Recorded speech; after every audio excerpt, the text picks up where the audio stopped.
Yes, good evening, everyone. Sorry, a few minutes late.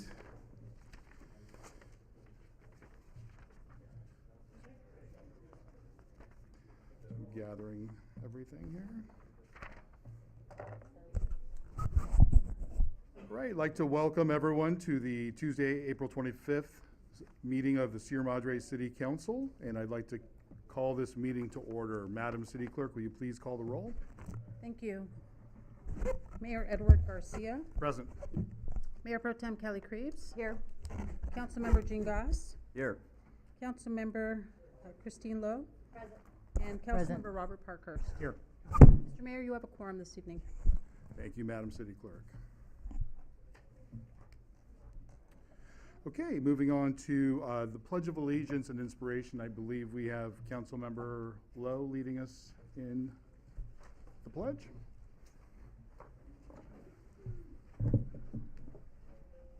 Ready, begin. I pledge allegiance to the flag of the United States of America and to the republic for which it stands, one nation, under God, indivisible, with liberty and justice for all.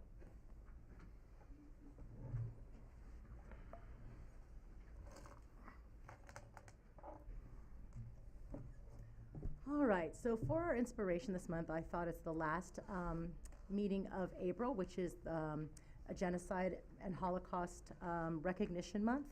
And I just wanted to say that I teach in Glendale Unified, so I'm very familiar with a lot of the different genocides, and I've taken part of a lot of the different organizations, especially one at USC called Shoah, and it's about firsthand primary sources and words. And so I listened to a Holocaust speaker, and I wanted to reiterate what she said. And she said, this was a couple weeks ago, she spoke to a whole bunch of our students, and she said that one thing that is, we always say never forget, and we always say never again. And as time moves on, the world needs to be globally aware and understand that these atrocities do keep happening, and we need to be the upstandards and not the bystanders. And so what I wanted to reiterate was her words that in this world now, we can't just have people standing by and watching things happen, that we actually need to have people standing up for each other and not standing by. And I wanted to just acknowledge that this is the month to really focus on making sure things like that never happen again, and especially acknowledging that there are genocides still happening, and they do get ignored. So those are my words. Thank you, Councilmember Lowe. Okay, so moving on along on the agenda, before I ask for a motion, I'd like to have a quick discussion regarding the agenda. There was supposed to be specific words regarding a presentation on a review of the fire department on retention and recruitment. And so I want to make sure, it's my understanding that there is a presentation that's available and ready.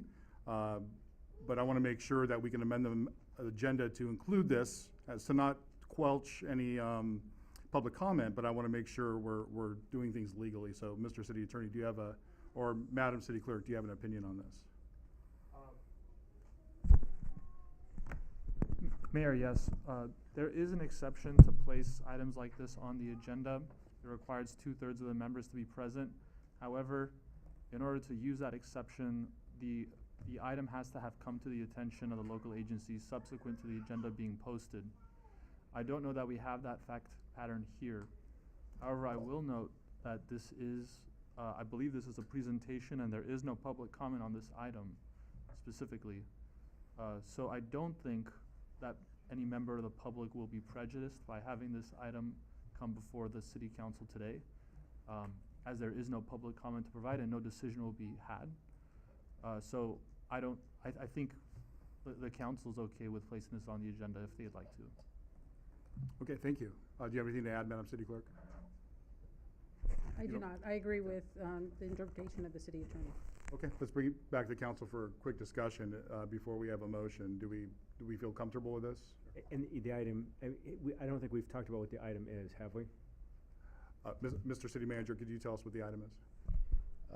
Mayor, the item is for an overview of our fire department. And it's a presentation with no action. It would be a receive and file It is presentation. a receive and file by our Assistant City Manager and Fire Chief. Okay, I think it's an important matter, and I am in support of hearing the presentation tonight, and yeah, I'm in support of it. So if we need a motion, I'd be happy to make that motion. yeah, let's figure out where to place it on the agenda. I am in agreement with you. I'm assuming most of the council is. Where would be the best place to place this on the agenda? It's a presentation, right? So does it go under presentations and? Yeah, I think right before consent calendar, let's have it be the fourth presentation tonight. We in agreement? All right, is there a motion? I move to have a presentation on the fire department by the fire chief and the assistant city attorney as the fourth item on the presentation agenda. Thank you, Councilmember Parkers. Slight amendment, it's the presentation by the assistant city manager, not city attorney. Oh, thank you. Thank you for correcting that. Thank you. Yes, that's what I meant.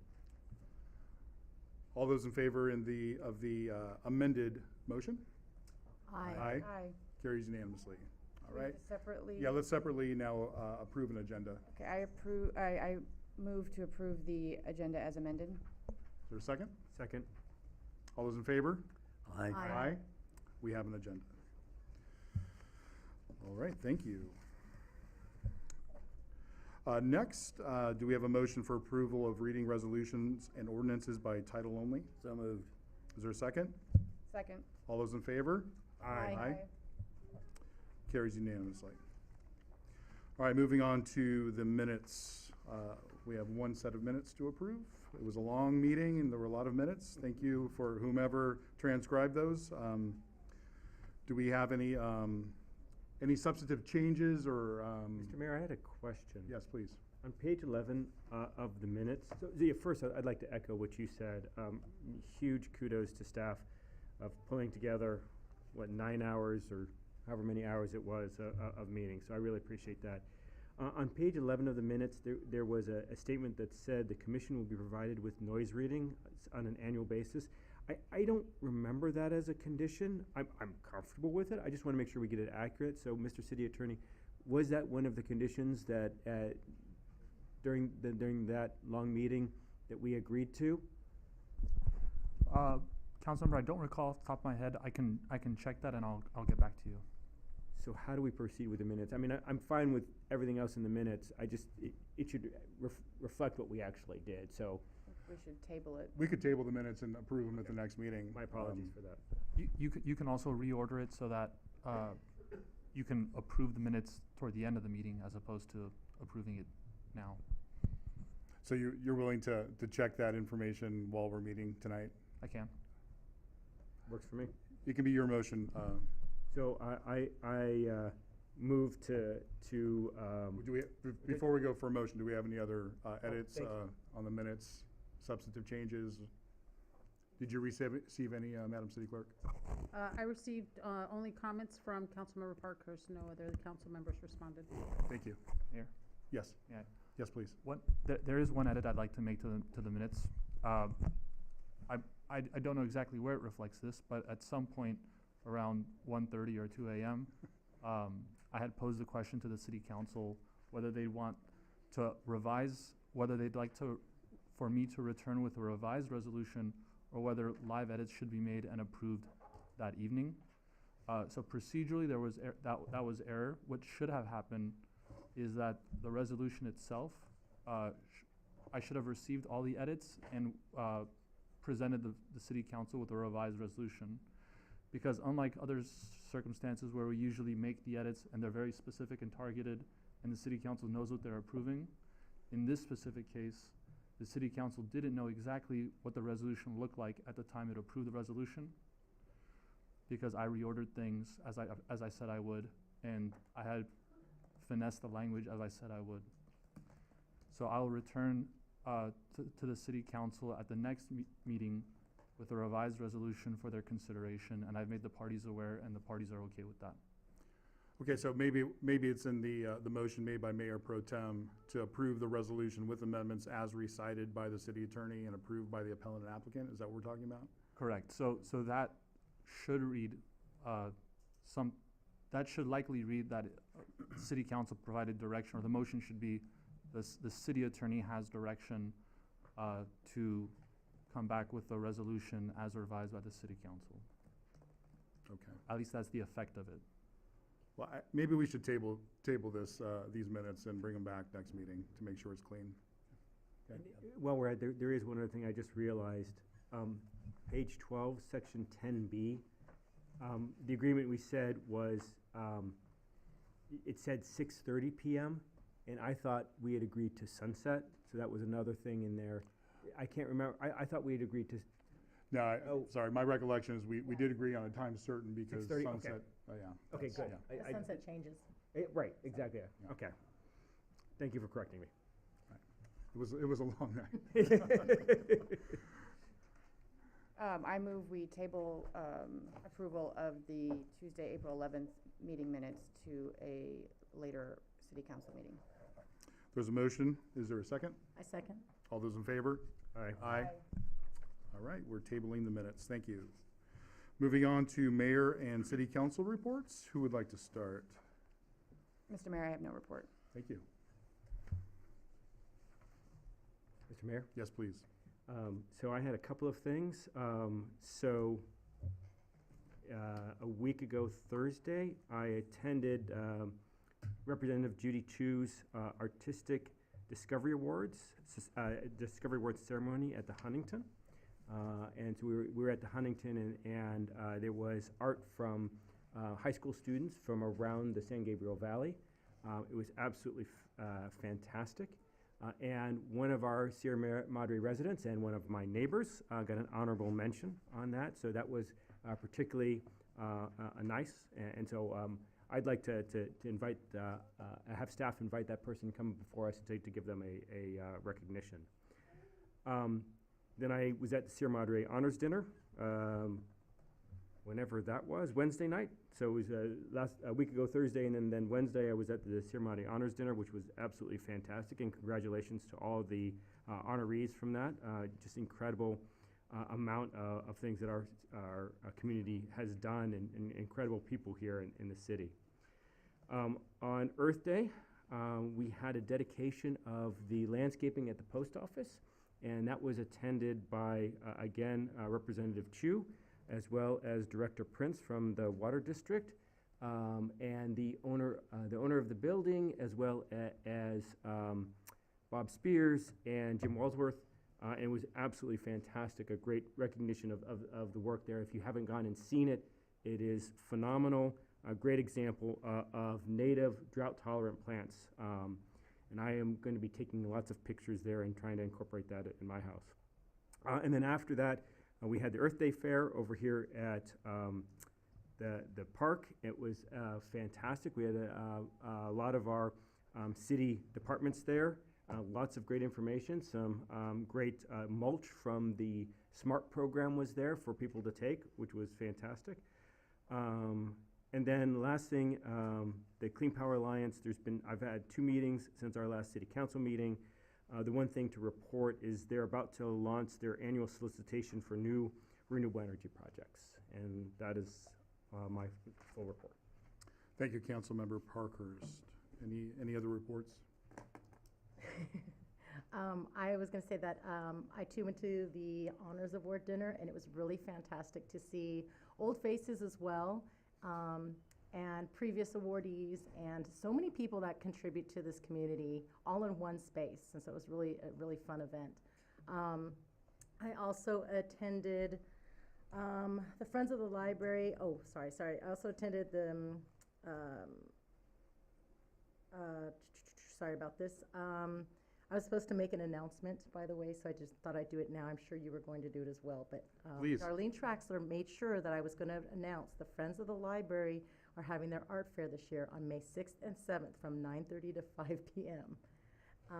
And I attended the Chamber of Commerce meeting via Zoom briefly on April 11th, and they were recognizing the report, well, what happened with the amazing event for the Wisteria Festival and planning for the honors dinner. So that was fun, and I think that was it.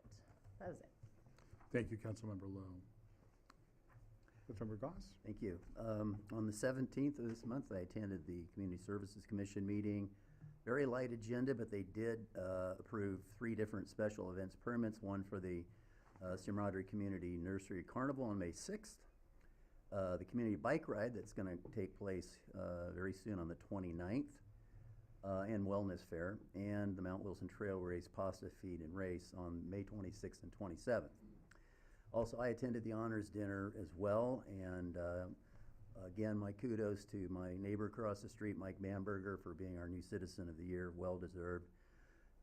I got a chance to and I wanted to give kudos to the mayor for his role, and he did a wonderful job. Susan Henderson did a beautiful job as MC.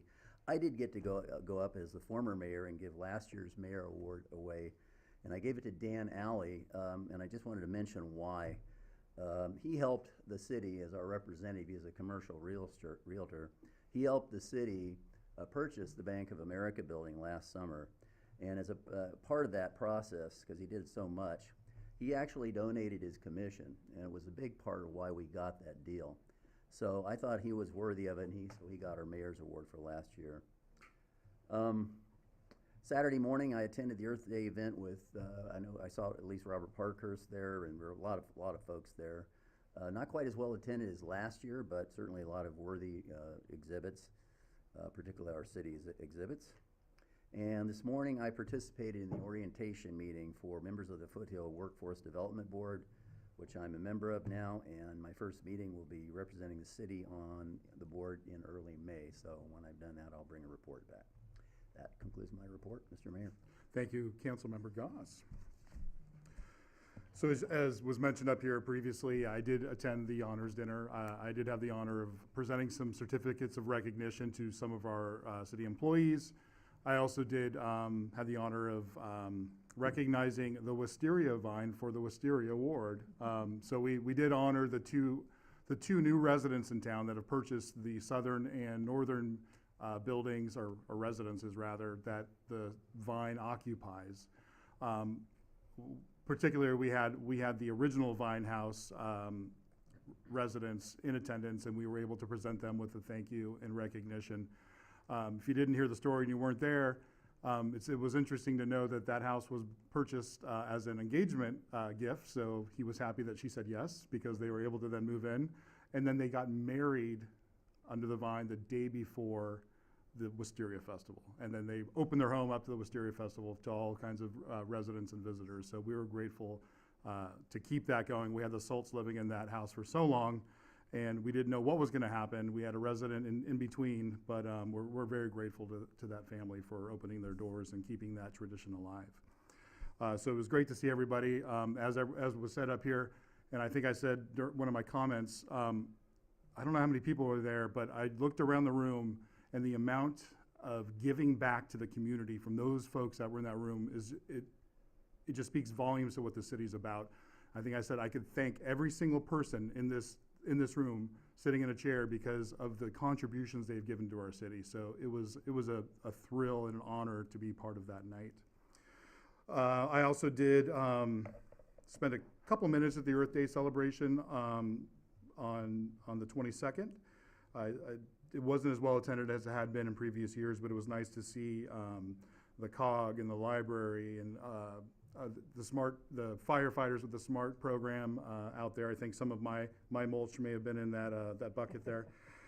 So it was a great event to keep it going, and we hope next year it's a little more well attended. I also on Thursday attended the San Gabriel Valley Council of Governments meeting. Most of the agenda was consent calendar.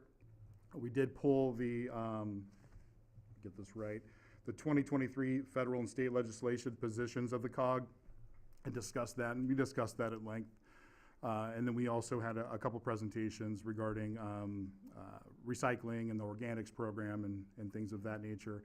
And at the end, we have an opportunity to bring up discussions, and we do have an item on on our consent calendar regarding the Bears. So I did bring that up amongst the COG with all the other city leaders there that were in attendance, and I think I had about 5 or 6 other mayors that are foothill community mayors that were very interested in this, particularly Pasadena and Laverne and Claremont.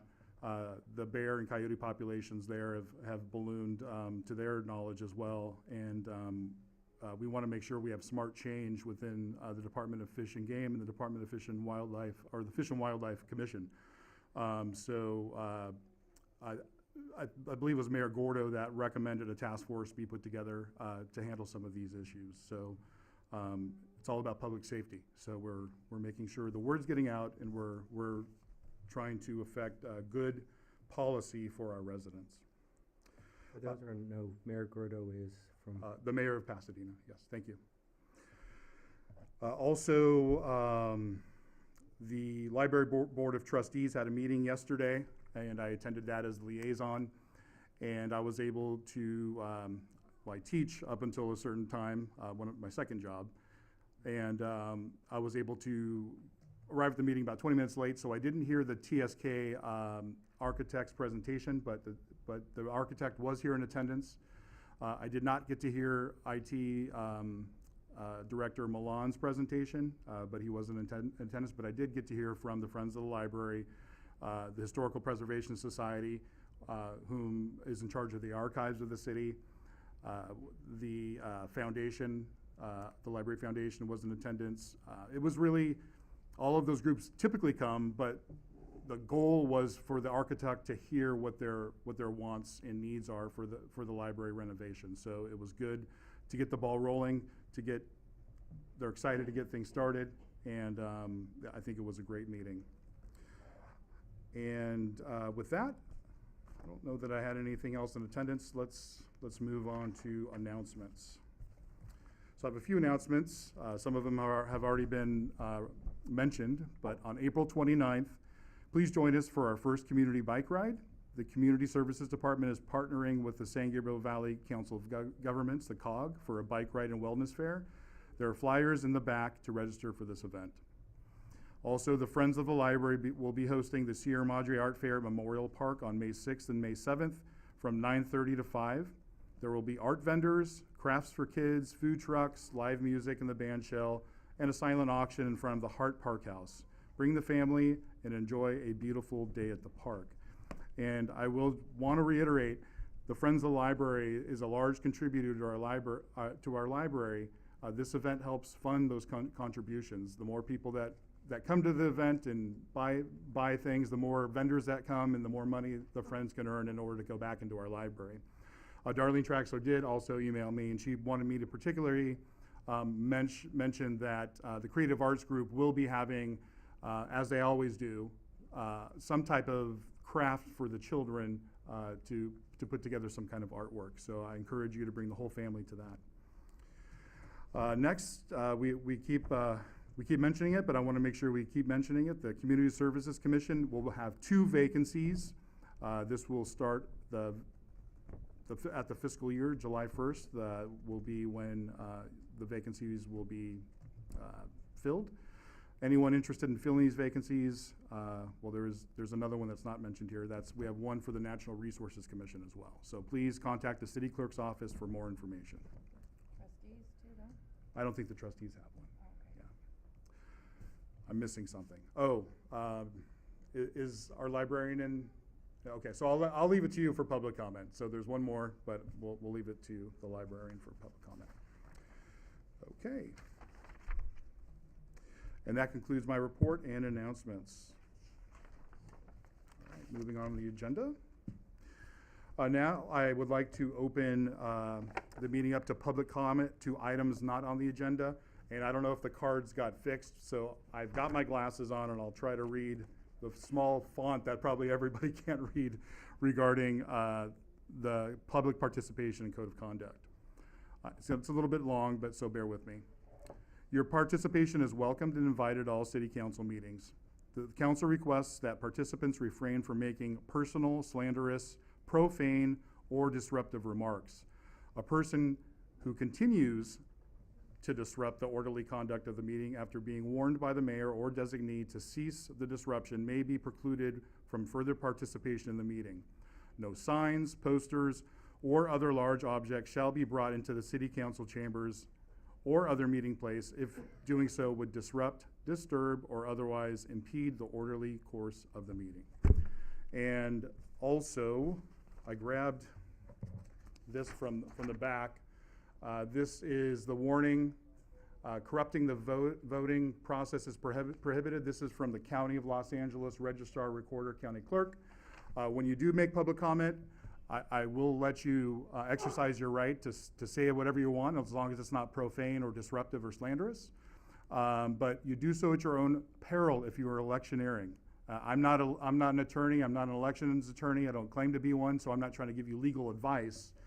But one of the bullet points specifically says, you do not ask a person to vote for or against any candidate or ballot measure, and that's explicit. So you do so at your own peril. I just wanted to mention that. But with that, if you have filled out a yellow card or if you have not, please bring it to the city clerk, and we will listen to public comment for items not on the agenda. When you approach the lectern, please state your name and residence. Madam City Clerk. Mr. Mayor, may I add to that? Yes, please. Thank you. I just would like to remind the residents that we are in the official election voting season, and the ballot box located outside of City Hall is for dropping off your vote by mail ballot. It is located within 100 feet of this site, so as the mayor said, electioneering is prohibited. Also, every resident in Sierra Madre should have received a postcard reminding them that the election is coming up, and the vote by mail ballots have been sent out. But if you wish to vote in person, you may do so at the former Bank of America building, and you can begin voting as early as this Saturday, and the vote center will be open for 10 days. Thank you, Mr. Mayor.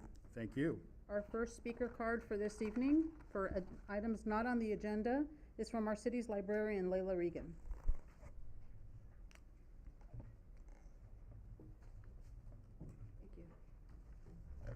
Hello, Mayor Garcia, Mayor Pro Tem Krebs, and our wonderful City Council. I'm just here again to talk about our upcoming programs. So we do have the architect firm, TSK Architect, coming here to the City Council tables. I know it's going to be during the art fair, but anyone who is at the art fair can pop over for a little bit. TSK is going to discuss their firm, their qualifications, and they will also take on any comments or feedback. And if it will be televised through our normal means, it will also be live streamed on YouTube, and it will be recorded, so you can watch it later. And if you're unable to attend, feel free to email me if you happen to have one of these flyers, or if you go to our Eventbrite, you can find my email address there. And also, I know since we've been talking about the bears, we do have our Mackenzie Rich, who is a human wildlife conflict specialist for the California Department of Fish and Wildlife, will be back at the library Saturday, May 20th from noon to 2 p.m. So it's a great opportunity to have them answer any of those questions and concerns. She did a wonderful presentation on the bears.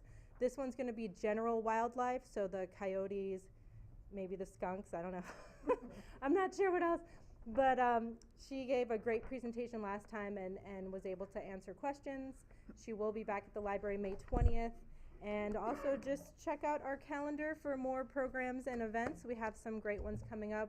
This is National Library Week, so we have quite a few happening right now. I left our open house to be here, where we had our archives, our steam, our sewing machine, our Cricut, and several other things on display. We also have a writer's workshop happening in a little bit at the library tonight. Tomorrow is our annual bookmark contest award ceremony, so hopefully you have heard from us, and some of you will be there. And we have some other programs throughout the week, so we're looking forward to seeing you all at the library. Thank you, Librarian Regan. What time was the event tomorrow? I'm sorry. Oh, the bookmark contest ceremony is at 6 p.m. Thank you. With 45 seconds to spare, which reminds me, I didn't mention that there is a 3-minute clock. Please try to finish your comments within 3 minutes. If you were not finished, I will ask you to finish your thought and then ask you to leave the lectern. Thank you. Mr. Mayor, the next speaker is Natalia Flores from the Sierra Madre Fire Department.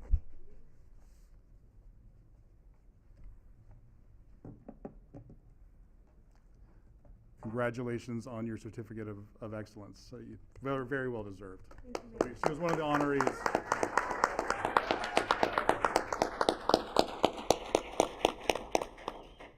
Good evening, Mayor and honorable members of the council. I'm here on behalf of the fire department to just talk about some upcoming events that we have.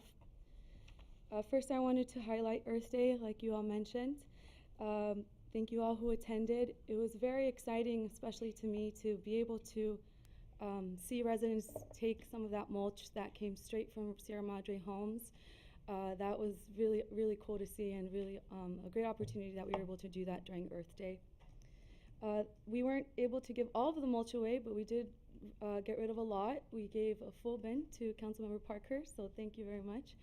And the rest of the mulch is actually going to be donated to the city of Watts, where they will be using it for a community garden that they will be having. So we're very excited about that.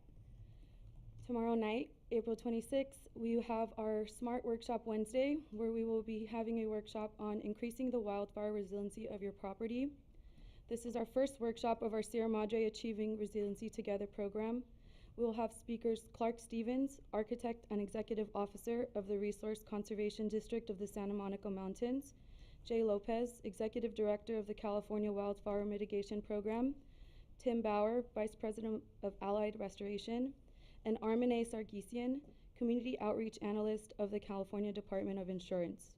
We're very fortunate to have these wildfire mitigation speakers at this panel, so we're really encouraging our residents to take advantage of these resources. And lastly, our next chipper date is on May 8th. There are about 4 spots left if anybody is interested in taking advantage of that. Thank you. And you can sign up on Eventbrite. You can sign up by going to sierramadrefd.eventbrite.com, and you will see all of our programs and upcoming events. Thank you. Thank you. Can you tell us the time for tomorrow night, the Smart Workshop? What time is it at? It begins at 6 p.m. and it will end hopefully a little bit earlier, but 8 p.m. Thank you. Thank you. Madam City Clerk. Mr. Mayor, the next speaker is Pat Elkhorn.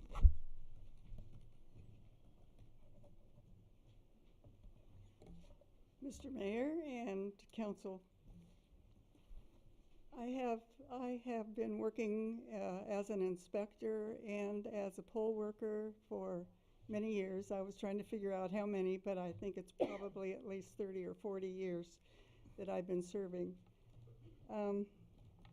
I'm really concerned about the rule that we have about electioneering, and one of the things listed on the list is do not provide any material or audible information for or against any candidate or ballot measure near any polling place, vote center, or ballot box, drop box. If somebody came into the polling place and started saying, I'm going to vote no on a measure, and then said why, I would have, as the inspector, asked them to leave. Please leave the election site and go outside. If they want to talk outside, that would be fine. But I'm very concerned about electioneering in the council chambers, which is also near the polling place. Thank you. Thank you for your insight, Ms. Elkhorn. Mr. Mayor, the next speaker is Philip Yao.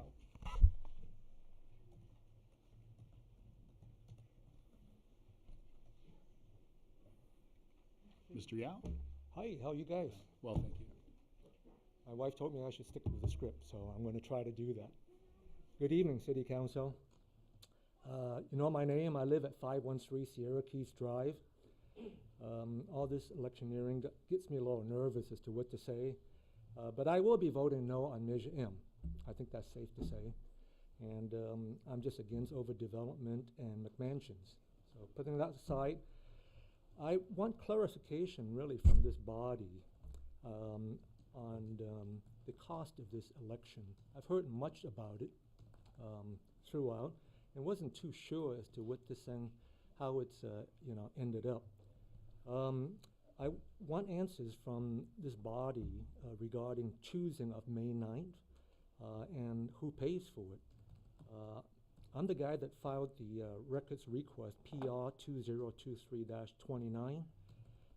In that, there are a number of questions, but item number 2 specifically requested for providing all communications between Sierra Madre City Council, City Attorney, and New Urban West on selecting the date of the special election and the portion of the special election cost to be paid for by New Urban West. Now, I did receive an answer back on that. Thank you, Ms. Laura Agla. I think you had sent that to me. Communications, the first part of it, communications between the city's attorney are exempt from public inspection pursuant to California state statute or code so-and-so. But while I did get that, I did not get any information for our city council and New Urban West communications. Therefore, I don't know what the rules are. I might have to file another FOIA, but regardless, I'll probably be doing that or at least communicate that I didn't get that. The second part to that was regarding the request for portion of the special election cost to be paid for by New Urban West. The answer back was the city of Sierra Madre is financially obligated to cover all costs related to municipal elections, and there's no arrangement with third party to remunerate that. I do want to point out that on the January 24, 2023 City Council meeting that City Manager Mr. Reynoso had indicated that New Urban West will offset the cost of the election if it is to be held on May 9th.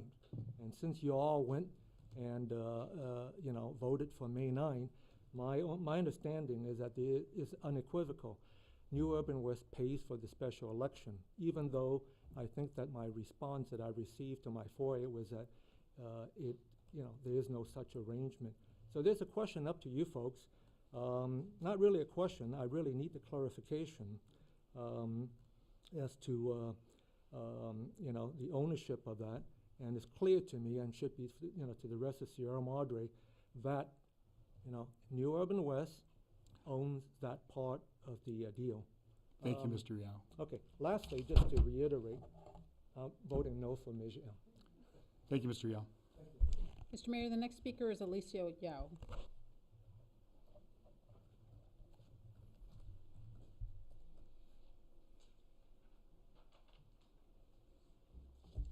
Good evening, City Council. I'm Alicia Yao, 513 Sierra Keys Drive.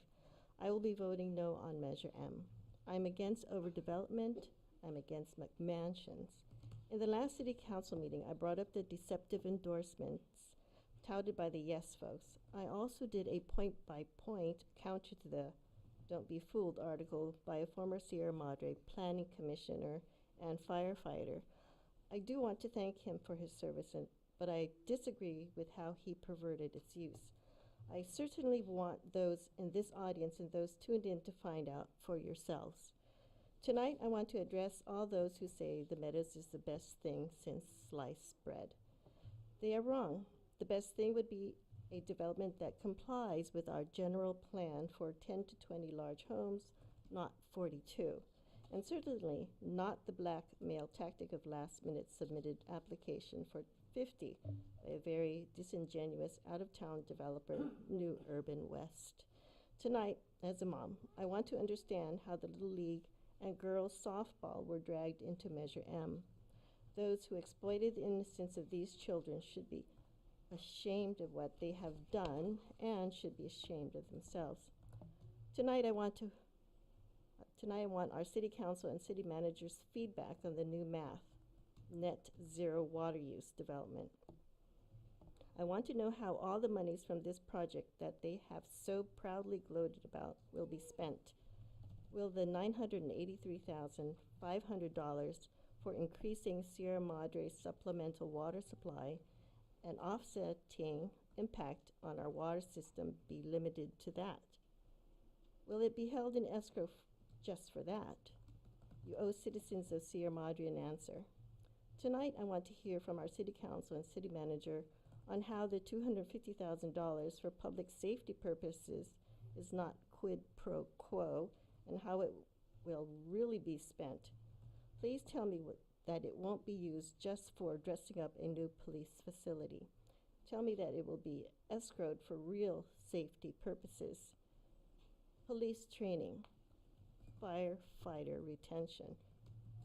You owe citizens of Sierra Madre an answer.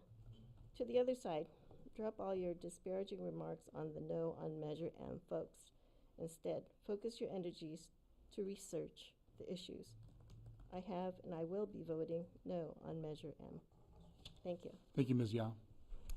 Mr. Mayor, the next speaker is Joel Goodwin. Mr. Goodwin.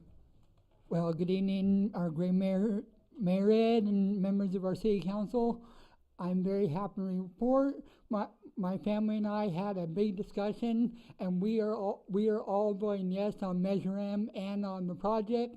We all had a big discussion on this, and I'm very happy to report I think this whole thing is a great idea, and let's go forward and make this happen. Thank you, Joel. Mr. Mayor, we have no other yellow speaker cards. I think, yeah, there's at least 3 more. I did see, was it for an agenda item? Oh.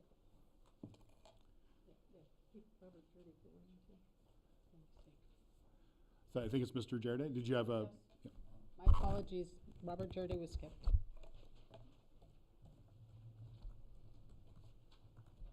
My apologies. Just some quick fact checking on a dozen Meadows project items. The Passionists are following the same rules as everyone else. A specific plan is a legal option for developing property that is available to all property owners. Obviously, once a specific plan is approved and codified into the general plan, it is 100% compliant with the general plan. The Meadows project is not high-density housing. It's low-density R1 housing that is currently allowed by the general plan, just like the houses to the south and the west. The City Council negotiated the best deal for the city. They're not getting the concessions for themselves. The city is holding the election on May 9th to help guarantee that the city gets these hard-earned concessions. Waiting until a later date would have put all that at risk. The Meadows development adds about 400 car trips a day. It's less than 1 more car trip every 2 minutes. It is insignificant as far as congestion is concerned. Any development is going to remove trees. Only the Meadows specific plan guarantees replacing trees at an almost 5-to-1 ratio. Wildlife will be displaced by any development, but only the Meadows specific plan guarantees 3 acres of green space for people and wildlife. The city has no power to stop housing due to fire risk as long as they mitigate the risks according to state standards, which they have to do. These homes will be considerably safer than most of the homes of the people who live here, who are here and live above Grandview, are complaining that it's too risky to live there. The stormwater detention basin takes only 0.65 acres. That leaves about 2.5 acres exclusively for the park, or, if not secured, for 8 more houses. The Passionists were under no obligation to ever offer the city a 3-acre park. Carter Avenue does not have to be widened for pedestrian access. That was offered because it makes for a better project. LA County fire codes would allow all the traffic to go on Sunnyside. The widening of Carter is not for the benefit of the developer. It will not be their property. It will continue to be publicly owned property, just like it is right now, with access for the public. The deodar trees along Carter are not being removed. The county sheriff has no authority to land helicopters on the Passionist property. They only do so because the Passionists allow them to do it, and it is convenient for dropping off hikers. Even after development, the fairground area is still large enough to land 2 helicopters if necessary. The Passionist property has not been a major staging area for firefighters for decades. Don't be shocked that the developer wants to make money. That is what all successful for-profit businesses do. I want the developer to be successful and to build and finish the best project they can. The threat of the SB 330 project is real. It is a legally applied for development, which started the 180-day timeline for final submittal. New Urban West has made it clear that if they cannot build the specific plan, they will have no option but to proceed with the SB 330 project. They have significant experience working with state housing laws, and they're prepared to move forward with the SB 330 project. And that's a direct quote from them. This idea that the developer will just walk this idea that the developer will just walk away from their commitment to the Passionists and the millions they've already invested is nothing short of delusional wishful thinking. Thank you. Thank you, Mr. Jardy. Mr. Mayor, the next speaker is Susan Newhousen.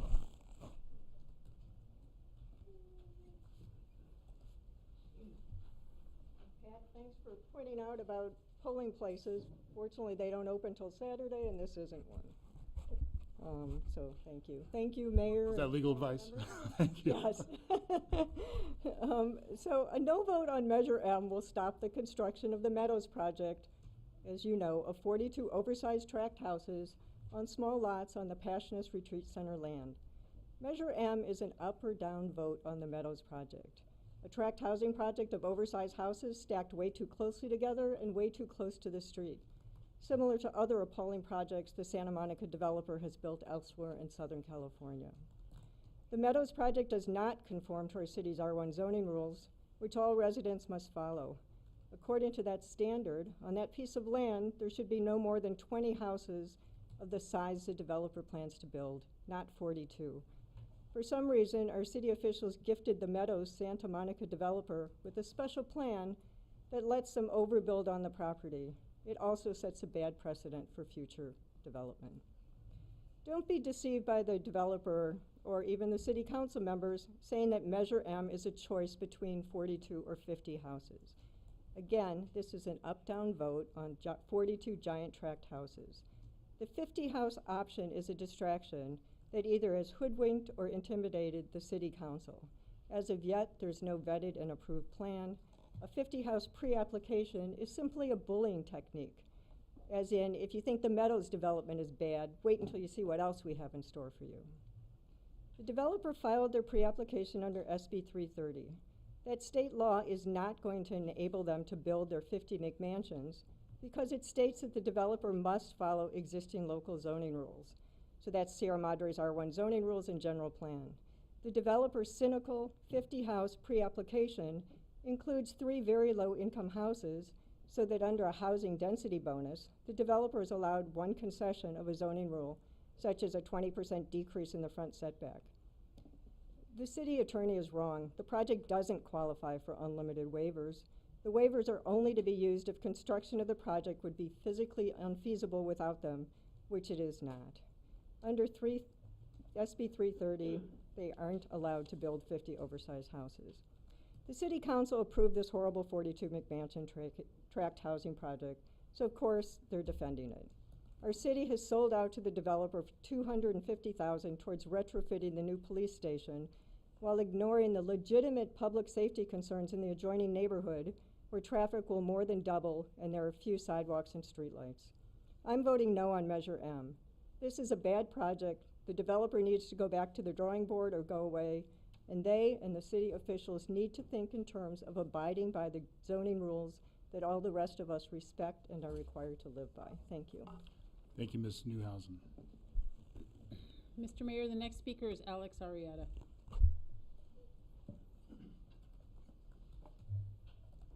Good evening. So we're 2 weeks away. Just want to make a couple of points in regards to this campaign. In my humble opinion, it's been a significant campaign of deception by the developer on 3 fronts. One is around safety. $250,000 to retrofit the B of A building doesn't equate to a concern about safety. The signage that says public safety in very small print building, which means that's what their investment is in terms of that. Secondly, if there is a concern about safety, why there is continued allowance for 42 large homes in an area deemed by CAL FIRE to be the most extreme fire risk area is baffling. Secondly, environmental. there is a concern around this as well. Councilman Parkhurst wrote an article this weekend praising the fact that this was going to be an electric project. However, if there would have been a simple reading of the development agreement, page 9, it states the developer will make all necessary utility upgrades to provide each home with an option to have electric appliances, which means all of them are hooked to gas. I doubt very many people who buy $3 or $4 million homes are going to go for that option. But it strikes me as highly disingenuous that the councilman would make a request like that, which means either you did not read the development agreement or you did and you still chose to make such a misleading statement. Finally, around the 42 versus 50 issue. As I've been talking with residents around the city, they said, what does this project look like? I said, what do you mean, what does it look like?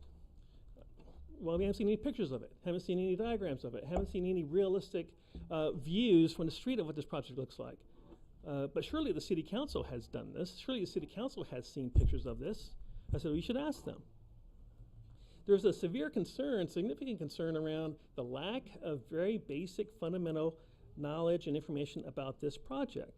What does the project look like is one of them. Have any of you city council members had one public hearing around this pre-application of 50 homes? The answer would be no, because you haven't. Have any of you approved or vetted this 50 house project that's apparently on the table? No, you haven't. The only project that's on the table is this 42 house project, which has been approved by this city council.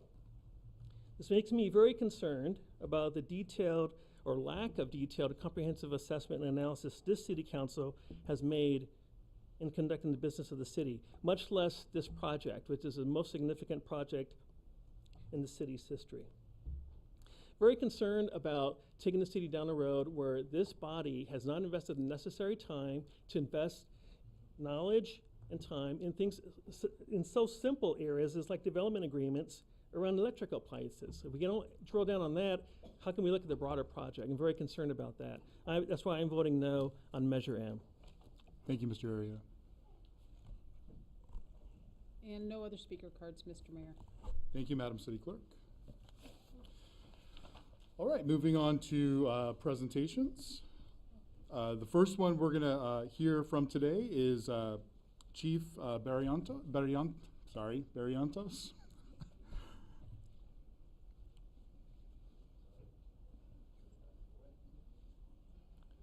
Good evening, Chief. Sorry for butchering your last name there. It's okay. My rolling of the R's was a little suspect. You gotta roll those R's all the time. Good evening, Mayor Garcia, Mayor Pro Tem, and the City Council. We have the honor of presenting Police Officer Jason Garcia to the Sierra Madre Police Department. Not only is he an exceptional police officer, but an exceptional person. So I'm going to give you a little bit about Jason. Jason grew up in Rancho Cucamonga, comes from a family of public servants. Currently lives in the San Gabriel Valley with his wife and daughter. Some of his hobbies include working out, bike riding, exploring new foods at restaurants. Jason has over 17 years of law enforcement experience with my former law enforcement agency. His dedication to public service is demonstrated through his knowledge of criminal investigations and working with the community. In his tenure, he has worked a variety of assignments which include patrol, bicycle detail, special problems unit, gang enforcement detail. He was a footbeat officer, a community relations officer, street racing task force officer, and a motorcycle or motor officer. Jason's also a member of the California Gang Investigation Association, and he was actually recognized when he was assigned to the CSOC, which is the Community Safety Operations Center, where he participated in various crime reduction task forces. Jason is grateful, and we are honored to have him in our team. He's grateful for the opportunity to dedicate himself to problem solving and community policing in Sierra Madre. Jason looks forward to meeting the community and provide the highest quality of service. Thank you, Jason, for joining the Sierra Madre team. Thank you, Chief. Welcome.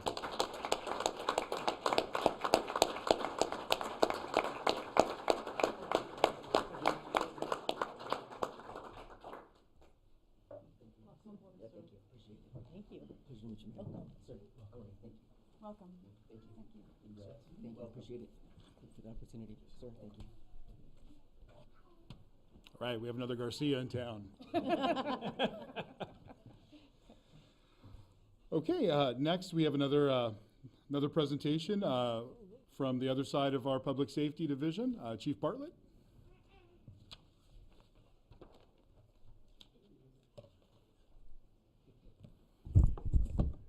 These guys are going to pretend they're shy. Mayor Garcia, Mayor Pro Tem Krebs, and Council Members Goss, Parkhurst, and Lowe.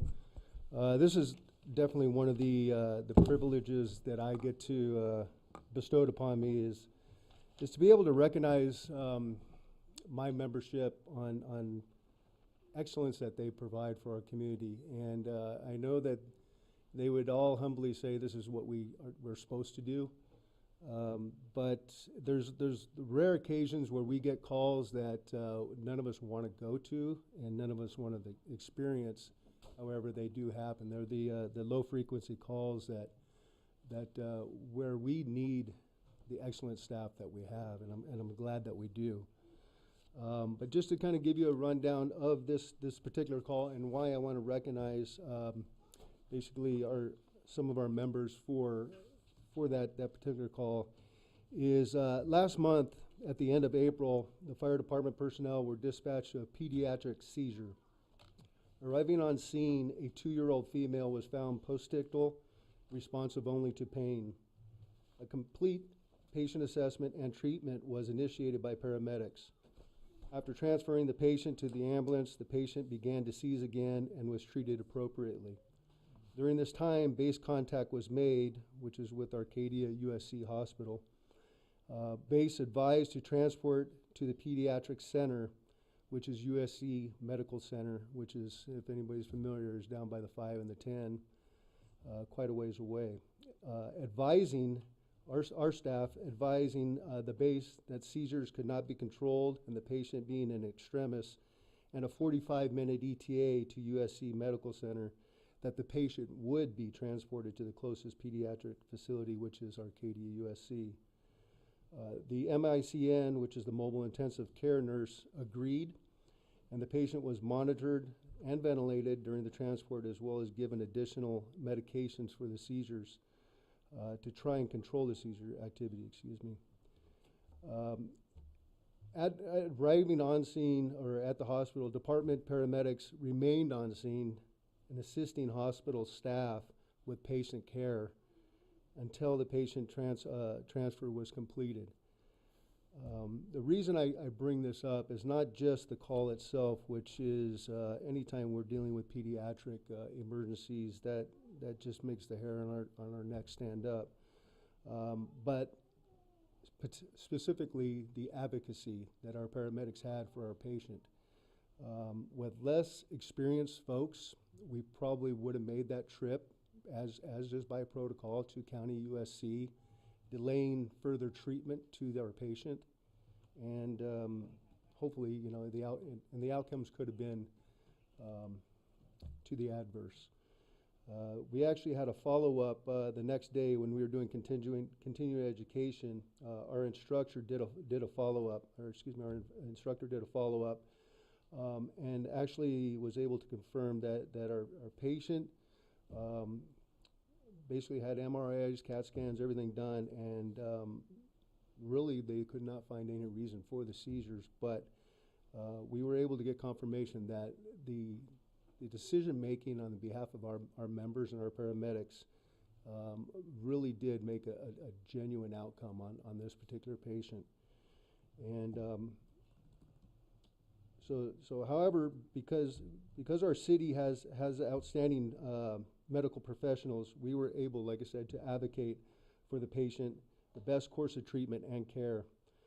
This doesn't happen with less experienced personnel.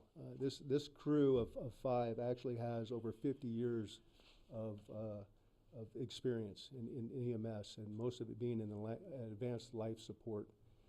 And so I definitely wanted to bring that for you guys in recognition, and well-deserved recognition for, again, work that they do daily.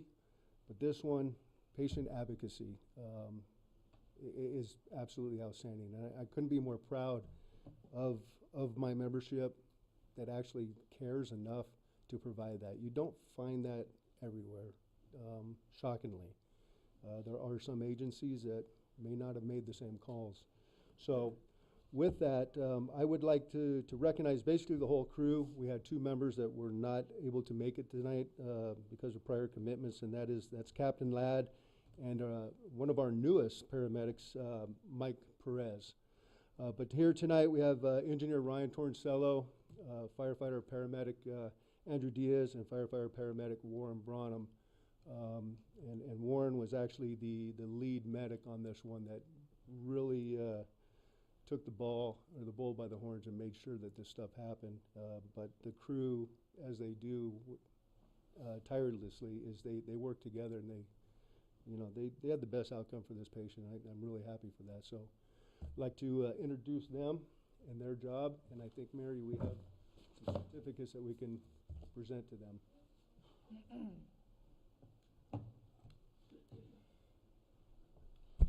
I'm glad I don't wear eye makeup because I'd be a mess right now. Very, very grateful for your service to this community. As a resident and a father of 3, you're the folks I want on a call when my family is in danger. So I'm so grateful for you guys making that call on behalf of our residents. Sorry. So I'd just like to present you with these certificates. Ryan? Thank you. Andrew?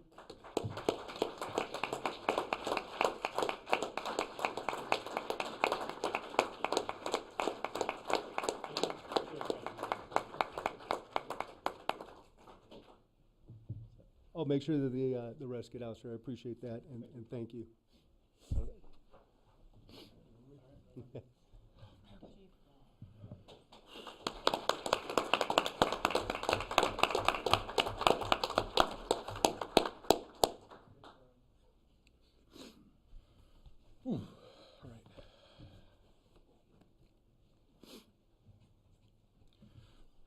Okay, I have another presentation.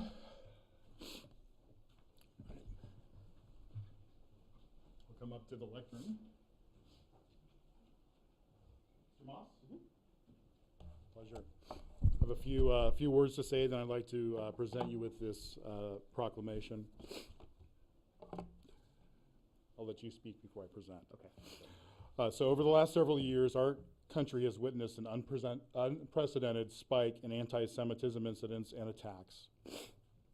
In its audit of anti-Semitism incidents in 2021, the Anti-Defamation League recorded 2,717 incidents of assault, harassment, and vandalism. Locally, this past year, driveways throughout our community were strewn with hate-laden anti-Semitic flyers. The City of Sierra Madre's City Council wishes to ensure that Sierra Madre is a desirable place to live, work, play, and do business. Sierra Madre City Council values and fosters inclusivity, diversity, equity, and acceptance of everyone, regardless of religion, race, gender, ethnicity, or sexual orientation. On behalf of the City Council of Sierra Madre, we would like to present a proclamation to Jason Moss. I think Jason has a few words, and then I'll present that proclamation. Thank you. Sure. Thank you.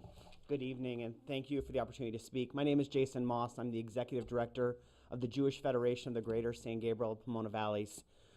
My organization represents the Jewish community from Glendale to Ranch Cucamonga and south to Whittier.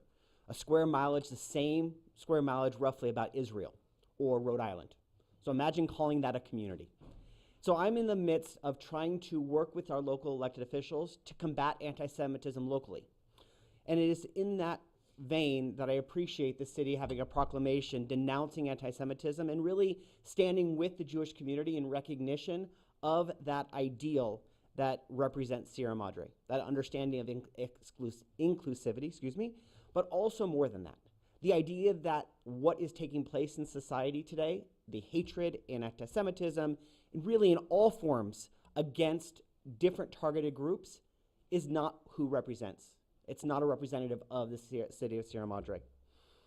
You mentioned the audit that the ADL put together. Those numbers are already outdated because between 2021 and 2022, there was another 36% increase in incidents of anti-Semitism. If we look back at 2016, since 2016, when there were 1,267, that total of 3,697 is an almost 300% increase. And often anti-Semitism is referred to as the canary in the coal mine, the symptom of the fact that, or the symbol that more hatred is on the rise in the community. Thankfully, cities like Sierra Madre are standing up along with the Jewish community and standing with those that are afflicted. And we're also seeing more and more in society standing up and announcing and denouncing this rise of anti-Semitism. A couple incidents within media. In August, CNN's Dana Bash did an entire report on the rise of anti-Semitism. And last month, the New England Patriots owner, Robert Kraft, established a foundation that created a brand new effort called #StandUpToJewishHate. And it's actually it's an emblem with the blue square. You may have seen it on the news, specifically on NBC and CBS, when a blue square showed up on a screen representing 2.4% of the screen size, which represents the size of the Jewish population in America. And yet, the amount of attacks that are inflicted on the Jewish community, really all forms of hate, equals 55% of that. So 2.4% is being of the Jewish population is targeted with 55%. The fact that the city of Sierra Madre is joining other cities and standing with us is admirable, and we really appreciate it. We also know that you can't legislate away hate, and so we're asking cities to bring together different ethnic groups, those that are targeted, to work together to figure out a plan locally to address that. You join cities of Claremont, Upland, Alhambra, later next week, Walnut, Diamond Bar, Temple City, of taking a stand and saying this is not who we are, and we abhor what is taking place. So I want to thank you for the opportunity for this. I want to thank you for the proclamation and understanding that hate is hate. It doesn't matter who is targeted because it doesn't represent who we are, and I appreciate the opportunity. So thank you. Thank you, Mr. Moss. And I'd like to read this proclamation to you. Condemning the hate crimes and any other form of racism.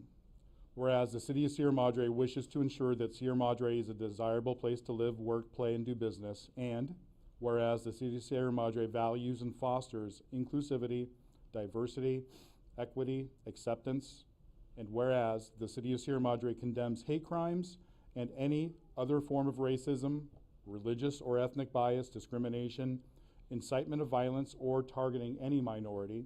And whereas the City Council denounces any form of prejudice or bigotry based on race, ethnicity, religion, gender, sexual orientation, or any other characteristic, and is committed to promoting an atmosphere of acceptance, tolerance, and respect in the community. Now therefore be it resolved that the City of Sierra Madre is committed to protecting all residents and families no matter their ethnicity, national origin, race, faith, sexual orientation, or gender, and is committed to inclusion and advancing equity and justice for all people. Every person in Sierra Madre deserves to be treated fairly and with dignity, and to have their humanity, existence, history, and contributions valued. Presented this 25th day of April 2023 by the City Council of the City of Sierra Madre, Mayor Edward Garcia, Mayor Pro Tem Kelly Krebs, Councilmember Jean Goss, Christine Lowe, and Robert Parkhurst. Thank you. Just one final comment. Councilmember Lowe, your comments about this is one of those moments that the city of Sierra Madre is an upstander, and you're joining other seated leadership, and I really appreciate it on behalf of the Jewish community, but more than just the Jewish community, our local humanity. So thank you. Thank you.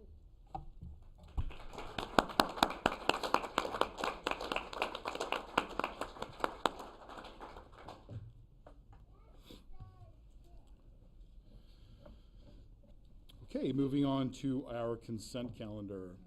Oh, sorry.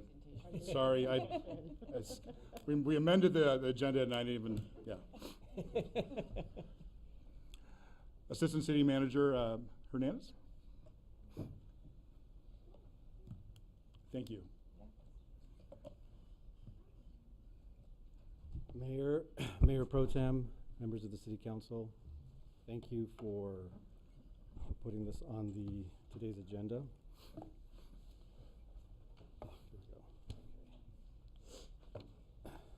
So in line with the strategic planning that the city has been working on these last few months, sustainability is one of the areas that have been in discussion.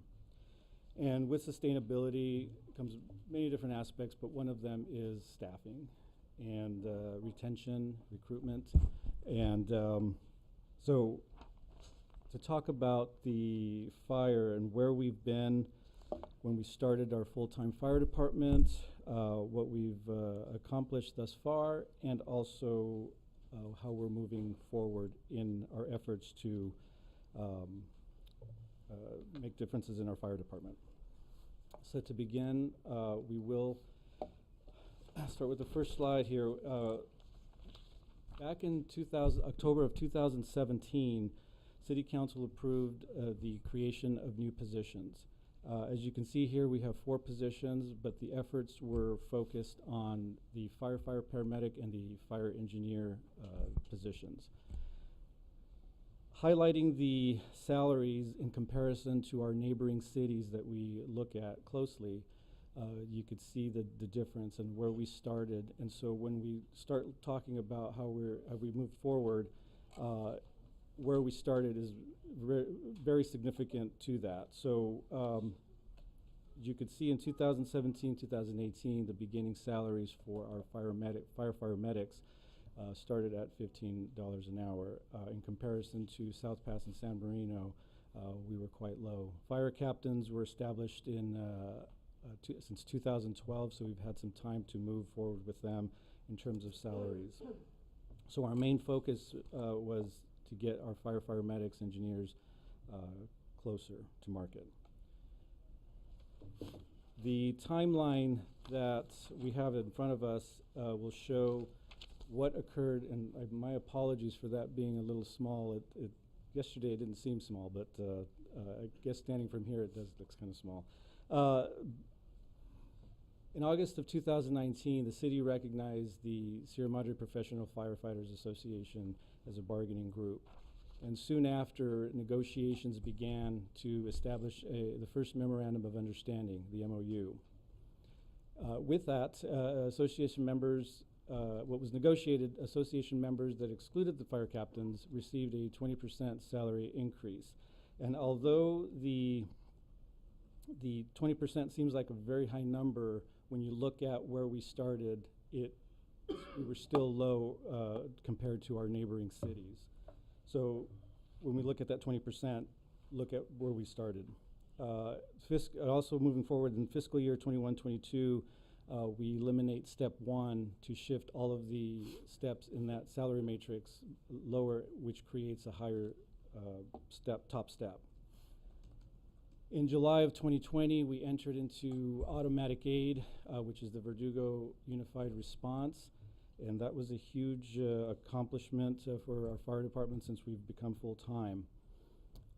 In March of 2021, the MOU was amended to provide for all association members a 2.5% salary adjustment that was retroactive to 2020, July 1st of 2020.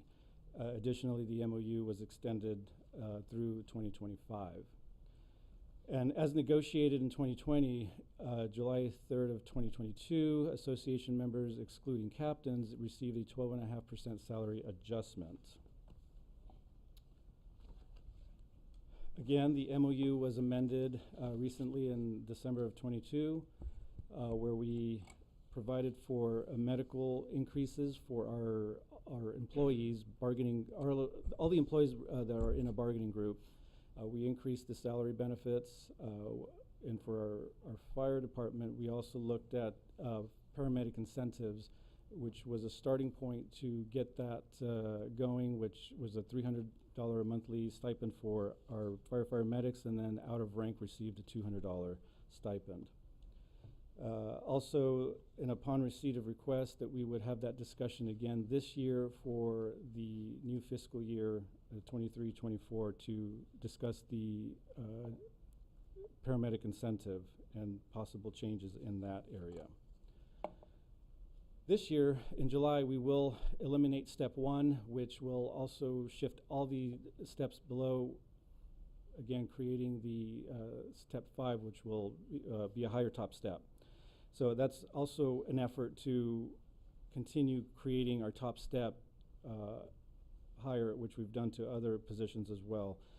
And moving forward to 2024, that was negotiated in 2020, all association members, excluding captains, will receive a 5.5% salary adjustment. And lastly, in 2025, as negotiated in the 2021 negotiation, we will look back at the Bureau of Labor Statistics to see what that is, looking back to April of 2025 to negotiate a percent cost of living adjustment. Okay, in comparing salaries, this was important to look at where we are in comparison to our own public safety police department, also with the comparisons where we're going to be in 23-24 with South Pasadena and San Marino.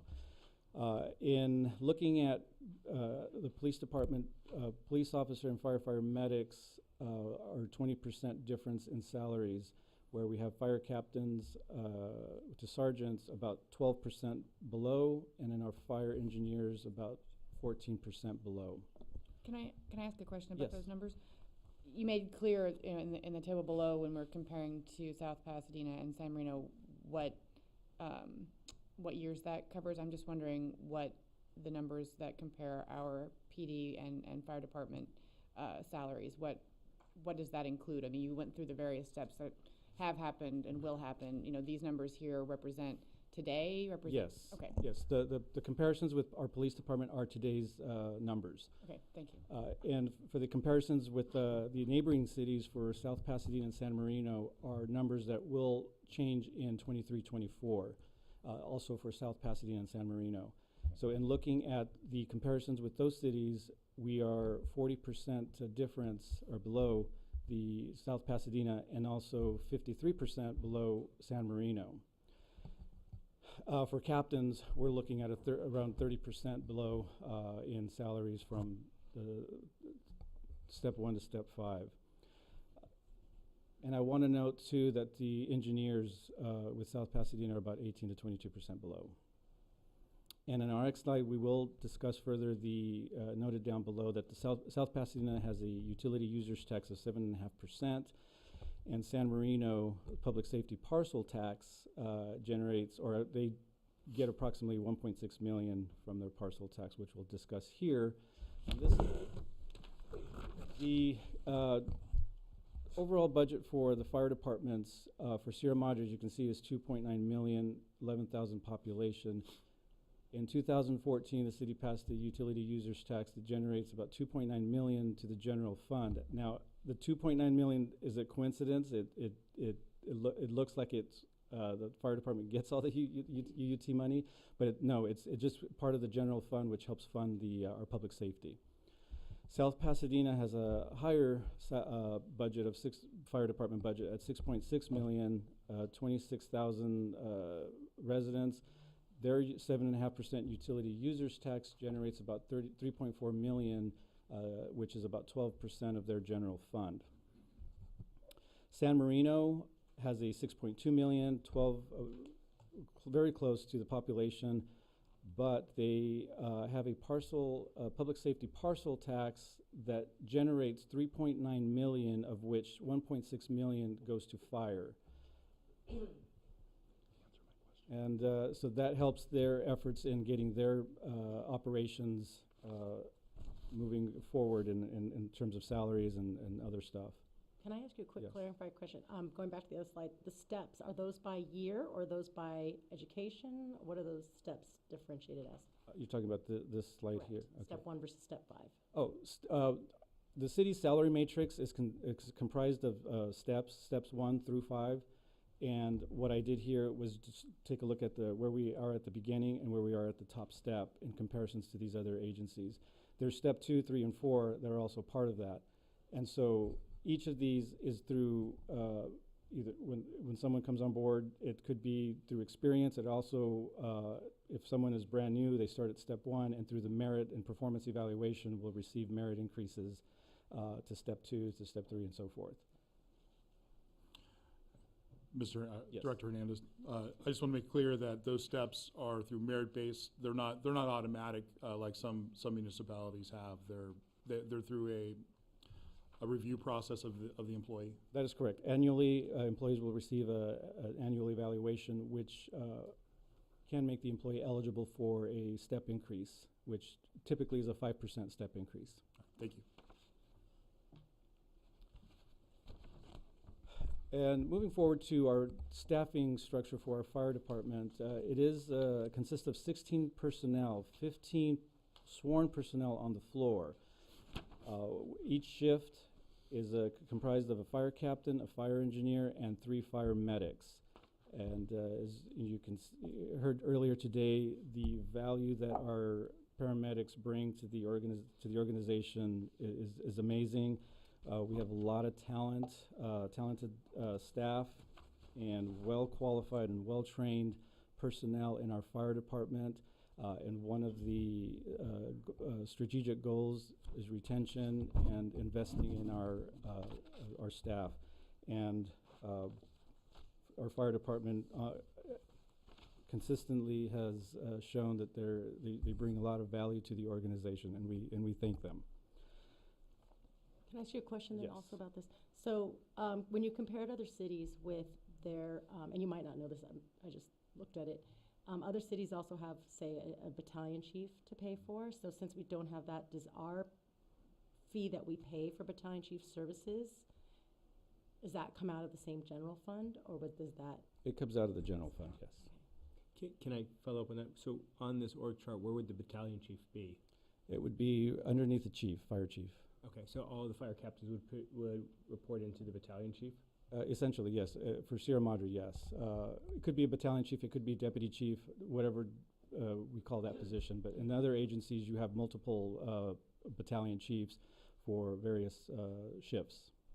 Sierra Madre, we could essentially have 3 battalion chiefs, or a deputy chief that would be at the direction of the fire chief. So on consent tonight, we're going to approve, I think it's a $4,125 fee for battalion chief. What was the battalion chief doing to support our fire department? What were they called? Can you give an idea of what they were called in for? And maybe I need to wait and. Chief Bartlett can address that question. When he comes up, he could talk about that. Okay. Unless you want to talk about it now. Generally, incident command, right? Yeah, I say okay. Yes, sir. Mr. Mayor, that's absolutely correct. They will run the incident. So basically, we contract with the city of Arcadia for the battalion chief coverage. They will come out basically for anything that requires an engine response. So a structure fire, brush fire, gas, that type of deal, where they're going to need, it's going to be a prolonged incident and it's going to require multiple incident resources. The battalion chief is going to be the incident commander of that, putting the captains and their crews to work on tasks. So I may be going a little deep on this, but so you implement the incident command system, and so then you have the incident commander, but then you also have head of operations, and there's the whole, what is it? I can't remember if it's whatever the 700 ICS, training is, the ICS 700 training, and there's a whole tier of things. So if we need to have a PIO, and if we need to have the other parts of the ICS, how do we staff that up? Automatic aid. Councilmember Lowe is absolutely correct. That's the beauty of this unified response program that we're in. We will get all the resources now that we need. And some of those, as for instance, the battalion chief will be a shared resource, basically. We don't have it, but we contract with it. So basically that is currently our battalion chiefs. Okay. They will act on our behalf. Great, thank you. So that fee that we pay to Arcadia, I forgot what it was, but it was in our warrants just that we just have coming up.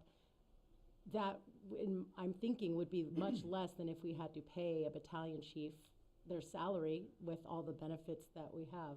I guess I don't know if that's for HR, so we kind of save money by jobbing out, I guess, our battalion chief position. That's definitely one way of looking at it, yes. There's a different ways you can slice that one up, but your statement is correct. Okay. So while you're up there, sorry, I know this is, and sorry I called you Director Hernandez. I know you're Assistant City Manager. My apologies. I don't know if that's a promotion or a demotion, but Chief, so could you, since we have the org chart up there, that was the slide we're on. Can you explain the platoons and how they work and how many we have and the relative size to a platoon that we have in Sierra Madre to those two other Absolutely. municipalities? Currently, as we are structured, we have 16 sworn positions, myself being one of them, but there's basically 15 on the operational side or suppression side and EMS side. And they are, excuse me, laid out as you see before you, with the fire captain, engineer, and 3 fire medics. Each one of those makes up a crew. We have an A, B, and C crew or shift that work 48 hours straight and typically are off 96. That's the outlay for us. And then our administrative analyst, as you've seen, is Natalia Flores. Our EMS director, which we are required to have, is part-time. Actually, one of our former captains, Captain Bastillos, we retained her services as our EMS director. In comparison to both South Pasadena and San Marino, you will see the addition of a 4th firefighter paramedic for San Marino. And for South Pasadena, you actually see the addition of an additional engineer. So they will have a fire captain, 2 engineers, and 2 fire paramedics. Both of them make up a total of 6 per shift. They also, basically, their battalion chiefs hold the rank of a division chief, but they serve the same purposes with some increased responsibilities. Each one of those agencies employs their own division chief / battalion chief, and they share costs for a third. And that person basically floats in between the 2 cities. And that is pretty much the makeup of their department as well. And their admin staffs are fairly comparable. Like I said, they do have division chiefs, that extra set of buffer between management and labor, and also to help out on administrative sides as well, and take the place of, for instance, myself if on vacation or predisposed, but that generally makes it make up. So thanks, Chief. And as we're thinking about A, B, and C, it's my understanding it's 48-hour shifts. They're basically living in the firehouse for 48 hours and working. What happens when one of them's sick? Do we go with 4, or does somebody stay for another 48 hours away from their family? Or I know they get overtime, but there's work-life balance that we're concerned with here as well. Yes. As we've seen through the pandemic, that happened quite a bit. Whether our members ended up with COVID, or they had to be quarantined, or family members had it, and our members were at home and couldn't report to work. The last 3 years have been very trying on that, and typically, yes, it's 48 hours. If a member gets sick while on shift, we will send them home so they can rest and recuperate. And what we have to do is we try never to take the ambulance out of service. So if it happens to be somebody staffed on the ambulance, we will take somebody off of the engine, put them there, put the engine out of service until we could backfill. And basically the way we're going to backfill is if we do have somebody that says they're signed up and will come into work and still available, we'll bring them on. Otherwise, we're forcing somebody to come in and basically mandating them to come in, drop everything they got to do, and report back in. Thank you. For San Marino, how big is how many sworn officers do they have? If my memory serves me well, I would have to confirm it, but I want to say that I would hold you to it. I'm just trying to get. Yeah, we're going to have 6, 7, 8,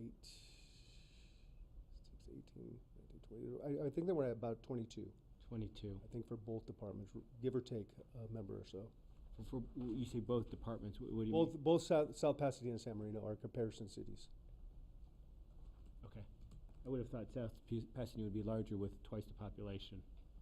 Similar square mileage. but twice, a little more dense. Yeah, right? they're more dense.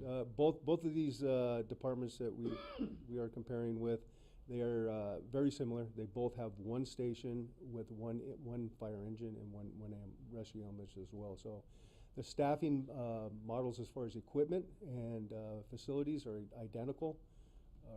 Personnel staffing is a little bit, they're a little bit heavier than we are and a little bit more flexible. For instance, if we did have a fourth person, we could technically go down to emergency staffing as you would see now, which would help. But you know, those are some conversations for down the road. 2 questions. Are they equal in call volume? The other cities, San Marino and South Pass, as Sierra Madre? Currently, they are not, and I would equate that basically to where we have 3 borders, where they have 4 borders all the way around us. If we added another quarter to our response area, right, another edge to it, we would definitely be there as well. I have no doubt about that. My other question was, how often has it happened that we've had to take the engine out of service because of personnel? It would be, and if we're just looking at this fiscal year, we would probably have done that maybe a handful of times at best. I'd have to really go back into our records and look at that. But again, that is not an all-day event. That's for a very short time until we can get personnel back in to put it back in service. And to reiterate, so for the comfort of our residents, they're not without service. That's where the automatic aid unified response will backfill for us and the like. We do, that's just the mutual agreement that all the cities have. If we get the presentation back on track, I'm sorry, we kind of hijacked. No worries. But we'll have opportunity to ask questions. Thank you. Okay, our next slide is going to give you an overview of our turnover that we've had since 2019. Over the last several years, the overall turnover or the average turnover for the fire department has been 32%, which I've noted that correlates to a 1 full shift resulting in higher overtime hours and personnel working a 72 to 96 hour shift with the standard of being at 48 hour. So as you can see on the chart to the right, to the left, it shows an average of around 30%, 32% for each of those years, 22 being the lower one. The chart on the right will show in 2019 and the rest of the years, in January we had a total of 11 sworn personnel. By the end of the year, in December, we were up to 13. Total separations for each of those years will show here. For 2019, we had 4, and then we hired 6. So we were continuously experiencing vacancies and recruitment in each of those years. This last year, or year and a half, we've had 2 vacancies that we've been trying to fill. So the efforts for recruitment have been a struggle. We've had some challenges. With other agencies also recruiting.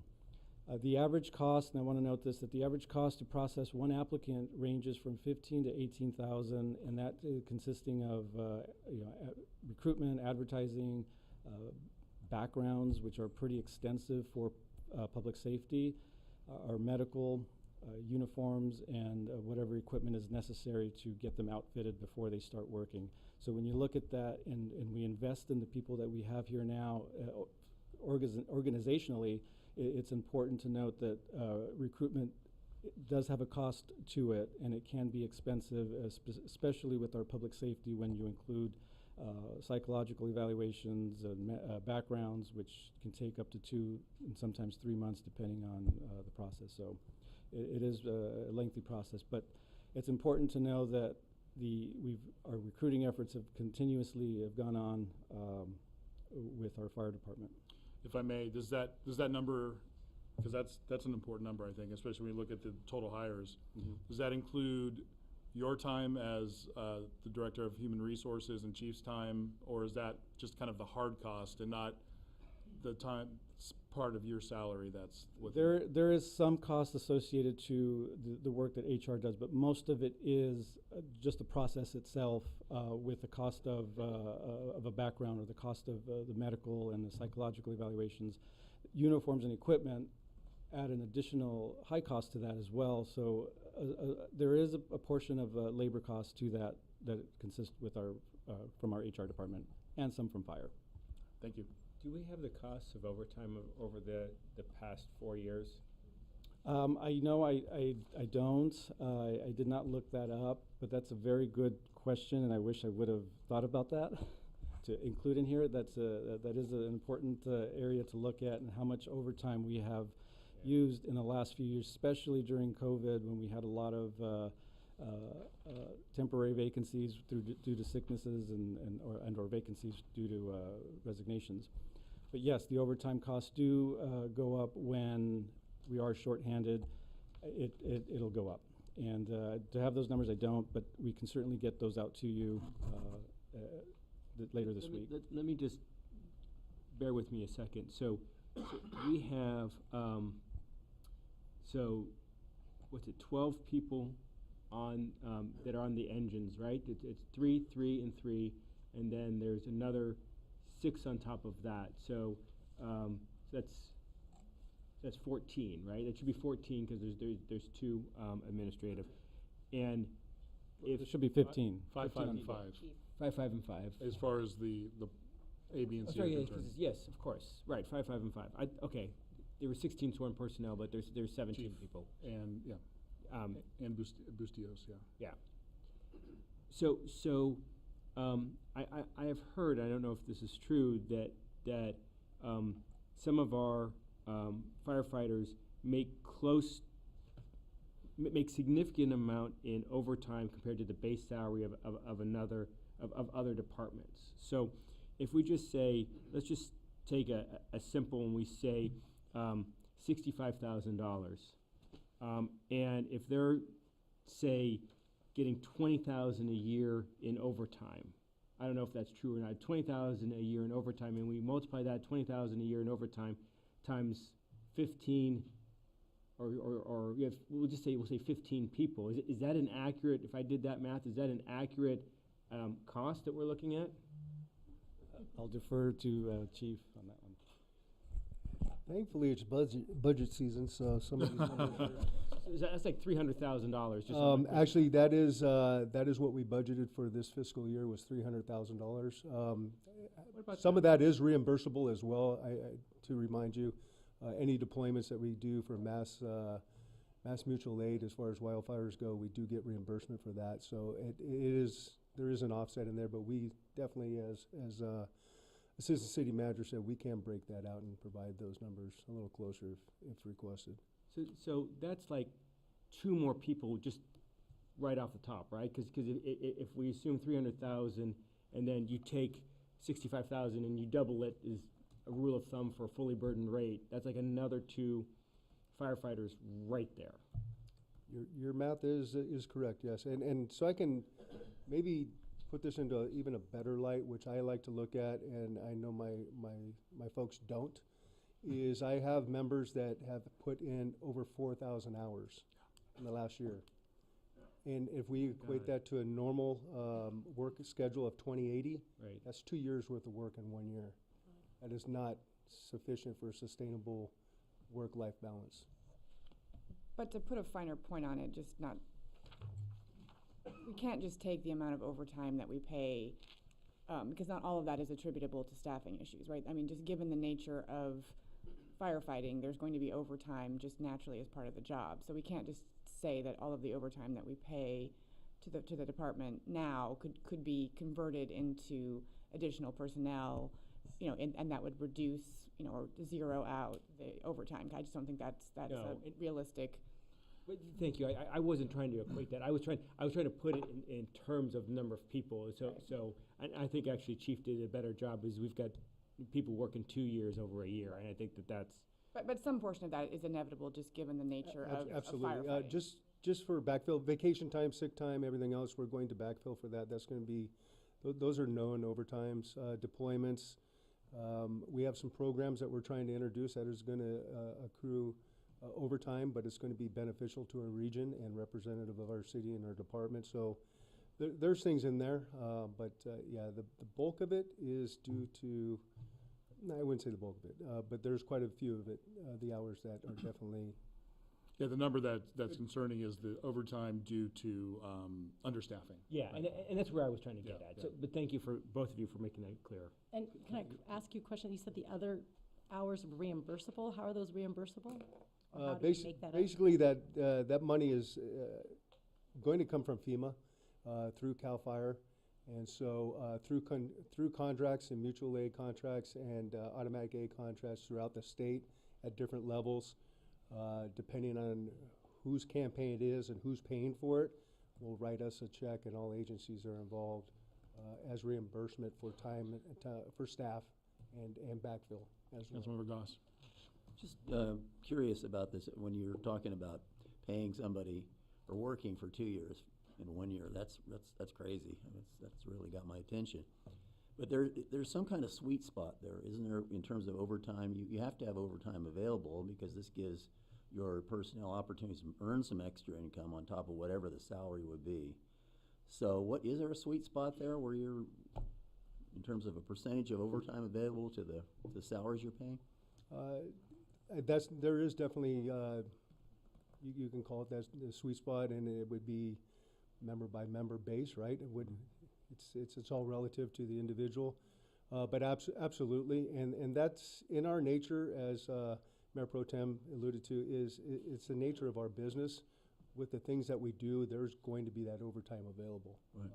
Just because. So. And so if salaries go up, we would still have that overtime padding available, correct? Salaries will remain the same, but the opportunity for more income will be there. Thanks, Chief. Okay.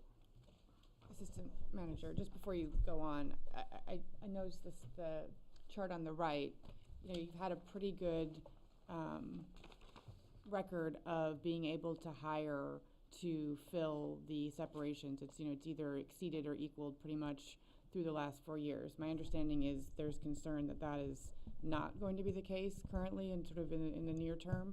I don't know if you wanted to speak to that, because I didn't want this to show that, yes, we lose people, but we seem to be able to pretty easily, relatively easily replace them, not without cost, but I understand that may not be the case currently. Early on in 2019 and maybe a little bit in 2020, it wasn't the challenges are always there for recruitment, but what we're seeing now is more of a challenge to recruit for specifically for our fire department because of our neighboring agencies or LA County recruiting. There's a lot of competition out there. So those couple of years, I think we did okay with our recruitment efforts, and things were different. Moving forward, it started to create some more challenges, and consistently we've had a vacancy or two that we've just been trying to fill. And when we do, we get a resignation that occurs, and so we're constantly having to fill that. So our efforts have been there, and we've done a pretty good job of getting those recruitments filled, but then the unexpected resignation comes through, and now we're back at it again.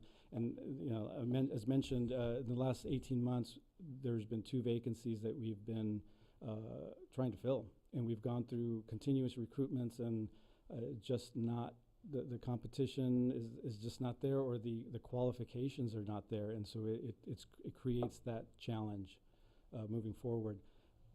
We hope that, there's always going to be a turnover with any department, but if we can limit it to 1 or 2, I think that's pretty normal. We'd like to not have to do that, but it's just part of the job.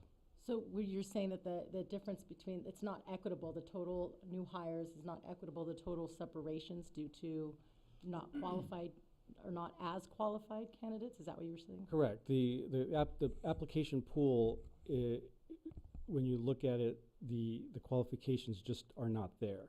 And when we go through our recruitment process and interviews and so forth, there are some, qualification issues and, years of experience that come into play as well.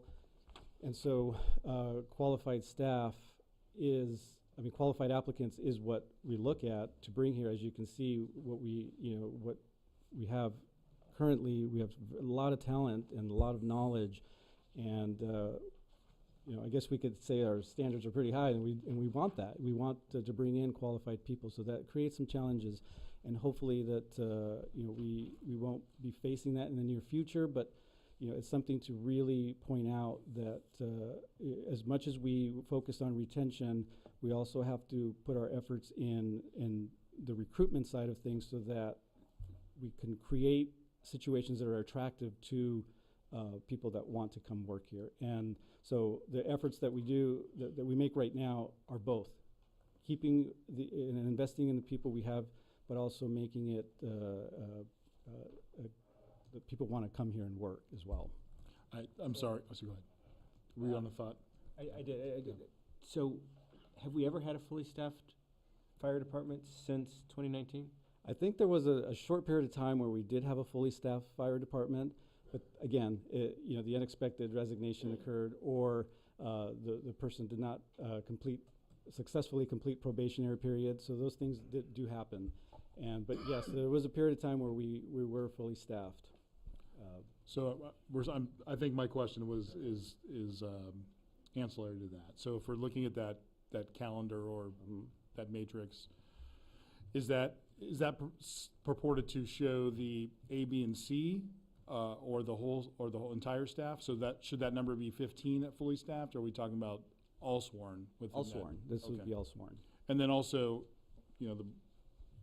I'm looking at January and December, and I'm thinking of looking at a balance sheet, right? So usually the end of December equals the beginning of January. But as I'm looking from 2020 December, it's 14, and I go to 2021 January. Right. Is that as of the end of January? The end of January, not the beginning of January. The end of January, yes. So we lost 2 within that month. Right. Okay.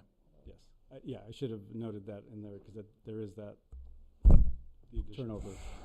Okay. That's helpful. Thank you. Okay. In 2019, the City Council approved a compensation philosophy that helps guide when we look at compensation, salaries and positions for the city. It also aligns it with the total compensation for the organization's overall strategy to attract and retain qualified staff. And through that compensation philosophy, the city looked at many cities, but established 11 peer cities that are similar to Sierra Madre in terms of population, geography, and like services. And out of those 11 cities, when you break it down to public safety, there are 3 cities that are very close to Sierra Madre, which are San Marino, South Pasadena, and Signal Hill. Signal Hill only has law enforcement. They have a contract with LA County Fire. And while the department's compensation is lower than neighboring cities, we have made progressive changes with our benefits and closing the gap. But we still have a lot of work to do to close that gap, and hopefully we could work something out in the near future to close that gap. And then within the last 12 months, as mentioned in the previous slide, we have been recruiting for 2 positions. But we're happy to say that we've filled those 2 positions, and now, as of today, we are fully staffed. But within the next couple of weeks, there will be a vacancy that will occur, and we are now recruiting for that vacancy as well. So it again, when we get fully staffed, the unexpected or something will happen where a vacancy will occur. Can I ask you just one follow-up question about, you mentioned the competition for talent when you're out there in the marketplace recruiting, as we seem to be doing pretty much on a continuous basis. Have you seen a change in the nature of that competition? I know, for example, this shortage in staffing and things like that are not unique to our city, and so presumably that's also generated more competition because more agencies are hiring for more positions. But have you seen a change, so there's that change, I understand, but have you seen a change based on where we as a city sit sort of competitively within the market? Have you had a change in what you're hearing from recruits as to, you know, the competitiveness of our positions based on, you know, the benefits and the salary and the sort of the package that we offer to potential recruits? I think so. I think that has a lot to do with our recruitment efforts. When you have applicants that are looking to get hired at a fire department and you have different, or you have many choices, and you look at salaries and benefits, which are the number one deciding factor where individuals want to apply, yes, it lessens our application pool because of the competitiveness in salaries and or benefits, or both, and it creates a challenge for our HR department or the department to bring in and attract the qualified staff that or applicants that we are looking for. We do get some applications, but when we start breaking that down, the qualifications are very minimal, or the years of experience are minimal. The qualifications, you know, we get a lot that are recently graduates from a fire academy or recently obtained their paramedic license, or through a background process, we discover other issues that are not suitable for, you know, for someone coming on board. So those things, scenarios have happened as well. And so so the challenges are there. Salaries and benefits are an area that a lot of applicants will look at. Quality of life is something they look at too, but really the number one deciding factor for an applicant is going to be salaries and benefits. I have a question in terms of turnover also and recruitment. What is I shouldn't say lifespan, what is the employment span for our average firefighter in Sierra Madre starting in 2019 when we became professional? Oh, that's a very good question. When we started our recruitment efforts in 2017, 18, and in 19, a lot of our firefighters that are currently here were transitioned from our part-time paramedics to become full-time firefighter-medics and engineers and or captains. And so that made that transition very easy, and then also recruiting from the outside as well. And at that time, our applicant pool was very, very had a lot of qualified individuals. As you can see, a lot of the individuals that were here today standing before you were part of the recruitment efforts, and they're still here. So I'd say, you know, within, you know, some of them are within the last 6 years, 7 years when we started the full-time, and now, you know, since probably 2018, we've had those individuals here with us. So 4 years, 5 years, I would say, probably 4 years at max.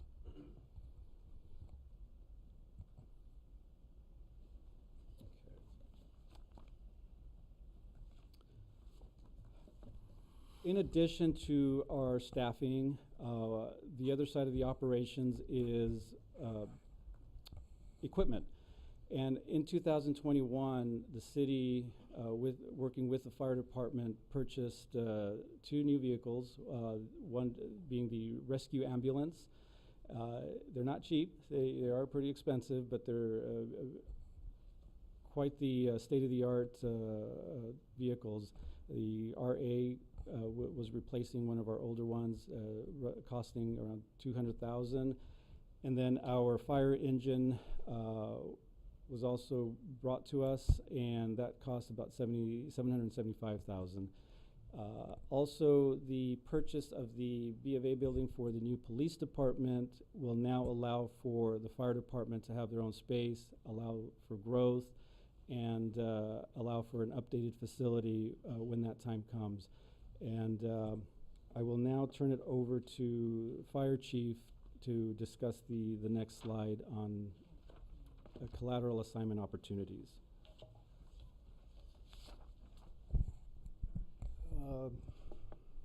First, I'd really actually like to just thank the council for re-agendizing this. It is a very important topic, and I'm just pleased that we're having these conversations right now. But to continue on with this is, as our peers on the police department, we're proud to talk to you recently about is their collateral duties or assignments, if you will. On the fire side, we are now striving to get to that point. We haven't been able to do that in the existence of the fire department, one, because we were volunteer, and two, since the establishment of a full-time career department, we just haven't really established ourselves.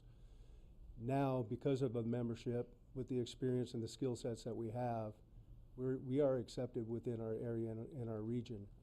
And so through that, we are trying to better ourselves in support of the region and our area. One of them is through the Verdugo Fire Investigation Task Force, which is basically an arson investigation task force. We were members of that prior with Captain Snyder, but since his resignation and well-deserved retirement, we've been void of filling that vacancy, which is pretty much a requirement from each agency to have a representative, because it is a mutual aid or a mutual aid agreement that we have. For instance, if we have a fire that needs investigating here in town, we have to seek outside assistance to conduct that investigation. But I'm happy that we actually have one member that has completed all the state fire marshal training and certification to be open a task book through the state and the state fire marshal to become an arson investigator. And actually at the honors dinner, we got the call for him to go out and shadow the lead investigator for our area, who's actually taking him under his wing, and we're gonna get him through. So that's something that we're really excited about. And again, to Mayor Pro Tem's explanation of things, or which the point you brought up is, yeah, there's opportunities out there for these folks to go, and that's going to be overtime. The other thing that we're looking at in conjunction with our police department through FSET, where they are basically got their officers in, is I've been in talks with both Laverne and Monrovia, who's also members of FSET, and we want to see our paramedics become basically tactical EMS or SWAT medics. There's a big need for that, and so we're in talks on how that works through the law enforcement side and the fire side to see if we can't, our agencies can't get our paramedics into that program as well. And lastly, one of the other things that we're looking at is a regional task force, basically an urban search and rescue task force. And in this area, it's referred to as RTF4. And so that's a culmination of cities or agencies in our area that make up this task force. Most recently, they were deployed up into our local mountains for all the snow, up into the Crestline area, to help people get evacuated from there. They typically will go out on wildland fires in an EMS situation as well to rescue firefighters. If we have the earthquakes, those are going to be the folks that are coming out and doing the search and rescues and stuff. And so we have, like I said, we have members now that are achieving these certificates, and we've started the talks with that task force of getting our membership into there as well. These are all outstanding things that not only provide to our region, but now bring that knowledge and that resource back to our community. Do we have anyone that's part of the urban search and rescue? We do not currently, but we've had those meetings as recent as a couple weeks ago with those that run that task force, and we do currently have one member that is qualified for that, and we're looking at getting that member in there. With our current Cal OES truck, there's no task force or collateral assignment now, it just gets called out every now and then? Correct. Cal OES is a big organization with a lot of layers to it. The fire engine that we have, an OES engine, that's a separate component from this, and mostly for wildland mutual aid responses. Are these opportunities recruiting opportunities, or is this still part of our kind of catching up, meaning that, you know, that we're now sort of addressing potential recruitment deficits by participating or looking to participate in these programs, or are these the types of things that we can tout as opportunities that we can provide to potential recruits? These opportunities are going to be twofold. These are absolute retention opportunities for us. We are fortunate, and into the fire service, we don't run a lot of fires nowadays. Most of it is EMS. Here in Sierra Madre, obviously our call volume is low. This gets our members out there and gets them to, they have some of them love to be on the EMS side of it. Some of them love to go and tie ropes and knots and rescue people. And some like to, you know, go out and see how fires start. We don't have any John Orrs here, so that's good. But it gets them to sprout their interests, which means they're not constantly doing the same things. That's going to help with that retention. And for us to be able to say that we are in these opportunities and these programs is definitely going to help with our recruitment. Great, thank you. On the SWAT team or the TEMS, are those people the ones that are called out during mass shootings? Is that kind of one of the places where they might be deployed? Absolutely, yes. They would be basically embedded with the SWAT members. They would have to go through all the training that SWAT members go through as well. There's a lot of layers to this. It's probably where our city attorney will get involved as well. These members may be armed as well for their protection and the protection of the members of that team. And so, but yes, they're there to really help out with the officers and provide aid to them. Is the basics, the basis behind the tactical EMS.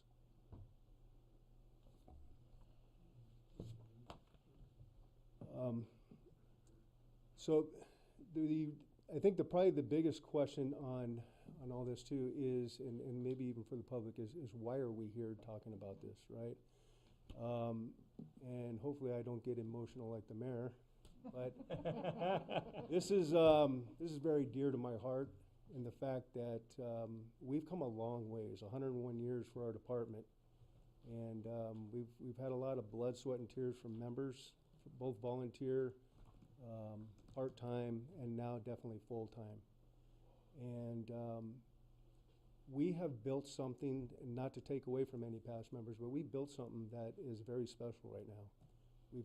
We got well-qualified, very skilled, seasoned people, and I don't want to lose them, right? I honestly care about every individual in this department. But where we're at because of the times, and I would equate it to, as city manager and I have talked to COVID, right? As especially LA County, LA City fire departments with mandates on vaccinations and the like. There's been a lot of loss in membership. Those in the baby boomer area just said, forget it, I'm done. I might as well retire. I'm right there anyways. Or they've moved to counties, and we're working for counties that don't have those same mandates. Those voids and vacancies have to be filled. And so it's either coming from our smaller agencies, which we are not the only ones, right? Our neighboring agencies are also being affected by this. But and the same thing as assistant city managers just talked to, they pay more than we do. So we're losing them not only to the bigger fish, but also to our neighboring agencies. As was mentioned, I am losing one valued member to Los Angeles County in 2 weeks, basically. And I have really good communication with my labor group, and it has been confirmed that I do currently have other people in backgrounds with other agencies and conditional offers with other agencies, as many as 5 personnel, to add to the one that is definitely leaving. 5 is one shift. That's that A, B, or C shift. And what that really means is, guess what? We're going back to COVID days, where my staff is now back to those 4,000 hours. And to be honest with you, none of these folks want to leave. They've all told me they want to remain here. They love this city. They want to provide the service, the highest service they can to this community. They want to be here. But because of the times and trying to take care of their families and everything else that we have to do nowadays. Some of them are really, they have no other options, is where we're at. But that snowball effect now is getting to others that are going, well, I don't want to, I can't work those hours again. So if I have to work those hours again, I might as well go somewhere else to work less hours and make a lot more money. So that's kind of where we're at, you know, we're at the rock and the hard place right now. And that's just being transparent as everybody in this community wants. We have people that want to be here. And so my hopes is that we can place the value on the membership and hopefully retain them, the people that we have now, and continue with the growth of our department and reaching for the those big goals that we've set. And that is my hopes. I know we have a lot of discussions going on, and I feel very optimistic on it, but it is an important thing that we take care of these people. They gave a lot in the last few years, as well as their families, to be separated in that times. You know, we have had some marriages dissolve in the last few years. I'm not, you know, part of it, I'm sure, is because of the schedules that they kept. But that's their commitment to this city. That's a commitment to their service. And, you know, as their leader, I feel committed to them as well. And so I appreciate that we're having this dialogue and that we're looking for the opportunities to show them we value them. So with that, I'm here to answer any additional questions. Cover the last slide. Can I make a comment? Yes, please, Councilmember Goss. I think it was I think there was one more. I'm sorry, Mayor. Yeah, I'm sorry, But there's it's one pretty more. much Sorry. it's pretty much already Go been ahead. talked to. Yes, I'm sorry. Oh, I was going to say I think it was 2 Saturdays ago. Pardon me. I was down at LA Fitness. I work out there down in Hastings Ranch, and it's about 11 in the morning, and all of a sudden, an alarm goes off in there, and the place is packed. For a while there, we're going, what do we do? Because none of the personnel were saying anything. We're all looking around, is this a fire drill or not? About 5 minutes later, a guy comes out and shoos us out. So we got the whole gym standing outside in the parking lot. And lo and behold, who shows up and answering the alarm? But Sierra Madre Fire Department. And they roll in there and they take charge of that operation. They're parked right underneath LA Fitness, Pasadena, California. 4 or 5 minutes later, the other agencies roll in. I couldn't tell you how proud I was. So they're not just beneficial to us, they're beneficial to the surrounding communities as well. And that's the first time I saw that with my own eyes, and it really made an impression on me. So kudos to those guys. Thank you. Did you want to go through that last slide since it's there? Yes, sure. So basically some bullet points of looking ahead is we do have a road to travel. We are only 3 years into this model, and you know I couldn't be more proud of what our membership has accomplished in that short time. And one of them, definitely, as we're speaking to tonight, is the efforts to retain and recruit qualified staff, but mostly retain them. I think I have another career as a recruiter after this, because that seems like all I'm doing, and that's not just me. That's unfortunately the whole city. Any of my peers in the other departments could speak to the same. So, but we need to look at what is going to help this out, and the salaries and benefits, the incentive pays, potentially the additional personnel that would definitely help.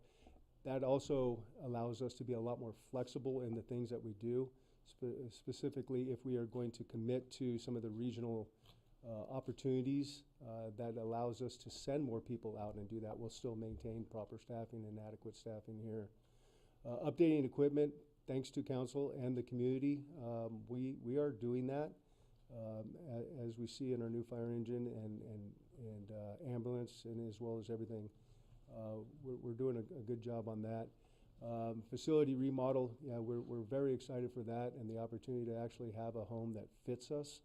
As some may not know, it was it was built for the volunteer days, and it never had room for sleeping quarters or anything of the like, and it's just not very conducive for, like I said, that second home.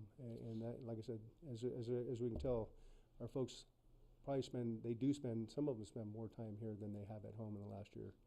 And Cozy gets old after a while, right? It to be honest with you, I would love to have that place cozy for them. Yeah. It's small, it's cramped, it's thankfully they sort of like each other. At least that's what they tell me. Thank you, Chief. Welcome. Any questions for Chief that we didn't? Yes, please. More, yeah. Are our firefighter paramedics able to make a living on our salaries, or are they working second and third jobs? That question is definitely subjective. It's going to be on their lifestyles, but no is the honest answer.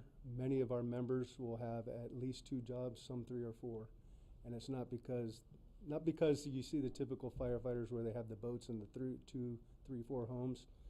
They are absolutely trying to get their kids to school, and pay the bills and increases of gas prices, milk prices. They're just trying to live, to be honest with you. And is there a ballpark? Is it like is it a majority of the staff? I'm just trying to get. I don't need exact numbers. I'm trying to get a feeling. Is it a couple of people, or is it a large contingent of our force? If you look in your mind, look back to our staffing model of 15 people. The bulk of them at 9 being at the firefighter paramedic rank, for which we're really looking at. It is absolutely the bulk of our department. We've got members that have recently got married that would love to try and start a family and buy a home, and it is not in the cards. So those are the life choices that they're coming up against right now. Trying to, like I said, just take care of their families. And one other question. I'm trying to wrap my head around the hourly rate, because my mind went down a rabbit hole, a wrong one, because I saw the $15 an hour, but that was in 2017, and now we're at 62 or 65. So assuming that is just a 2080 hours a year, so that's roughly working about $30 an hour. Is that right? Is my math right? I just need to get my mind around that. At least in our fire service, the way our FLSA period is broken out, we work 2,920 hours versus your typical 40-hour person, because we are based on a 56-hour work week. So that then adjusts the hourly rate. Councilman Parkhurst, I think you're looking at single function firefighter. Oh, that's not even on there. Okay. Because no one has that. Yeah, I think our single function, we do have a single function on the salary matrix, and I think that's only $15.83 an hour in the current salary We're at matrix. $15.83 an hour is what we're looking at. For single function firefighters on the current salary. So firefighter paramedic. Single function firefighters still live on the salary matrix. However, we do not. They're all vacant. That we didn't remove it there in case there's contingency needs in the future or what have you. But right now we don't staff that position. So I'm still. What are we? I'm trying to wrap my head around an hourly rate. I mean, because I saw the $15 an hour, and I went and looked, and you could walk across the street and get a job as a barista at Starbucks with an average of $16.87 an hour. And so I'm trying to put this in context here of, like, are we close to 30? Like, I'm trying to get like an average number of dollars per hour that these guys are getting to help me. It just helps me out. Can I ask another follow-up with that? So you're saying that that a regular work week for firefighters or public safety is 56 hours a week, therefore they don't get paid overtime till after that 56 hours, not 40? Actually, it's, if I remember my numbers well, and I have my union president here, so he'll remind me if I'm wrong. We are at 122 days? Yes. 122 hours after that overtime kicks in. not certain events, of 2 weeks. 2 weeks. Okay, I was like, wait a minute. 182, excuse me. For how long span? 182 hours. After that, the overtime. For 2 weeks. Will kick in. And that's in a 24-day cycle. Oh, okay. So it's not like, you have to do the math Yeah. equivalent to it, a week. Do you have any more questions for Chief or Assistant City Manager? Any more? No? Yeah, I think this was a great presentation. I think edification for us and the community. I think we need to agendize a discussion in order to have some public comment and input on this. So thank you for putting this together quickly. It's a very important, urgent matter, and we're grateful for your efforts here. Thank you. Appreciate your time. Thank you. Mr. Mayor, may I make Yes. a comment? Yes, please. And I'd like to follow Yes, as please. well. So probably my turn to get emotional, but not sad, mad. I wish that the folks who were here earlier complaining about extra money that the city might get via our development had stayed to listen to this, because we're asked to account for every dollar that might come in through that development agreement, and it's pretty clear where that money needs to go. So I would appreciate, and I'm speaking, to the choir here because you're all already here, but it would be great if people who came to make negative public comment and criticize would stay for the entire meeting to understand the entirety of the challenges that the city faces. Thank you, Mayor Pro Tem. Amen. Any other comments? I do. I want to thank the crew for being here, especially the spouses as well. I've seen, the whole families come down. I see some of you are out of uniform, so that means that you're not on call right now, and I really appreciate that. I think, as we saw in the presentation, a similar size cities like Signal Hill does not have a professional fire department, and as we go around and we talk to our peers in other cities, we often, we talk about Sierra Madre, like, oh, you're a contract city. And like, no, we're a full service city, and we're incredibly fortunate for that. Like Mayor Goss, I've actually been able to see these folks in action. Now it's my turn to get emotional. So on Halloween, my mother and father come down quite often on Halloween because this is just such a fabulous city to see all of, we get like 1,000 kids come through by our house because we're right near Alegria, and it's absolutely just fantastic. But my father tripped and fell on Halloween and broke his femur. And the crew was here and took incredibly good care of him, got him down to Methodist. He was in the hospital and had to have a rod and several screws put in. And they, it's thanks to them that they got him. He was sitting there and he's saying, I'm fine. Just let me sit here for a minute. I'm like, no, I'm calling the fire department. And you guys really took care of him. And I want to thank you so much for that. The good news is he's up and walking around. He's at about 95%, and he wouldn't have been that without your guys' help. The last thing is, we're here talking about the overall fire department and everything, and I think pay is really important. And we also talked about the cozy facilities. I want to say I've been in those cozy facilities, and I've seen the bathroom changing room there and the flood that's there. It's showing its age, and it's got some serious challenges with it. And so I think I really echo what a lot of the other folks here have said, that this is really important. These people take care of us all the time, and we need to take care of them. Thank you. I just wanted to add, I think, Chief, you're being very humble. So when you look at the gains that the city has made, even say when I was on the fire department, you know how they always say it's easier to maintain, or when you lose something, when we lost the ability to work with the other cities back, I would say in probably 1990s and 2000, and to get that ability to have all of the Verdugo cities trust that we can work with them is absolutely phenomenal.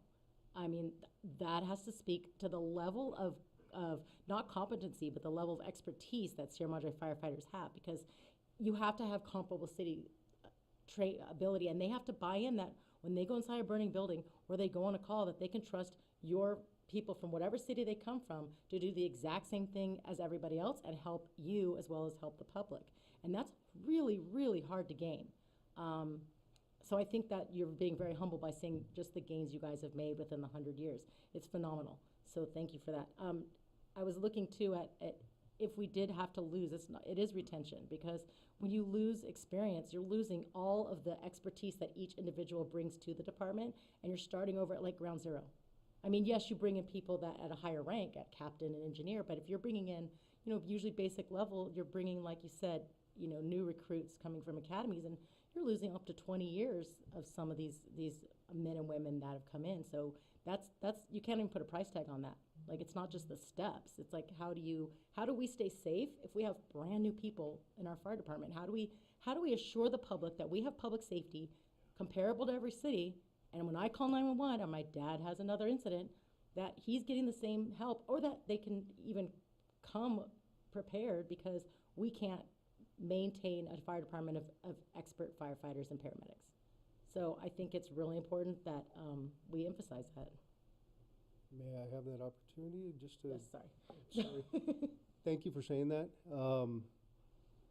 That's something that I, as a resident here, I have my family here. I entrust my family with my members because of their experience and their expertise and their compassion and their care for their patients. I've got members with 15 years experience, 22 years experience, down to maybe a couple years, but they have mentors to bring them along. They have guides to bring them along. Where we're currently at, if we lose that experience, as you spoke to, I can probably fill their vacancies, but am I going to fill them with the paramedic that just got out of school a year ago? That's the person that's going to be working on our community. Not to take anything away from them, but I don't need a department made up of them. I need a department with experienced people that we bring in some of the newer folks and we help guide them and mentor them. And that's really where we're at. Thank you, Chief.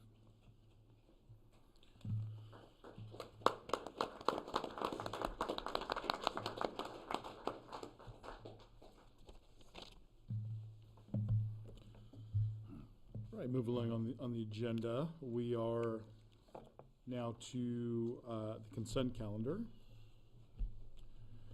Now's the opportunity to pull anything if we want to. No. I'm hearing no. Okay. Yeah, that's true. Back on the agenda. I'm sorry. We did pass that opportunity. So do we have any questions on item A? I know there were some big expenditures there. Do we have any questions? Those have all been answered. Okay. Item B, any questions? I have comments, but I'll save them. Okay. The question on the unfunded accrued liability, Director Guerrero Leon. So we were at, are there any forecasts on PERS performance? Like, we had a negative performance. At one point we were at 90-something%. We've dropped back down to 85. Are we going to? What's the forecast like, and how far out do we have one? I know that there's high amount of uncertainty in that, but I'm trying to think through. Is like, is this the right size of? We're hitting 85, and that's great, 85%. Are we going to see this? Could we see this again in the fall if the stock market doesn't do well? Or I'm just trying to get my mind around kind of a budget perspective of does this last us a year, or we're going to have to watch and have you back here in 6 months? Good evening, Mayor and council members. Thank you for your question, Councilmember Parkhurst. So we did discuss, I had a meeting today with our actuary to get if we knew any updated results on investments, because that all has an effect on the valuation and the funded status. So he didn't really want to provide a projection, but he did say we're looking at about 5.5 investment return instead of the expected assumption of 6.8. So we will see, we can see an negative effect in our next valuation. That's going to be received in August. So no, actually in August, we'll see the one from the negative 7.5. Next August, we'll see the one for this investment return. But we'll actually, in July is when we see an expected projection, which that's where we'll see the actual projection. But with the policy in place that we do have in place, it's 85% minimum, and it also has that we have to analyze it internally every year to keep managing it and keep presenting if we ever go below that amount. Yes, please. So I assume that the forward-looking projection impacts or influences the amount that we're budgeting currently for the next fiscal year, given sort of what we think the performance might be. Is that correct? Yes, that is correct. And then just to confirm, because we have you up here, the amount that is on consent in terms of our prepayment, that is part of the current fiscal year budget, correct? Correct. That is in the budget. Right. Thank you. So you did talk to the actuary, and that's on the liability side of things. Do you ever get an opportunity to talk to people on the asset side of things, or is it mainly just the liability side? It's mainly the liability side. Okay. I don't know if this is more of a comment or a question, but I know the CEO up there was trying to get a lot more private equity. We did hear from somebody else at Cal Cities, not Marcy Frost, but one of the investment advisors. So I'm just curious what the expectations of return are, if they've already gotten to the point where, they were saying like there's like 8 really good quarterbacks in the NFL of the 30 teams, and that's the same thing with private equity. They were trying to land one of those. So I don't know if you've heard anything about that, or have you, as far as the asset side. I have not on the asset side. All right, thank you. I can speak personally that the private equity market is not particularly robust right now. Yeah. That's the fear when they're on the asset side. If they're dumping more money, and they're also leveraging now, which they weren't with margin. They weren't doing that before. So, any other questions for the director? Thank you. Thank you. I do. Before you go away, I'm sorry. So, we do have a policy of 85% funded. And I can't remember the name of the plan, but we do have that alternative investment plan outside of just giving money to PERS. We can put it into let's say a rainy day fund that has a return that's better than what PERS is getting. What's our policy regarding when we can fund that? Because I have a preference to fund that because of the ebbs and flows of the market. I know we have to get to 85%, but funding that other fund that we can then fund our PERS with eventually, to me, that's more interesting. So where's our policy there? Do we have a policy? We don't have a current formal policy on that. We do have SEPT, the trust for investments, and if it can be discussed if we want to include an additional investment based on how it's doing now. And we have seen negative returns as of now, but it moves with the market, and we'll be looking at that as well. Yeah. So yeah. Okay. Not the LAIF, but the other fund that SEPT. Yeah. I know there was some kind of number associated with that too. Okay. All right, that's helpful. I don't have an appetite for doing a policy per se for that. I think if we take it with our finance director on a year-by-year basis, I think that's a good idea. All right, thank you for coming back and forth. Okay, let's move on to item C. Do we have any questions regarding item C on the consent? No? Item D? Item F? No questions? A, B, C, D. Where's E? Yeah, sorry. No, there's no E. Well, you can turn an F into an E. the fire department presentation. That's right. Okay. Good catch.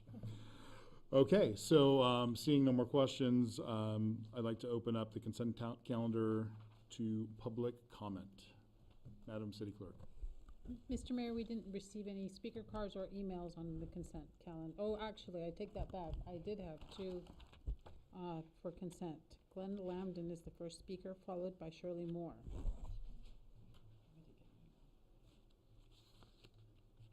Honorable Mayor, Mayor Pro Tem, Council, and staff, Glenn Lambden, 444 Sturdivant.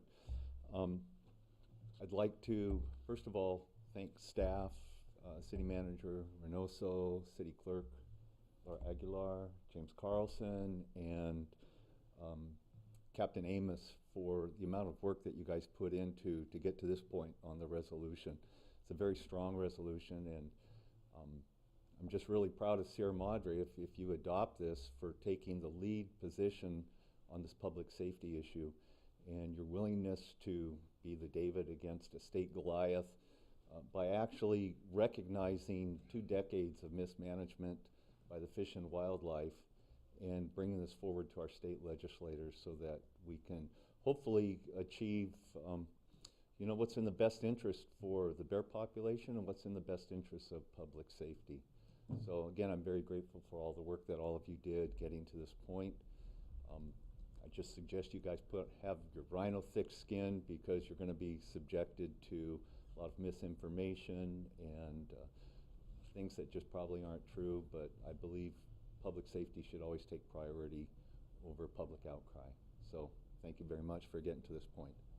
Thank you, former Mayor Lambden. Mr. Mayor, the next speaker is Shirley Moore.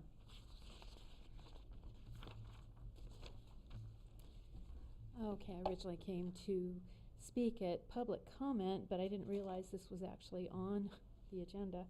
I'm going to read a letter to you that I wrote to the editor of the Mountain Views News back in October, immediately after, or the same day as Glenn Lambden's article was printed. I feel compelled to rebut Glenn Lambden's hysterical rant against the bears living within our community. Article published October 22nd, 2022. Sierra Madre is an urban wildlife interface zone, something which must be fully appreciated by all its residents, which a number of wild animals call home: bears, mountain lion, bobcat, coyote, deer, fox, raccoon, opossum, skunk, etc. Sierra Madre is also a self-designated wildlife sanctuary per Resolution 72-62. As such, local realtors, if they are not already doing so, should be notifying potential buyers that they will be sharing space with these animal neighbors and discouraging them from buying property here if they find such neighbors disagreeable. The presence of bears in the San Gabriel Mountains is not new. The grizzlies who once lived here were viciously hunted to extinction in the late 19th century.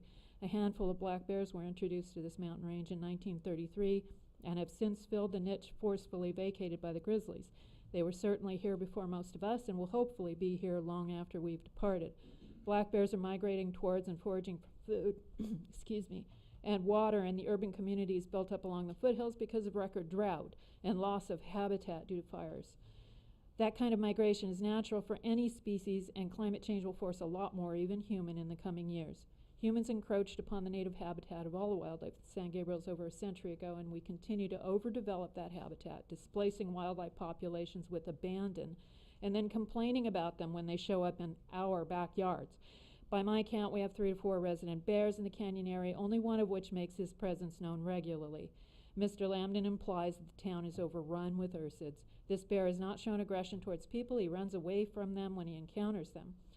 He, his sister, their mother, and their sire could only be perceived as threats to the public safety by an uneducated public, a public unwilling to learn to live in harmony with the local wildlife by making the necessary adjustments to avoid confrontations of any kind, a public which continues to perpetuate the false, horrifying, and fearsome reputation which these bears do not deserve. We, that public, need to learn to live with our fellow creatures, not preach relocation and/or extermination. Yes, we should treat bears and all wildlife with caution, but also we must respect them. We need to adjust, learn, and grow in order to share this space harmoniously with our animal neighbors. Mr. Lambden instead chooses to demonize and mischaracterize these bears, suggesting strongly that we wage war on the species. Mr. Lambden engages in outrageous fear-mongering, citing 4 bear attacks in the last 3 years and labeling Sierra Madre as one of the most dangerous cities in Southern California for bear attacks, putting out the clarion call for a committee to relocate all of the bears from the urban communities along the foothills, and playing shamelessly on our emotions by claiming that children are subject to attack while they eat their lunch at St. Rita. Ms. Moore, if you're close, I'll let you finish. If not, you gotta wrap it up. There's a few more paragraphs. I will give you a copy of it so you can, the long and short of it is, those bears deserve to be there more than we do. We have encroached on their territory.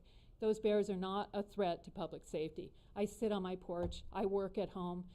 That boy walks by me on a weekly basis, and I talk to him. He's never shown any aggressive behavior whenever I run into him. I think that you're going in the wrong direction with this. Thank you, Ms. Moore.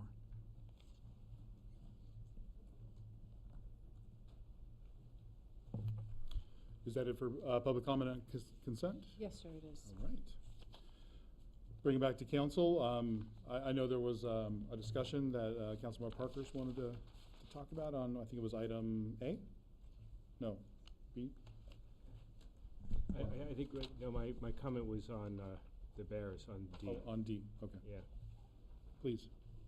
Oh, so on that, I thank Ms. Moore for her comment, and I understand where she's coming from.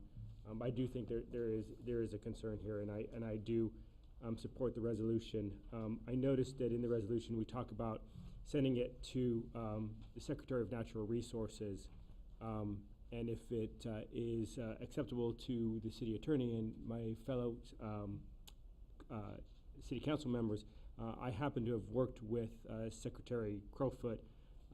We don't know each other really well, but I'd be willing to write a cover letter to him stressing the importance of investigating this and his engagement of it. So if that's acceptable to others, I would like to do that on city letterhead. I have no objection to that. Okay. Okay. Thank you. Yes. Any other comments on consent before we have a motion? I was just going to say, I just wanted to clarify, my position and for the public's benefit. The resolution, in my mind, is not perpetuating or suggesting a particular solution. To me, the impetus is to put on the agencies responsible for this to find a better solution than what they are currently employing. And so, if that solution is what Mr. Lambden has advocated for, that's a discussion to be had. But I don't think it's the only possible. This is not my area of expertise, so I'm not going to suggest other possibilities. But presumably, the experts, can actually look perhaps and talk about other opportunities, other options. And so, to me, this is a alarm to them to tell them that they are not paying attention to the severity of the problem and that they need to start paying attention and look for alternative solutions to the coexisting policy that they've maintained, for a number of decades. So anyway, I just want to, that's sort of where I am seeing this, and if people disagree, then we maybe need to, fix the language. Thank you, Mayor Pro Tem, and I agree. As I mentioned, I did talk with the members of the COG that attended the meeting, and it's more about let's look at the current policies, which tend to be statewide and not regional. Regionally, we're different than Mammoth. We're different than Lake Tahoe as far as how we are in our surroundings. So the other foothill leaders felt it important to at least look at the policies and try to have at least the Commission of Fish and Game, which then gives policy, or they help affect policy that the Fish and Wildlife Division speaks to. So public safety is paramount. We're not proposing any policy, as you said, because we're not the experts. So I think a fresh look at this is important, and that's where I'm coming from. I think the resolution states. I would say that that's what I read from the resolution as well, and that's also what, when Ms. McKenzie, I believe that was her name, the expert that comes in for the bear discussion, that's what her suggestion was as well, because she's a researcher, so everyone has their expertise. We're not an expert in that field of, in our personal lives, we're not an expert in that.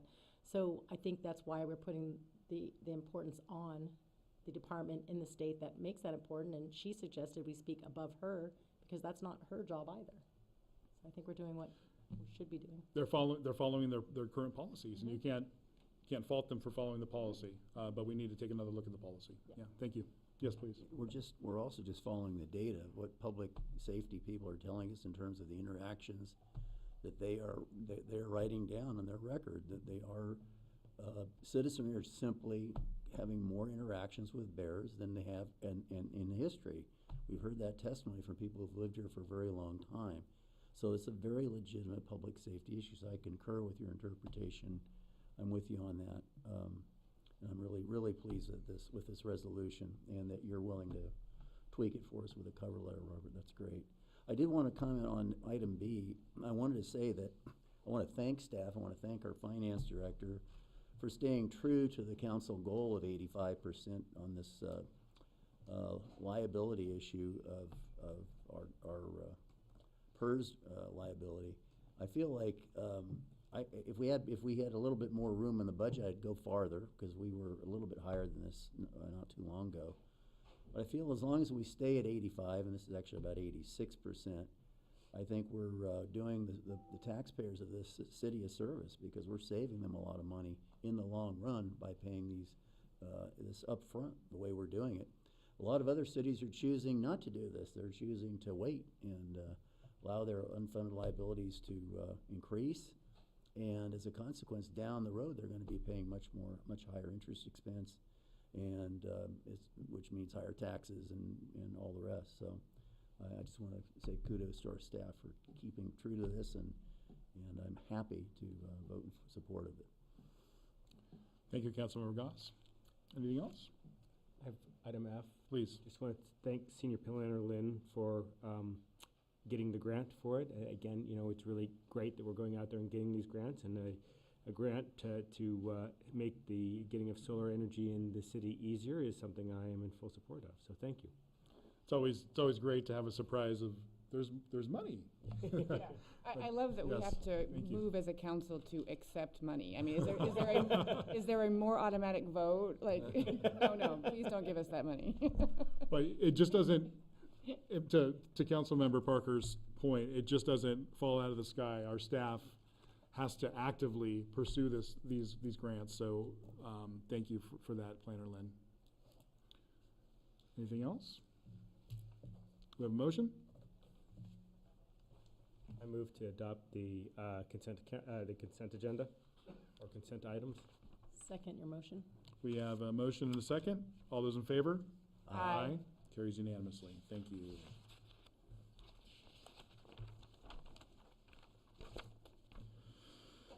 Okay, moving on to discussion items. How are we doing? Do we need to take a break? Or we? Yeah, let's take a 5-minute break. I'm sorry, Management Analyst Carlson. We'll take a 5-minute break, and we'll have you come back up. Thank you.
back from the break.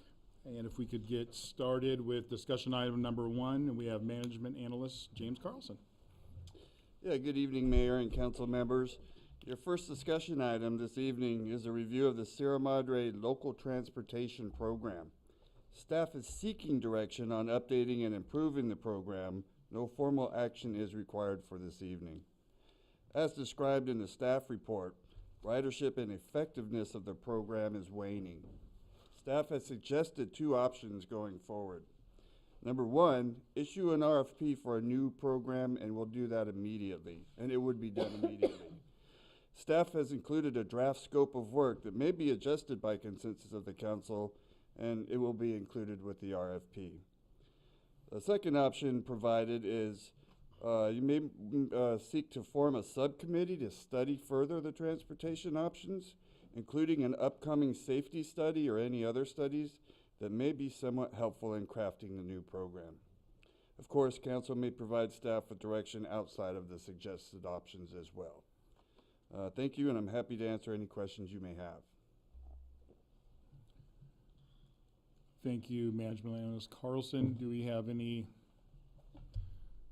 questions? I think I have comments and maybe some questions, but does council have any? No questions. It was a good staff report. Yes. So maybe I'll craft some questions and open to public comment and then. Okay. So as far as our routes, we have the route on the roundabout to Ralph's. How often does that occur? It's quite rare. We don't get destination data. We get ridership totals. We get feedback specifically from Community Services Commission and Senior Services Commission. That was a part of our latest update. It was a very requested destination. I don't doubt that any new transportation program thoughts would include a new route if we are going to stick with a roundabout style ride. So there's a lot of things out there. You may have noticed I did the scope of work for the RFP kind of like a design build. I want them to come to me with their ideas. They're the professionals. I'm a little worried that there's not a ton of big companies out there that would respond to an RFP. We could end up with First Transit, which is not a problem. I think they're good. But to have them think outside the box and give us something a little bit better is what the purpose of the RFP would be. And so our funds come from Measure A funds for this, is that correct? Okay. And they are dedicated to local transportation. It's not something that can be used for road work as well. It has to be with the local transportation program. And that could, those funds, because I know we've had problems with the transmission and other issues within our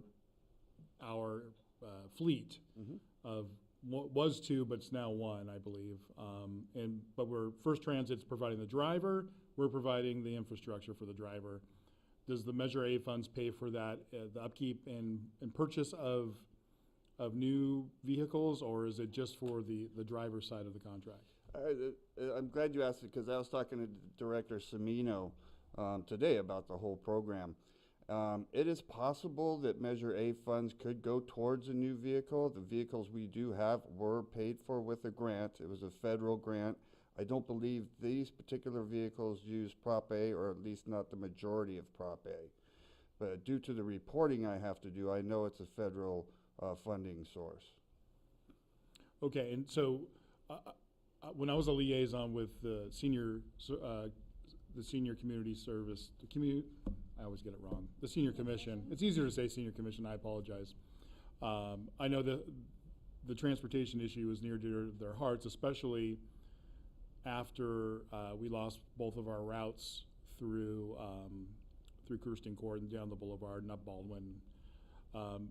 Have you heard from any other commissions, such as community services, or even from residents? I know there's been concern about our dial ride service not being great as far as the hours that it runs. Have you been hearing anything outside of the senior commission? Yeah, I've heard that Metro Micro is not a solution. I was kind of hoping it would be better than it is. in communications with Metro. It's still a pilot program. They won't move off of that, but that should not be read into that we're getting one or both lines back. So we're in a position now where we can't wait and see. We have to make these improvements. And I'm seeing two paths, and I'd welcome any other ideas that the council may have. Okay, and I know we're not to discussion or direction yet, but you know, from what I hear from not only seniors, I hear from students, because that bus line's gone. I hear from people that are differently abled or are unable to drive for one reason or another. They can't get to employment or offices because we've lost that route. Has there been any talk with Foothill Transit? Are they a possibility, or are they outside of our jurisdiction? They're currently outside of our jurisdiction, but not by much. They will reach, their stop reaches all the way to Santa Anita and Foothill. So any new planning of any new route would connect with that. We've also had discussions of Arcadia's local public transportation plan. And if we were to meet up at one of their stops too, we would have the option of extending that, the Gold Line and all these things. But Foothill Transit's a great idea, something we've been looking at. It's Santa Anita and Foothill and many areas east and even a little south. So that's something we would definitely look at. Okay, that's good. I mean, and I would think this is near and dear to Councilmember Parker's heart because, you know, when I was working in Pasadena, I took opportunities to take mass transit. If it's already moving, you may as well use their fuel, right? And I think it's also an environmental issue as well. So, and we have a lot of people concerned about the environment in our community. So I think we need to. I love the work you've been doing on this. I think it's been 2 years. You've been really working hard on this. That I've been paying attention. We need to find an effective solution that doesn't. It's not very efficient right now, right? An effective, efficient solution, and we need to solve it because there are people that need this service and would like to use the service for the benefits of the environment as well. And the grant is not earmarked just for seniors, correct? It's just transportation. That is correct. It's public transportation. However, we are required to have an ADA vehicle. All right. Do we have any data on what we lost when we did lose the metro system and the buses through Sierra Madre? Do we have any data on what alternatives? I've been asking for Metro Micro data, including complaints, and I haven't been receiving that. I think there's a Facebook page dedicated to the problems with I didn't know that. for our city specifically, yeah. So any more questions for management analysts? Yes, please. So if we were to form a subcommittee on this, what would be the focus of the subcommittee? I'm trying to weigh the difference between the RFP and the subcommittee, and what would you see the subcommittee doing what would you see the subcommittee doing? Let me just end it there. Yeah, I've been a part of 2 subcommittees previously, going all the way back to Mayor Zimmerman.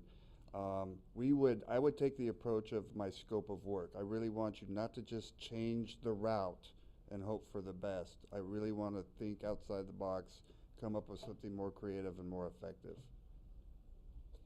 And if we do go with the RFP, how do we involve the community?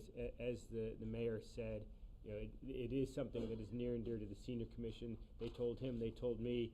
I mean, you know, we know it's a consistent thing. How can we engage them in this process? Have you thought through that? I think, as opposed to reaching out for public feedback on the scope of work, we would present them with the results of an RFP. And that's when we'd be searching for feedback.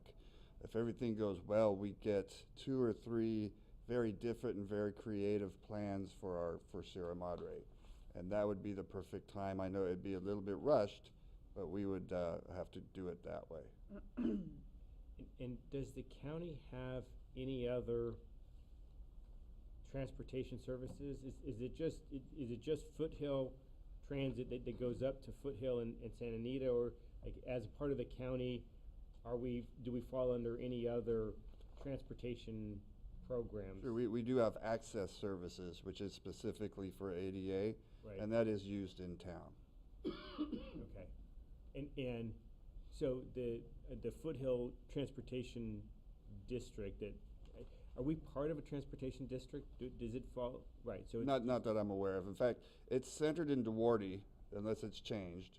And it may have even been more of like a Eastern San Gabriel Valley district that was put together. I know they've been around for a long time. I don't believe they're really tethered to Metro, although I can't see how they couldn't be in some way. But I think they were kind of, on their own, they're kind of a standalone thing for the most part.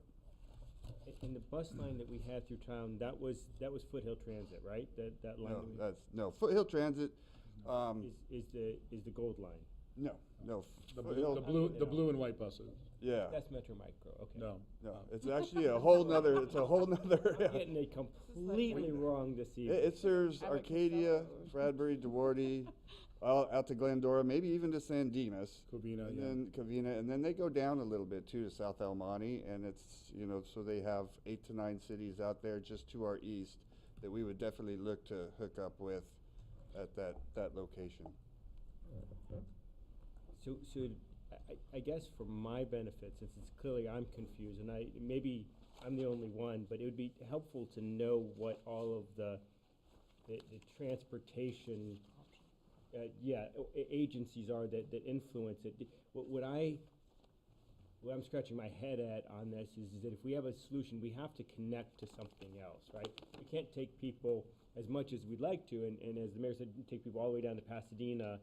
We can get them down to the gold line, but I think if we just look at our own solution and getting people down to say Hastings Ranch or down over to Arcadia for shopping, that's good. But if we're not thinking interconnected, I think we're only doing part of the we're only doing part of the solution. And maybe that's all that we can do right now is we just take care of seniors and students and get them to shopping and school areas. But it would be nice to kind of make sure we understand the ecosystem within which this operates. Sure. And to that fact, I mean, from Sierra Madre taking a public transportation, going to Foothill Transit, going to the Gold Line, going to any of the other ones, will get you to anywhere around the world if you take that Gold Line to Grand Union Station, So that's part of the thought too. We want our residents to be able to get anywhere in the world. Have we done any surveys or has it come up in the town hall meetings or anything about transportation needs for our city and what our citizens, our students, our people that can't afford? I mean, I'm thinking about equity right now, and we're supposed to really focus on equity and diversity and making sure that everyone has the right access to everything. And here we're segregating a whole population of our city. Those who can't afford a vehicle, we have no options for you. That's what I see. Mm-hmm. Only if you're over 62 and you can prove you have a disability where you can be on a That would be access service. We haven't done a formal survey, at least before COVID. I didn't hear much about transportation at the recent open house at the library. I may hear about it at the upcoming open house for Public Works. But I'll have the best way to really get your ear to the ground would be that subcommittee I mentioned. That could probably take an extension with First Transit. I would like to work with First Transit. They've been willing to make some slight adjustments to the program while we're going through this. But at the same time, it's very hard to change a transportation program because you can't keep changing it. People start to rely on it. People start learning on it. When you make a plan, when you make a program, it should be something you're comfortable sticking to for a while. But adjustments, of course, when necessary if things aren't working, like it's costing $116 per ride. I'm sorry, go ahead. So could we do the RFP, and then have the subcommittee? Like I hear you very clearly that if we have a subcommittee, they may be well, they probably won't be as ignorant as I am, but they'll have a lot of questions as well on it. And maybe after we get that, then we get a subcommittee, or maybe we get yeah, I guess we get a subcommittee to really think through and think through the options on it, and maybe that can help get us a more holistic response. That's a possibility. I would love to, take a RFP out to the public and see what comes back. I don't want to make it a practice of not intending to award after an RFP. That shouldn't be a practice. That doesn't mean we have to award after an RFP if we really, don't have the answer. Nothing is right in front of us. But that's an option too. We could do both. I have a question, and I think maybe we're starting to. No, but I want to bring that up, the reason why we've gone down this path. Yeah, no, I just want to make sure we have to do public comment before we actually get into discussion. Discussion. On the Measure A funds, is that a fixed amount that we get, or is it somewhat based on need? So, for example, if we needed to actually buy a new vehicle, would there be additional funds available or ways to get more, or is it just a straight, we get X amount or X percentage or whatever? From what I understand, it's population-based. So it fluctuates a small amount.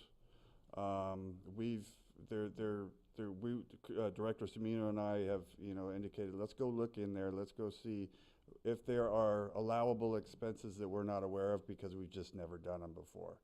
So we do have a little bit of homework to do on the nitty-gritty of the Prop A funds.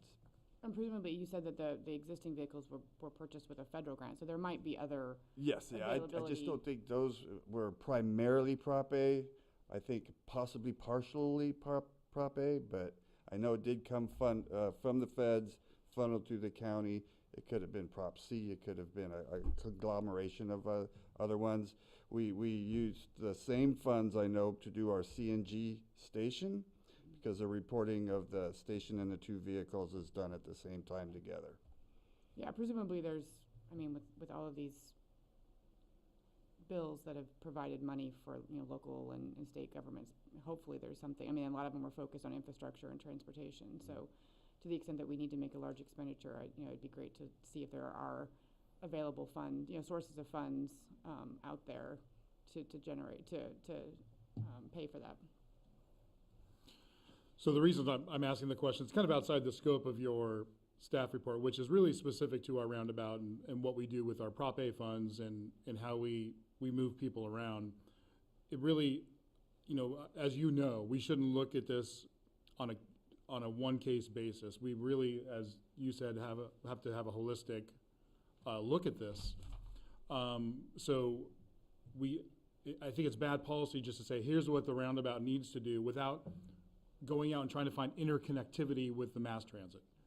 Because if we set a policy on something that doesn't, once we get mass transit and it doesn't connect, like what's the point? Like 3 square miles and you're just bouncing around town like Pong, right? Instead of being able to get outside of the 3.1 square miles of the city and utilize it in that manner. So I think that's a very important component that I'm trying to tie together here. Like Space Invaders? Yeah, exactly. Missile command, right?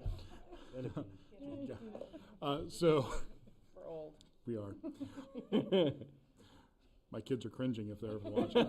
So if they're watching, I'm impressed. They're not watching. So my question is, thinking of the mass transit as well, we know that a lot of our property taxes don't stay here in town, right? They go to the county and school districts and things of that nature. Do you know if MTA and or Foothill Transit are funded by our property tax bill at all? Are they county funded at all? Metro, 100%. It definitely is. So Metro takes our lines away from us while our taxpayers are paying for it. Mm-hmm. That bothers me. And Metro Micro is supposed to be the substitute. Okay. Supervisor candidates might be interested in our feedback about this. Yes. I think I've exhausted my questions. I think I was getting into discussion a little bit, an opinion, but do you have any more questions before we open this up to public comment? I don't think so. So, just yes, please. So why, in this staff report, which is great, why aren't we focused more on talking to MTA and trying to get our bus lines back? Why is that not why is that not a bigger priority for us right now? Well, it's just there's never been any progress. Anytime I get the fortunate communication back from them, it's not much value. Okay. I have, you know, some of their staff that are a lot more pleasant than others, you know, understanding our position, indicating that it's still a pilot program and they're still going to see if it works or not, but never a promise that we'd ever get those, you know, bus stations back. I even point out that we have, you know, left the bus stations with red curbs in the concrete just in hopes that they do come back. But it's really not been much success with working with them. Yeah, I have comments on that I'll save. Okay, thank you. Thank you. Thank you, Management Analyst Carlson. All right, I'd like to open this up to public comment. Madam City Clerk, have we received any public comment cards? We have not, Mr. Mayor, Okay, no emails? and no emails. Okay, thank you. All right, let's bring it back to council for discussion. Councilmember Goss, I think you have some, if it's fresh in your Well, mind. the obvious issue for me is we need to do something about getting our bus lanes back. I mean, I know that people are not being served here in Sierra Madre, but my knowledge of that is purely anecdotal. I don't know of any data that's available, but common sense tells us that was something that a lot of people used for various reasons. So I don't know if we want to go about commissioning a survey, or if we want to go that far, or if we want to just, you know, make a concerted lobbying effort at the county level to, you know, on behalf of this council to try to get it back. I don't know. And I'm going to echo that. I feel that if that just is never going to happen, our own roundabout or whatever we're going to call it is going to look completely different than it looks now. So we can't really make the decision on what. I mean, we could keep it status quo for a little bit, right? But if we're getting lines through here again, then we can keep it maybe similar. But if we're not, we need to do something different than what we're doing now, right? So I don't know what to say, because, you know, I could say, oh, let's lobby the heck out of them, but then, you know, what is it realistic that we're going to see a? Well, that's where my mind is as well, is, you know, so I just spent some time doing some Googling on trying to get to places, and we hear talk about food deserts in many areas. I would call us a transportation desert. I mean, I can't find a route to get to anywhere in the Pasadena area without walking 1.6 miles. Maybe that's just up front. You mean like it takes from my house, you know. So you have to walk 1.6. I have to walk to start my path to get to somewhere in Pasadena, and that's just kind of, you know, the close stuff, and you know, that's a 12 or 15 minute drive, and the shortest I found is just over an hour. So to Councilmember Goss's comment, I mean, I think I agree that we need to escalate this. I don't know if this is a COG thing. I don't know if it's because we have a seat on the Metro board. Is it through that? I mean, I think we really need to think big picture on this and really kind of figure out, because this is unacceptable. This is really unacceptable. I mean, we can't imagine. I mean, we're requiring everyone, you know, to live in this town, you have to have a car if you need to get anywhere. And that's what it comes down to, and I don't think that we should settle for that. And I appreciate everyone else's comments and questions in that direction. Especially if we're already paying for it. Mm-hmm. I mean, the idea that we're getting deprived of things we're paying for here is ridiculous. or if somebody has a home health aide that doesn't have a car, that needs to come into town, how do we solve that problem? I don't know if you leave in the morning when I do. I see Mayor Pro Tem Kelly walking, Creeves walking, but there's so many people that are not to the bus station. No, just walking around town. But at that hour in the morning, it's 7:30, 7 o'clock when I'm leaving, there are 15 people either on Michelinda, combined, Michelinda or Baldwin, walking up. And it's like, and there's no other alternative besides walking up the mile from the bus stop all the way up.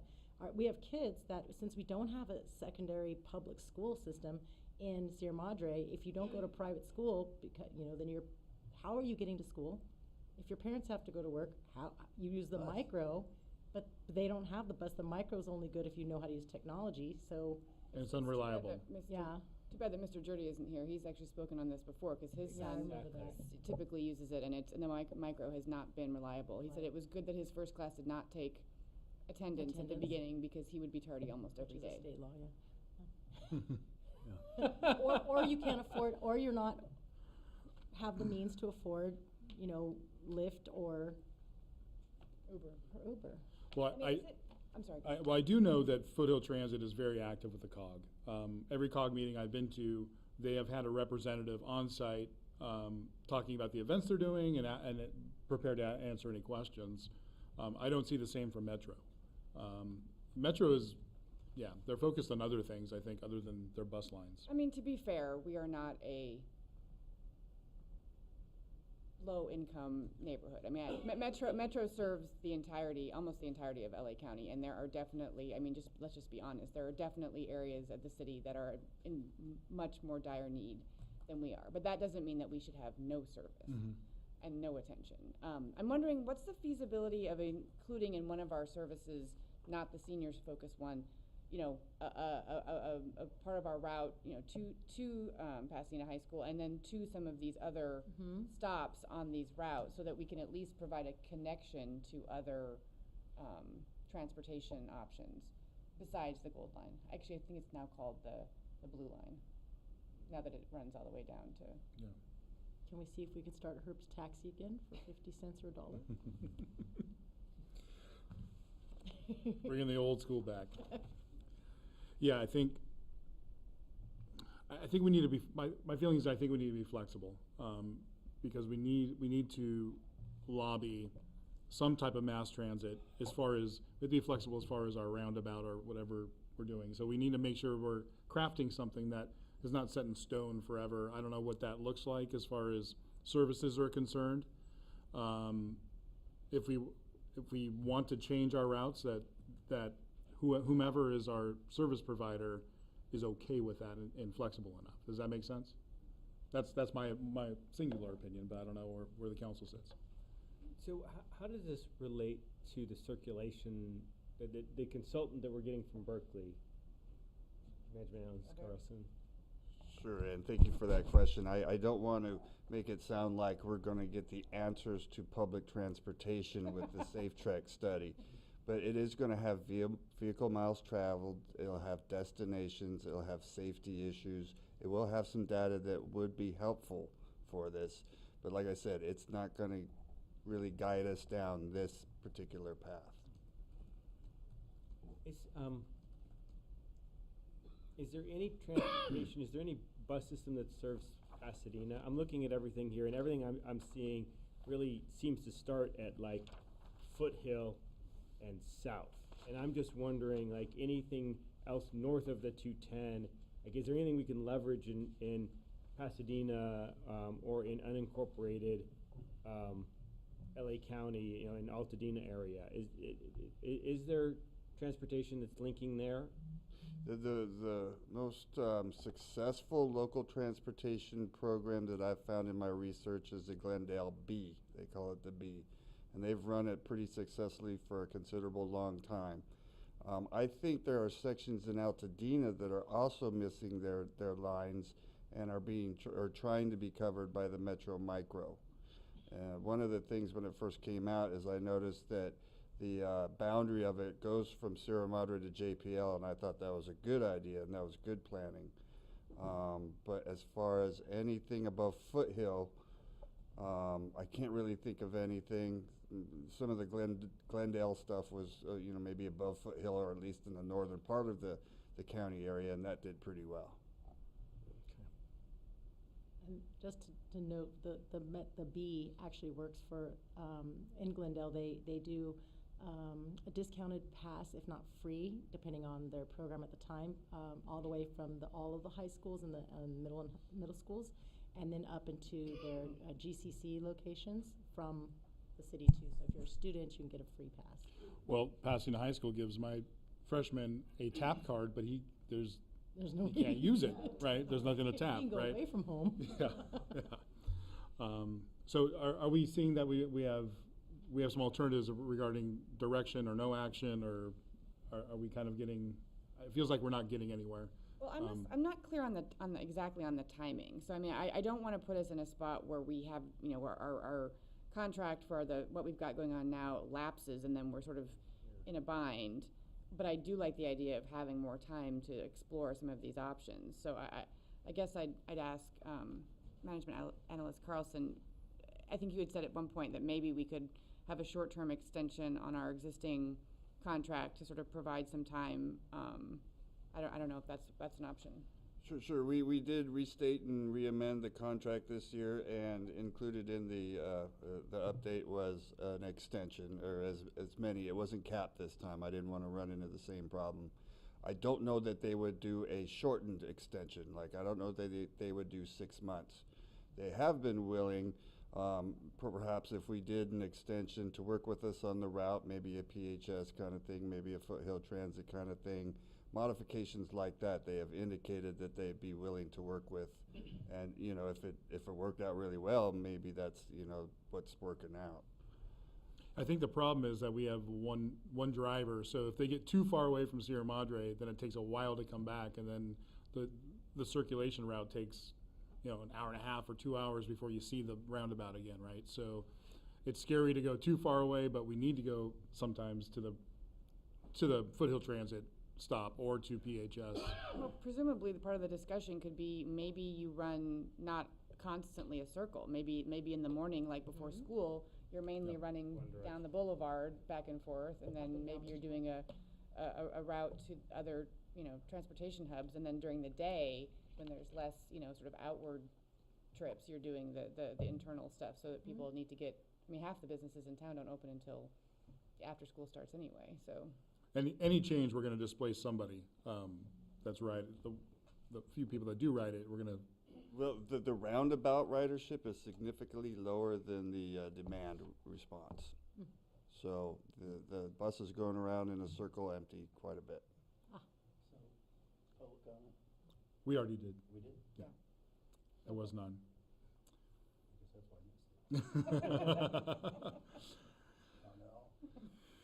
So I know that would be I would be in favor of a short-term, you know, whether it needs to be a year. Probably my experience on a subcommittee is you probably would need a year, you know, extension, and then, you know, maybe in the interim tweaking the line a bit if we can, but then having a more comprehensive discussion about a broader solution.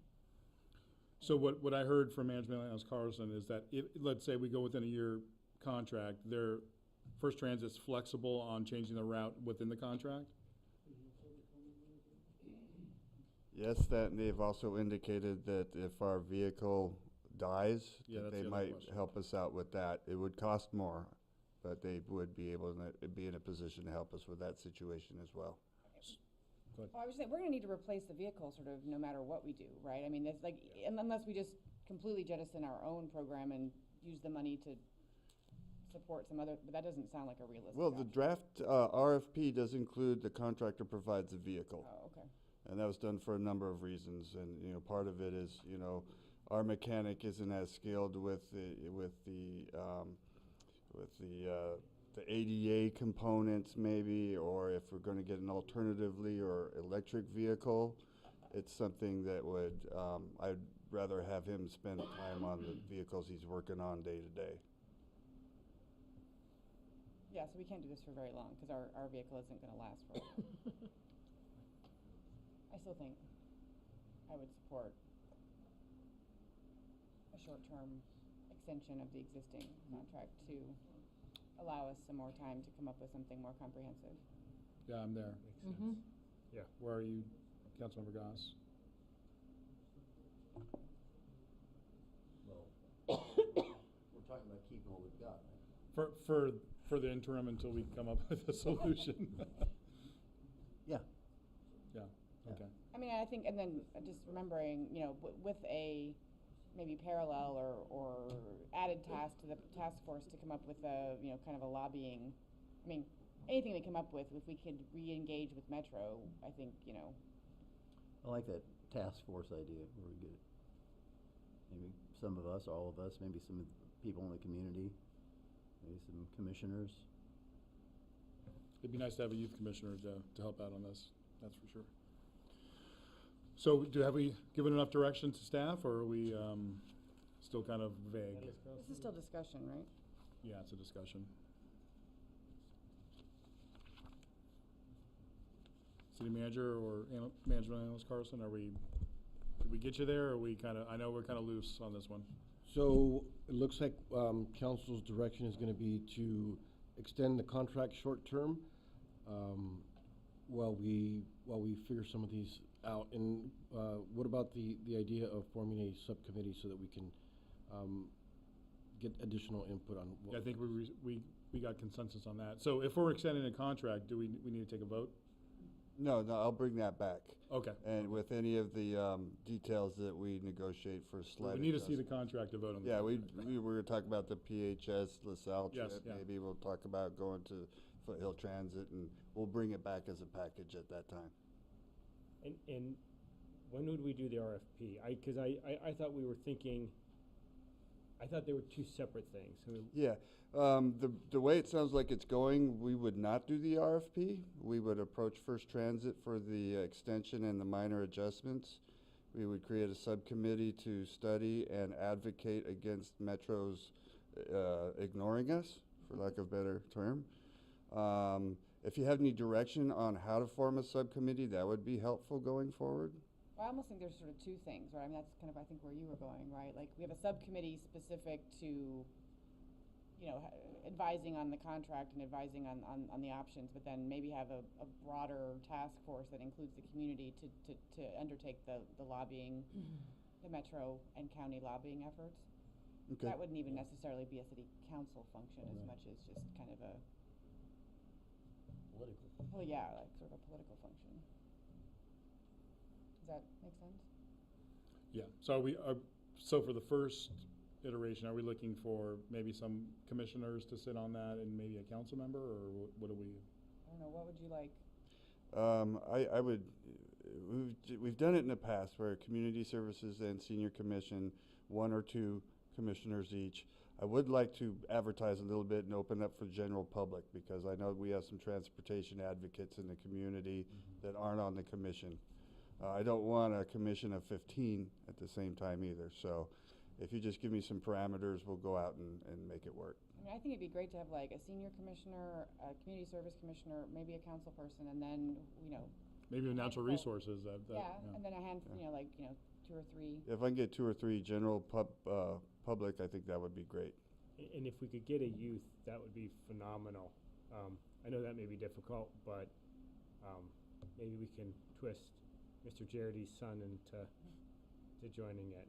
At least give some feedback. But I do think it's really important, because if we're going to do some lobbying, we've got to have a city council person on there to help advise and direct that. Okay. Yeah. Okay. Mayor, would you like to designate the city council member? Wow. Thank you, council member. Better than designating as a volunteer. Okay.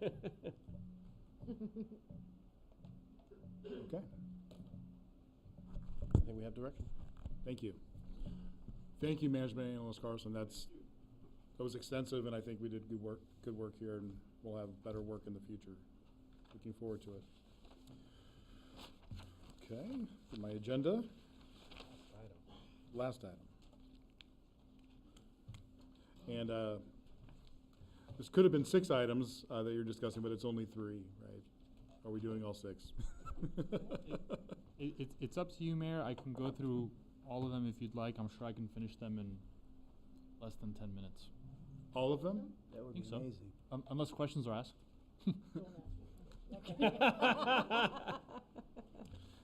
Yeah, let's proceed.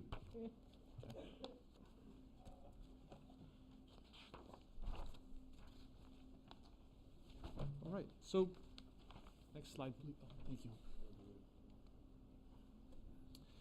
So the 2023-2024 legislative session is underway. It commenced on January 4th. And already we have 2,600 plus bills that have been introduced. Obviously, it's impossible to keep track of all of them. Cal Cities is tracking 1,000. I'm personally tracking about 20. Cal Cities has 8 sponsored bills among that 2,600. And I spoke to our regional rep, Jennifer Kwan, and she drew my attention to 4 items in particular that she felt are kind of immediate and are legislative priorities. And to that list has also been added a bill that was requested by Councilmember Parkhurst. So let me start with that, with Councilmember Parkhurst's request. And Councilmember, if I get something wrong, please jump in, because I'm sure you know about this. You know more about this than I do. So there's the renewable portfolio. So AB 1538, the sponsor or the author of that bill is Murat Suchi. I believe that's how you pronounce his name. He's proposing, or California has a renewable portfolio standard which was established in 2002. This RPS requires a percentage of retail electricity sales to be from renewable sources.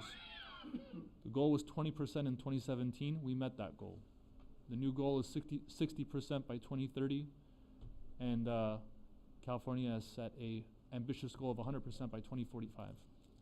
To achieve these goals, the California Public Utilities Commission is imposing clean capacity requirements on all load-serving entities. Load-serving entities mean investor-owned utilities, electric service providers, and community choice aggregators like the Clean Power Alliance.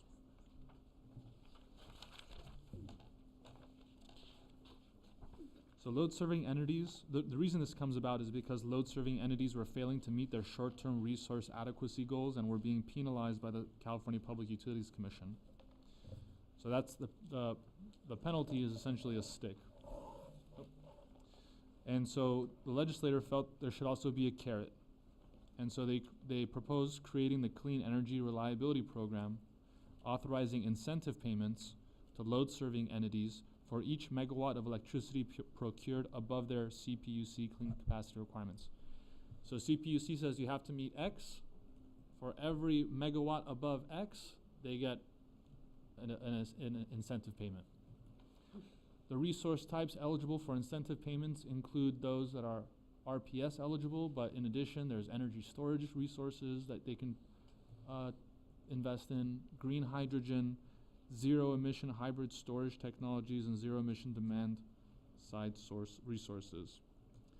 As of April 12, 2023, 7 cities have taken a formal position in support, with only 1 city taking a position in opposition.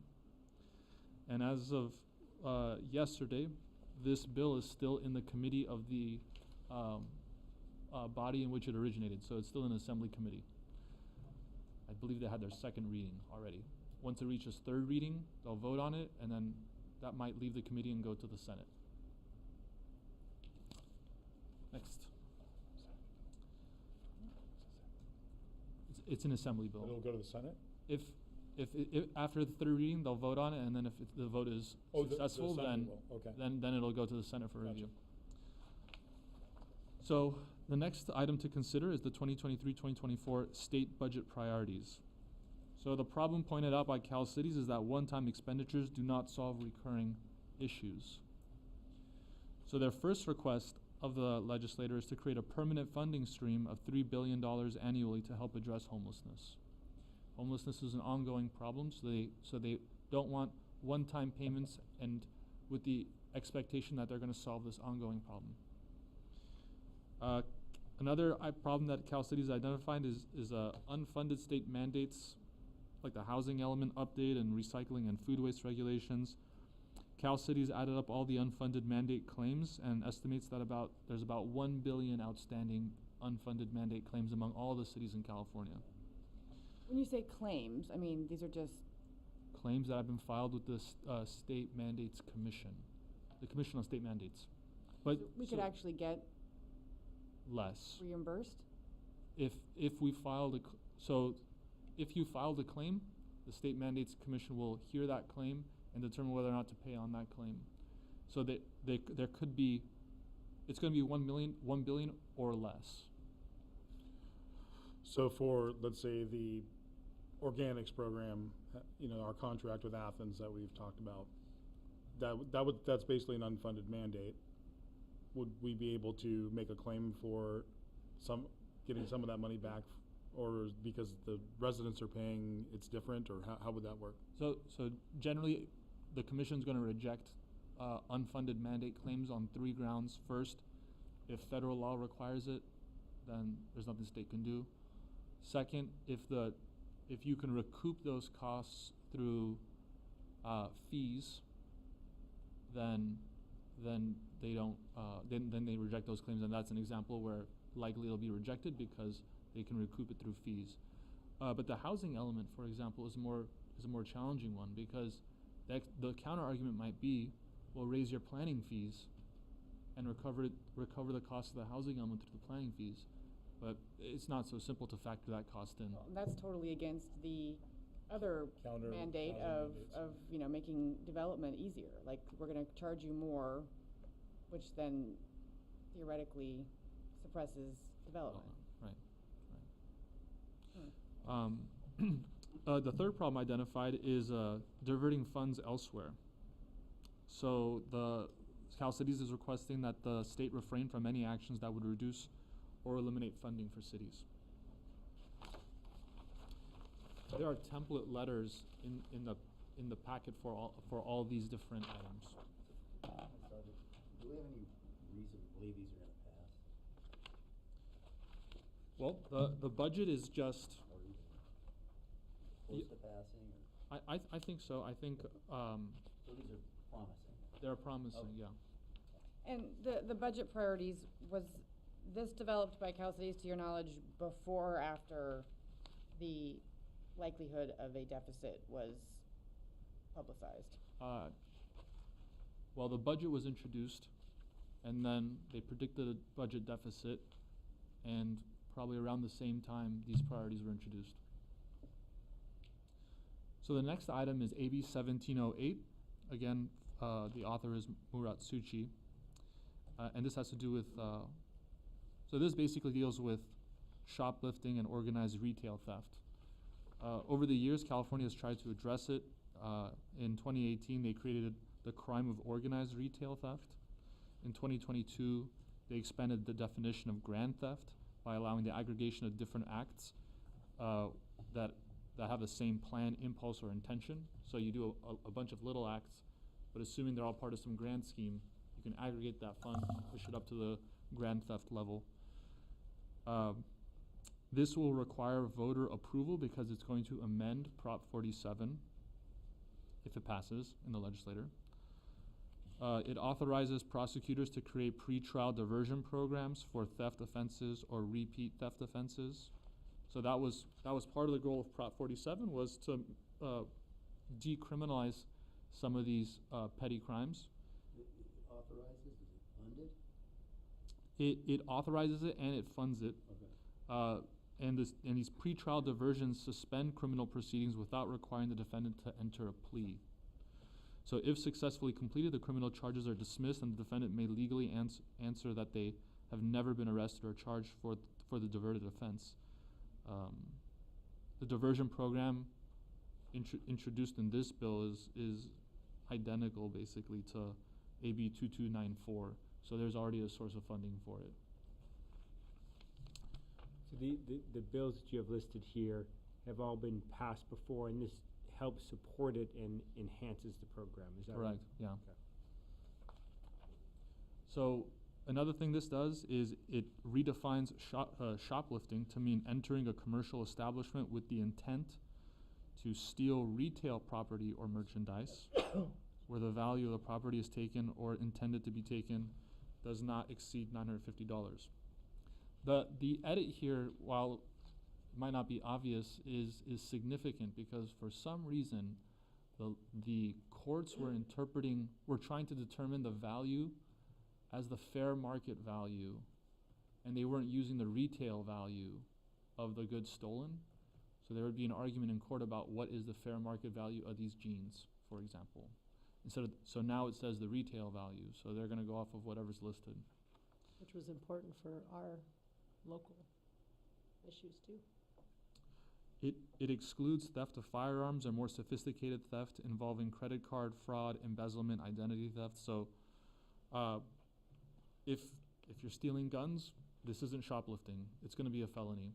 If you're engaging in credit card fraud, embezzlement, identity theft, it's not going to be under the definition of shoplifting. It's going to be a felony.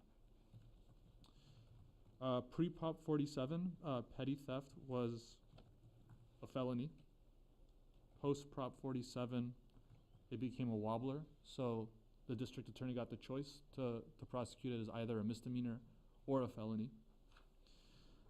Petty theft with a prior means a person may be charged with a wobbler if they have 2 or more convictions of property-related crimes, including shoplifting. So what's been added is the including shoplifting. Because what was happening is a lot of individuals were engaging in shoplifting, and they got a slap on the wrist, and then did shoplifting again, and they got a slap on the wrist, and shoplifting again, and they got a slap on the wrist. And now you can add all these up. If you have 2 or more incidents, or if you've been arrested 2 or more times of shoplifting, and you've been convicted of that, then you get petty theft with a prior. And that's a wobbler. It's a more potentially could be a felony. It can go either way. It could be a misdemeanor or a felony, depending on what the prosecutor wants to charge it as. As of April 18th, 50 cities have provided formal support for this bill. None have stated any opposition. And as of yesterday, this was in the Public Safety Committee of the originating House and was read for the second time. So it's about in the same, procedurally, it's about the same location as the other bill. Has the LA city taken a position on it? I'd have to check the list of cities, but I just wonder, I ask because obviously this provides a level of prosecutorial discretion, and we've seen kind of where the philosophy of the LA County, or the county DA. And so I'm just wondering how relevant this will be if there's not prosecution. Yeah.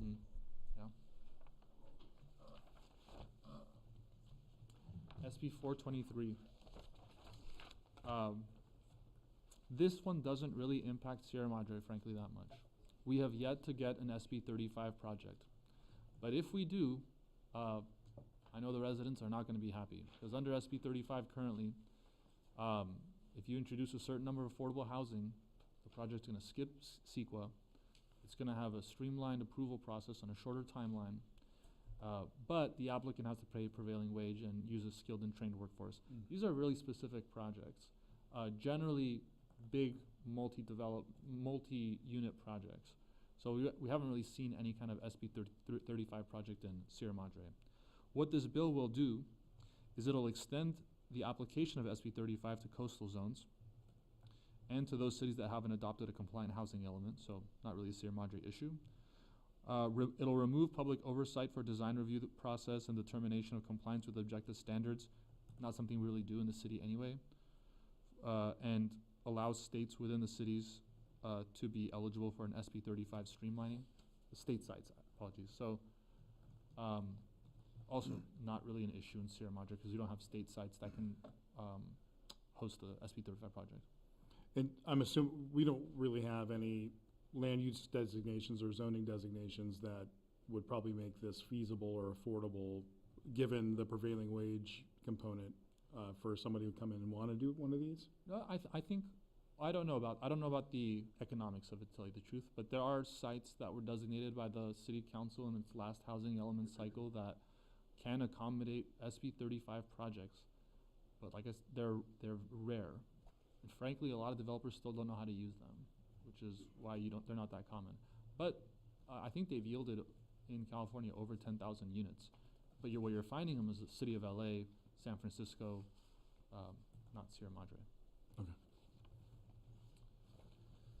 And the last one, and the most important one on the list, I think, is the Taxpayer Protection and Government Accountability Act. So this qualified for the November 2024 ballot.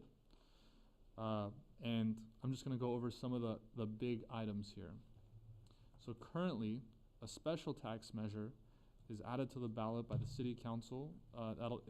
If it's added to the ballot by the city council, it's going to require a 2/3 vote to take effect. So the council votes, the majority of the council needs to vote on it, place it on the ballot, and the voters, the electorate, will then need to approve it by 2/3 majority. But because of case law, if the special tax measure is added via initiative, then that only requires a majority vote of the electorate to pass. So it's a lower threshold currently. Is that what we did for UUT? Was it a community? Yes. Well, no. The rules were different because if it was general fund, it had a different benchmark, and if it's earmarked, it has a different benchmark, so that was different then. If it's a general tax, you only need majority regardless of who adopts it, and if it's a special tax, you need a 2/3 majority of the electorate. But under the cases that have come out, if it's introduced by the voters, majority, doesn't matter whether it's general or special tax. Now they're trying to change that. This measure would require all special taxes to be approved by a 2/3 vote, regardless of how it was added to the ballot. So the traditional argument has been, let's limit the government's ability to impose taxes, and that's why the court said, well, the voters aren't the government, so when they introduce taxes, it should pass by a majority vote. This is going to turn that on its head and say, no, across the board, no tax. We're going to make it more difficult to impose taxes. And also, any tax measure passed on or after January 1st, 2022 that was not adopted under these procedures is void.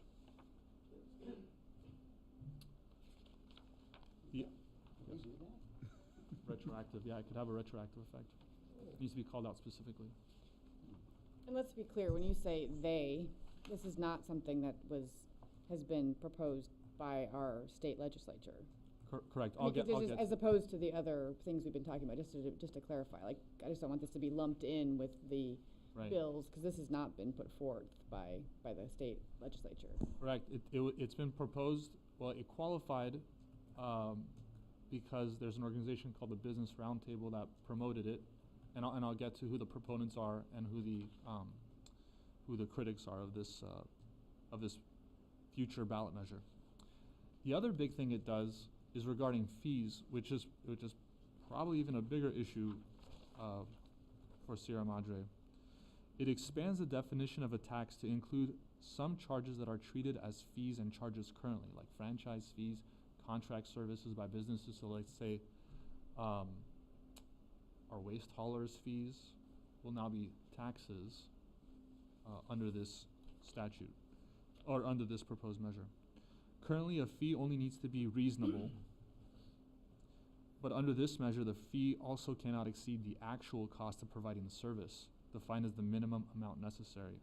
That complicates the math. Our fee studies will need to be airtight in order to withstand potential litigation if people are unhappy about these fees. It raises the burden of proof. So it used to be that if someone's going to challenge the fee, they have the burden of proof, and they have to show by a preponderance of evidence that this fee is unlawful. What this would do is it would shift that burden of proof onto the agency, and it would say, if we get sued, the city has to show by not a preponderance of the evidence, but by clear and convincing evidence, which is a higher standard, that this is in fact a fee and not a tax. So it'll make it more difficult for the city to defend its position. And Sierra Madre doesn't do this, but some cities do. Administrative bodies can no longer make fee determinations. So there are a number of other things it does. I won't go into detail, but just quickly, every tax now requires a sunset provision, so no taxes indefinitely. That means more votes on taxes. It places a reasonableness limit on our ability to charge a rent on our own property. So before, if let's say Sierra Madre wanted to rent property to the YMCA, now that rent has to be determined to be reasonable, and reasonableness isn't defined. Requires fines and fees that are to be imposed now need to go through an adjudicatory process. So when code enforcement goes out, I don't know how we can just issue fines anymore, because it would have to go through some adjudicatory process before code enforcement could issue a fine. The Legislative Analyst's Office, which is a neutral body, predicts that this will result in lower local government tax and fee revenue, and possible increases in local administrative costs to change some fee levels. According to the LA Times, the initiative is being bankrolled by 3 major real estate firms, and the opposition is a growing coalition of government organizations. So you have CSAC, which is all the counties, Cal Cities, all the cities, and as well as CSDA, all the districts. The unions have entered into this coalition, and are opposed to this measure, and you have environmental and pro-housing organizations that have also joined in opposition. I was just looking at neighboring cities to see if they had done any staff reports on this potential measure, and I see that the city of Azusa estimated that they'd lose about 15.8 million a year, or 30% of their budget. I don't know how they came with that number, but it's just that's an astounding number if that's true. Other cities have different revenue structures. Ours is very stable, so I suspect it's not going to be too big a hit to us, but it'll be a major hit to cities that rely on fees. So I think cities like Pasadena, City of LA will receive a major hit. I suppose Azusa is probably getting a big hit because there's a lot of development in Azusa. So even like, what do they call them, the transitory fees, or the, let's say in like a hotel, they have fees. Transit occupancy. Occupancy fees, TOT. Would even those fees would be within the scope of this? Well, those are already taxes. But as far as the reasonability, If you pass one last year. if you pass one, Right. If you didn't pass it according to this, then yes. okay. And that concludes the presentation. On that note. Joy. And that you said 2024? It's going to be on the 2024 general election ballot. Questions for our city attorney? So what are we getting at here? Are we talking about as a council voting for some of these, or all these, or against some? And the point is that us voting on this is, we're not thinking about our own axes to grind here. We're talking about what we consider would be most beneficial for our city and our government here in Sierra Madre. Correct. Cal City's reached out. That's it, right? Right. Well, I think it applies to us for the future, though. And if we have to go through that much to change fees, or I'm talking about all of them, all the ones Oh, we're I looking see. at. Yeah. In terms of a philosophy, or should we, because we haven't done a lot of this in the councils I've been on, but, I'm not opposed to it either. It's just. To answer your question. We know what we're doing here. To answer your question, the reason I agendized it was Cal Cities looks out for the cities, right? And they sent an email that we should look into these, and I know as this council generally doesn't take positions on political issues, but we take positions on issues that affect our residents. Right. And I felt as though we should at least hear these to have an understanding on how this can affect our agency and our residents. So I think that was my reason. That's it. I'll add a little context on 1538. This is one that, while it's going through Marisuchi, it is supported by the Clean Power Alliance. So they're behind it, and they're one of the authors or key supporters of it. So that's how that one came to us. How do we want to proceed on this? Because we've got like 4 or 5 of them. I think we should ask questions, and then we can open up for public comment, and then we can proceed. Well, my question on the Clean Power Alliance one is, how does that benefit our ratepayers, our city? Yeah, so let me add a little bit more context on it. So this this bill is largely about reliability. So what it really provides incentives to avoid blackouts, brownouts, and high costs. So is it more about local power production and generation? It is incentives for load-serving entities, so people that buy the power. So in our case, yes, it's local power. It is the Clean Power Alliance buying for us, and it's trying to make sure that when there is high demand, that we have the capacity to have the capacity to be able to meet that demand. And this has been kind of one of the hard parts. If we think about that time period between 5 and 9, this is really putting some strong incentives to try to get storage for that time period. And so in 2020 we had blackouts, right? 2022 we had that Amber Alert where we dropped 2 gigawatts worth of load in 30 minutes. And we didn't black out. We didn't black out. And one of the only reasons we didn't black out was because we added batteries to the grid. And 40% of the batteries that were added to the grid in California were from the Clean Power Alliance. So if we can give additional incentives to try to get more of that built faster, then we're going to have less chances where we have to curtail load or have blackouts. And that's why this bill is important. Is this letter of support, was this ghost written, or is this Clean Power It's Alliance? their written letter. I mean, I would say just, Councilmember Goss, to your point, I mean, if, you know, to take them at their word, they do say that, you know, the incentive payments paired with the reduced, prices will help, you know, relieve near-term upward pressure on rates. And so, I mean, I think they are taking the position that having this incentive payment would, you know, indirectly, reduce rates, or could reduce rates. Right now, to buy this type of energy, we can't.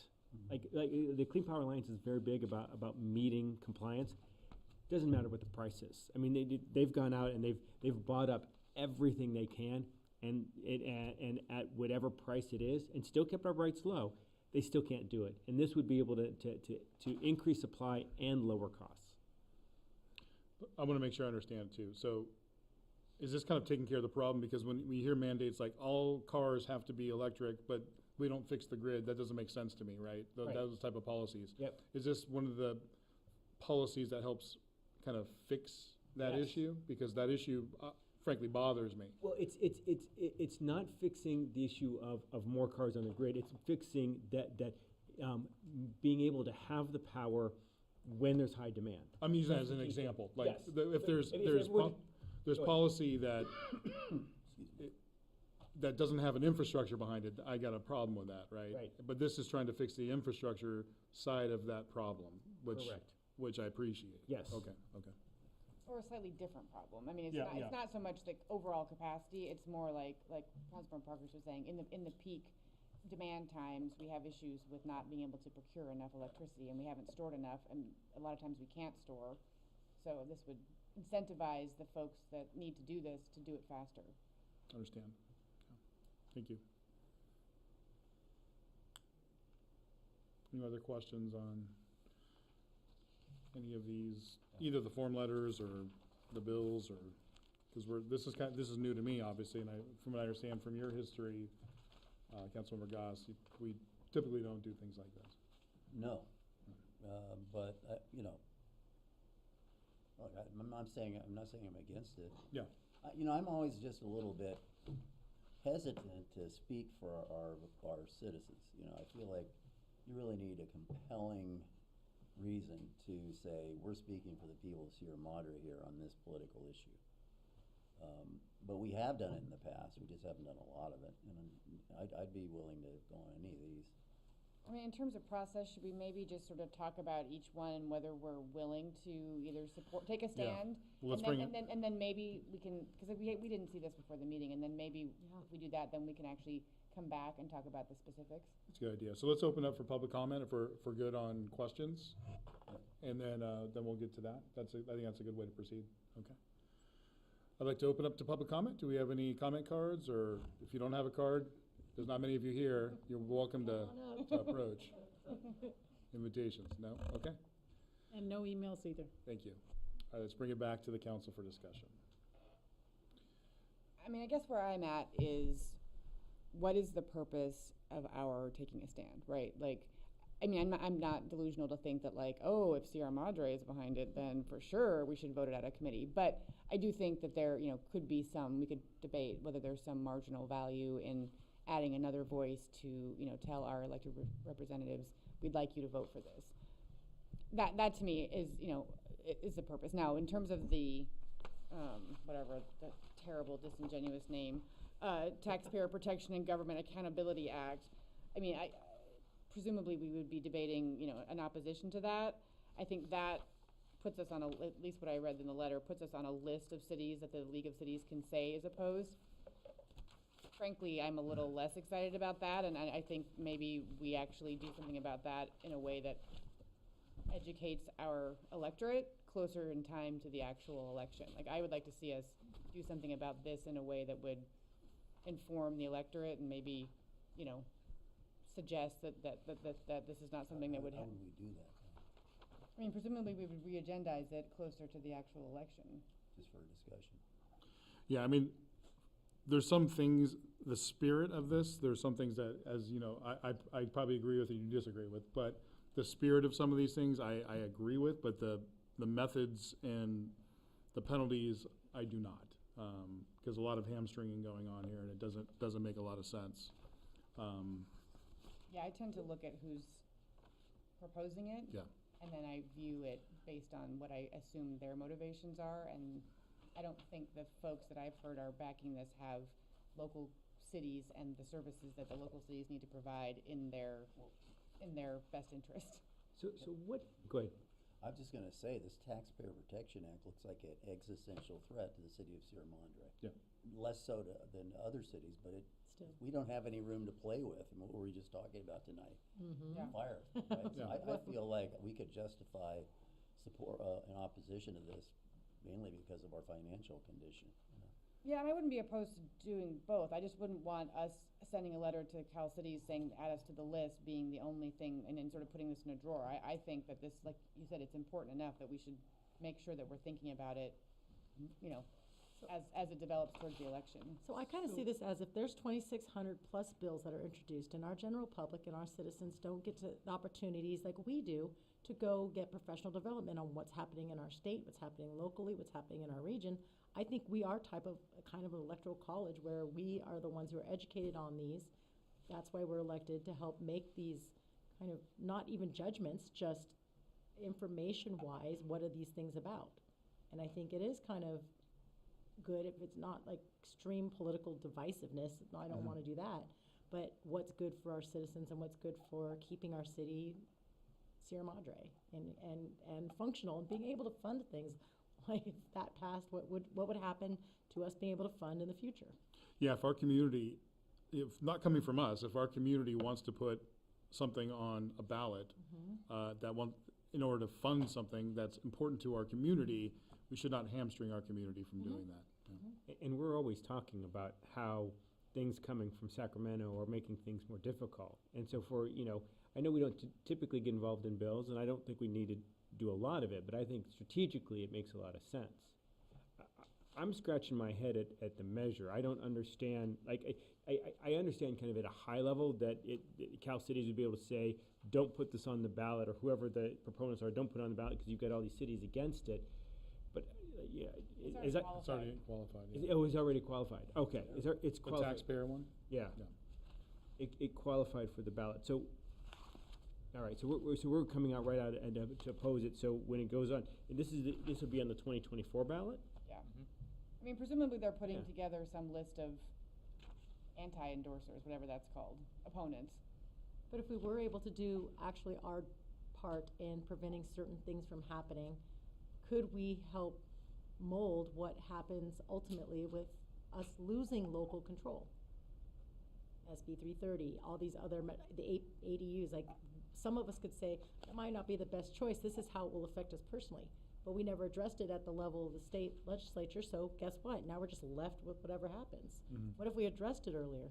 Yeah, Council, I just want to make the point that if decisions are going to be made, now is the time to make it, because the bills are in the committees and they're in the house in which they originated. So this is when all the real amendments are made.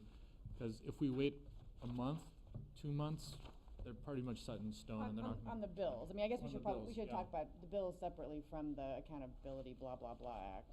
Right. That's already done deal. Well, okay, so.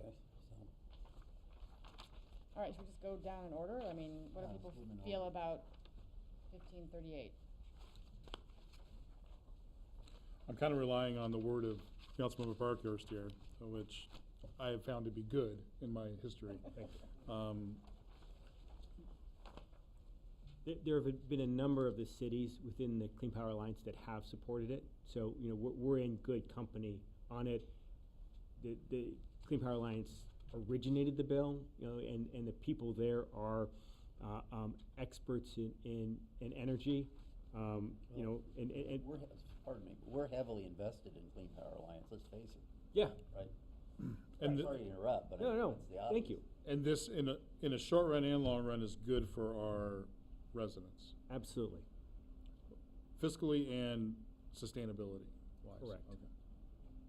Well, I'm just philosophically, I like, carrots along with sticks, right? And Yeah. obviously the stick isn't totally working, or we wouldn't be looking for other ways to incentivize behavior. As long as they don't, like, you know, fund this by taxing us. Yeah. Is this just supposed to be just a budget item? Is that the idea? Yeah, I don't, and it would come through the CPUC.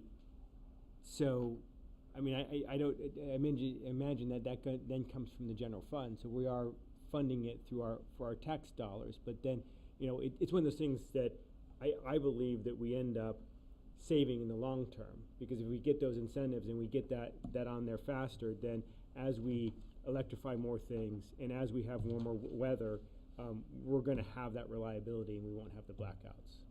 It incentivizes infrastructure, which Yeah. is important. Yeah. Which is, we have old infrastructure, we need to update our infrastructure. Yep. And that's what some of our taxes go to, building reliable infrastructure. Yeah, I mean, I can just read the paragraph from the letter. AB 1538 is a two-pronged solution. First, it establishes the Clean Energy Reliability Program to be administered by the CPUC, which would provide incentive payments that bring clean energy to folks that bring clean energy resources online above their compliance requirements. This will help get more capacity online, which will bring increased competition to the market and reduce prices. Together, the incentive payments paired with the reduced prices will help relieve near-term upward pressure on electricity rates. Increased capacity also means increased reliability and fewer threats of outages. So, I mean, I know they're proponents of this, so take that as you will. And I'll just point out for you, Ed, that this is addressed to Assemblymember Eduardo Garcia, so. That was my father's name. Unless he came back from the grave, I don't know. So I don't know, I would say I'm in favor of being on record as the city supporting this. I think, to Councilmember Goss's point, we're all in as a city on the Clean Power Alliance. So in general, what's good for them is good for us. And I think this applies across the market. So, you know, to Edison and, you know, all of that as well. Should we take motions on these individually? I think we should, yes. I move that we support this as a council. There's a motion on the table, is there a second? I'll second it. Any amendments or conversation before we vote? Nope. All those in favor? Aye. Aye. Thank you, Councilmember Goss. All right. That one's done. The next one I think was. SB 423 is next, I think. I think it was I thought it was 1708. Okay. Going backwards. Organized retail theft. Low, you mentioned something about it having local applicability, because quite frankly, when I was listening to it, I was sort of like, I'm not sure how much this applies here, so I don't know if you wanted to expand on your comment about how it would have, I think you said it would have helped something? I was considering it seems it sets more parameters for what qualifies for those who need help and those who don't, like the repeat offender clause of it. I think shows the difference between those who would use the, what's the wording, those who would be able to see if alternative penalties, adverse programs would help. And if they don't, because you're a repeat offender, then we can go ahead, they can go and tried as a petty theft. Locally, when we had the burglary at the bottle shop, they could only claim the retail the value that they purchased the stolen goods for, the cost. They couldn't claim the amount of retail, which is dramatically different, like hugely different.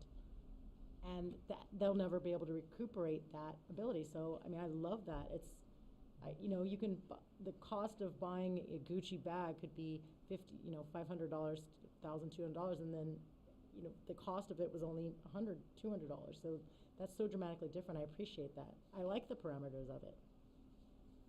Yeah, so what I'm more concerned with is whether or not hopefully it addresses kind of the boldness. I've been in the grocery store when I've seen people walk out with, handfuls of ribeyes and a couple beers and just look at the employee and laugh like nobody's going to do anything and there's no repercussion to this. And that's bad public policy. And I don't know if that's our DA or if that's these state policies, but if we could kind of curtail some of that. I'm not saying we're throwing people in prison for life for shoplifting, but if the diversion program doesn't work, and it's still a wobbler at the end of the day. It's not always a felony. It makes it less easy for the DA to make his decisions, makes it a little more risk involved, political risk for him. Yeah. So I like it, I support it myself. I guess I'm just less convinced of the local applicability. I mean, I sort of philosophically I agree with everybody. I'm just not as convinced that it has as much to do with our city as, for example, the one we just talked about. That'd be my only hesitation. Well, wouldn't it So set parameters on them? We don't have the problem here right now. I mean, to your point, right, about sort of as advocates for our citizenry, is this an issue that, people are finding? I mean, I appreciate the bottle shop example because that does sort of tie it locally, and that is important. And we have had a rash of burglaries, so I can be convinced. This one seems a little more tenuous to me than some of the others. And I believe from the data that we looked at when the police gave the police department gave their presentation down at the old Yak, I'm sorry, what's it called, the Sierra Madre room, there was an increase in retail, of course, because we just saw 3 of them in the last couple months, an increase in retail burglary in our own city. I mean, we have 3, what was it, 3? We have within about a 6-month span? The pharmacy, bottle shop, and the bottle shop. I mean, from that standpoint, I think it makes sense to support it. I mean, if it's gonna, I mean, and going back to Councilmember Krieb's point and Councilmember Goss's of things that impact our city, we have had lots of people concerned about the DA and the DA's discretion on things. If this is gonna push it a little bit further, and the ones that are people that are problematic, that need additional help and need that additional kick to stop bad behaviors, I think it makes sense.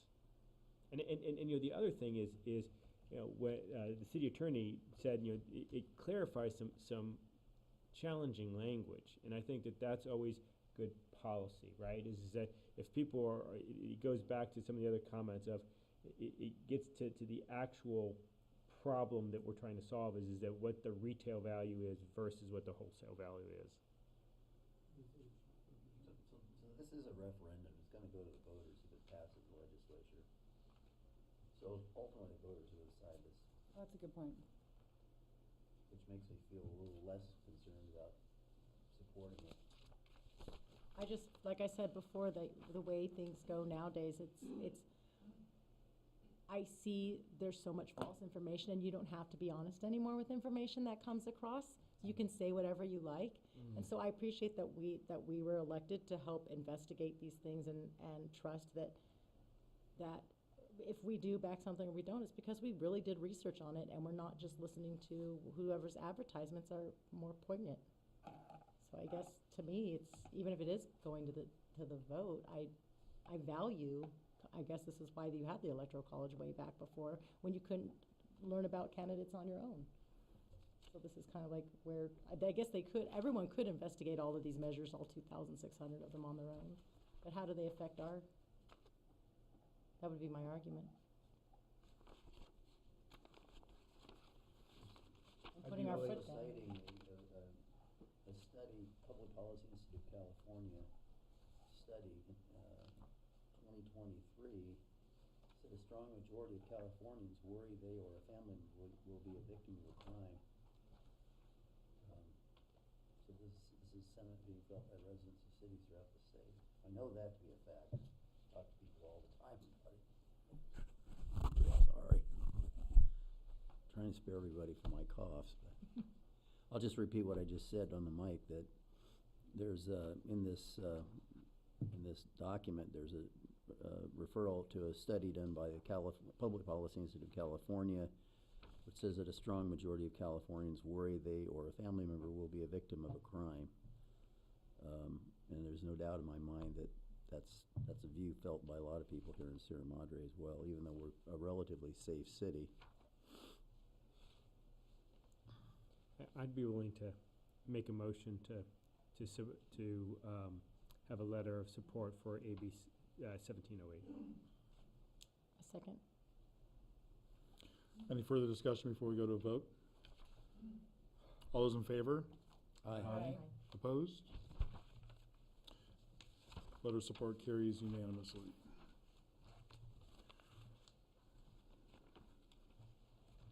SB 423?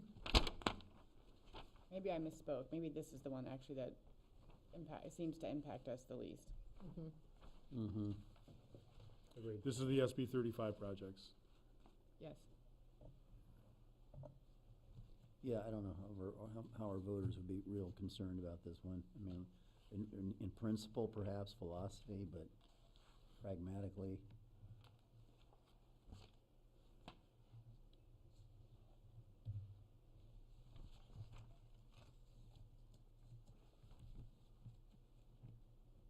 Well, and also, we've got a lot of folks that are concerned about the development and wanting to have that local input. You know, they really value the local input, so. Well, and to be clear, just to make level set, I don't know if people have had a chance, the actual request from the Cal Cities is to oppose this. Oh. That's the letter is in a letter of opposition.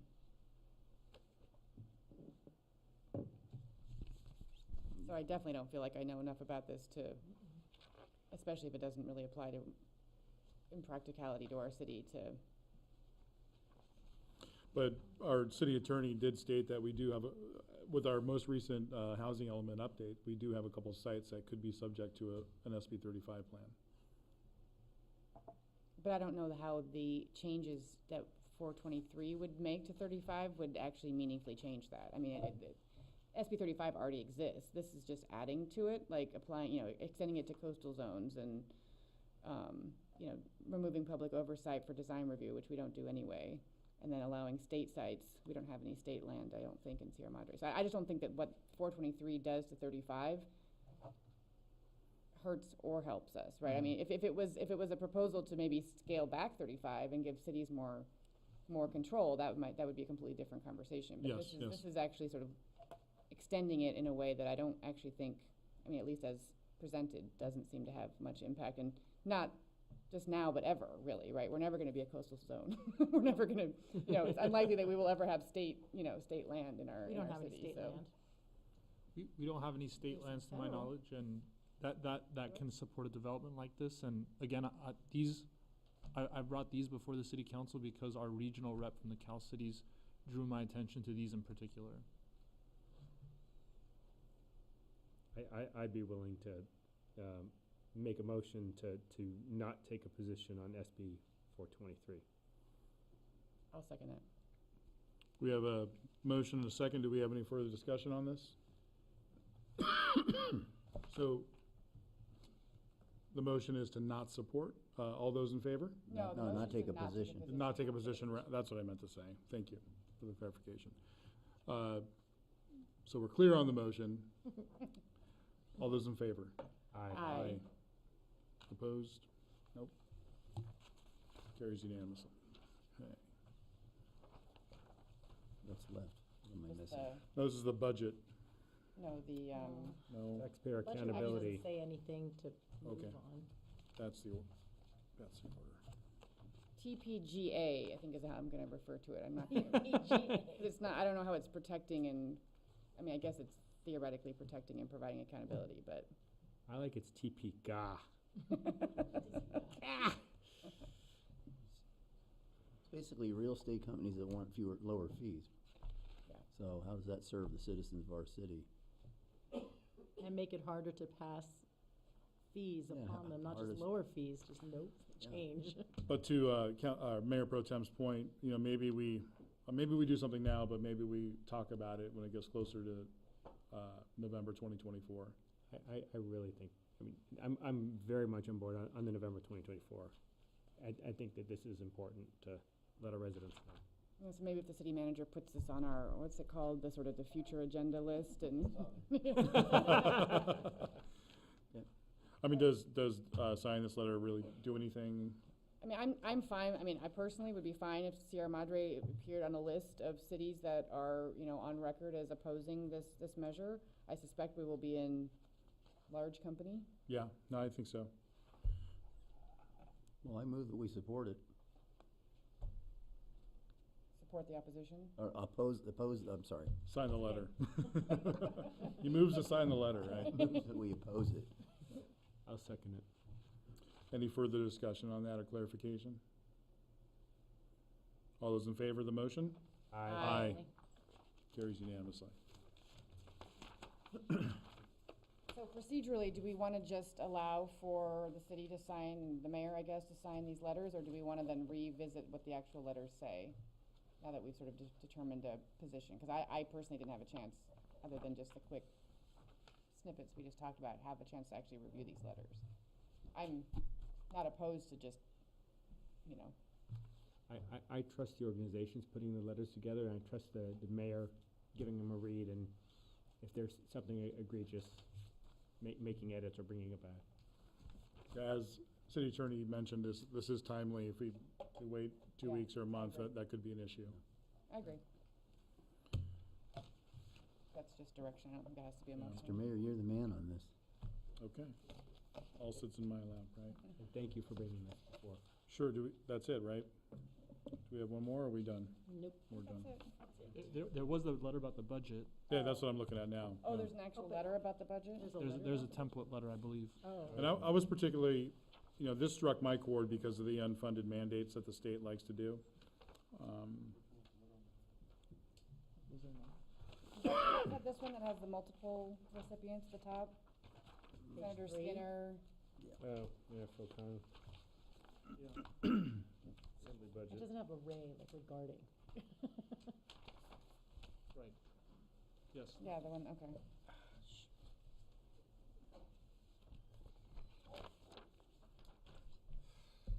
I mean, the thrust of the letter, at least as I'm reading it quickly, is more on the homelessness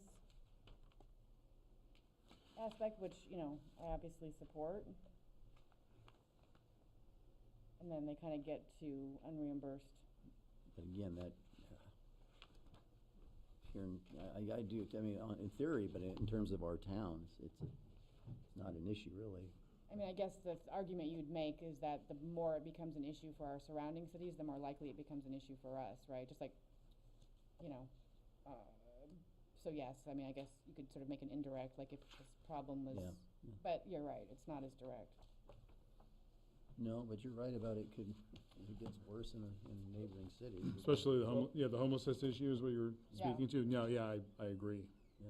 Well, and we put it another way, is that one of the big drivers of homelessness is not having housing, right? And so if this is going to drive more housing options, could it have an easing on our RENA going forward, so they don't keep pushing us for the very low income RENA numbers?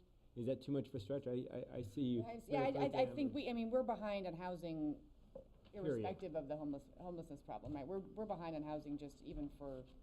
Yeah, for entry level homes. Yeah, and so I mean, and we've been behind. Yeah, I mean, yes, obviously anything helps. Yeah, I was just trying to see. It might help the market for housing. Might nudge it somewhat.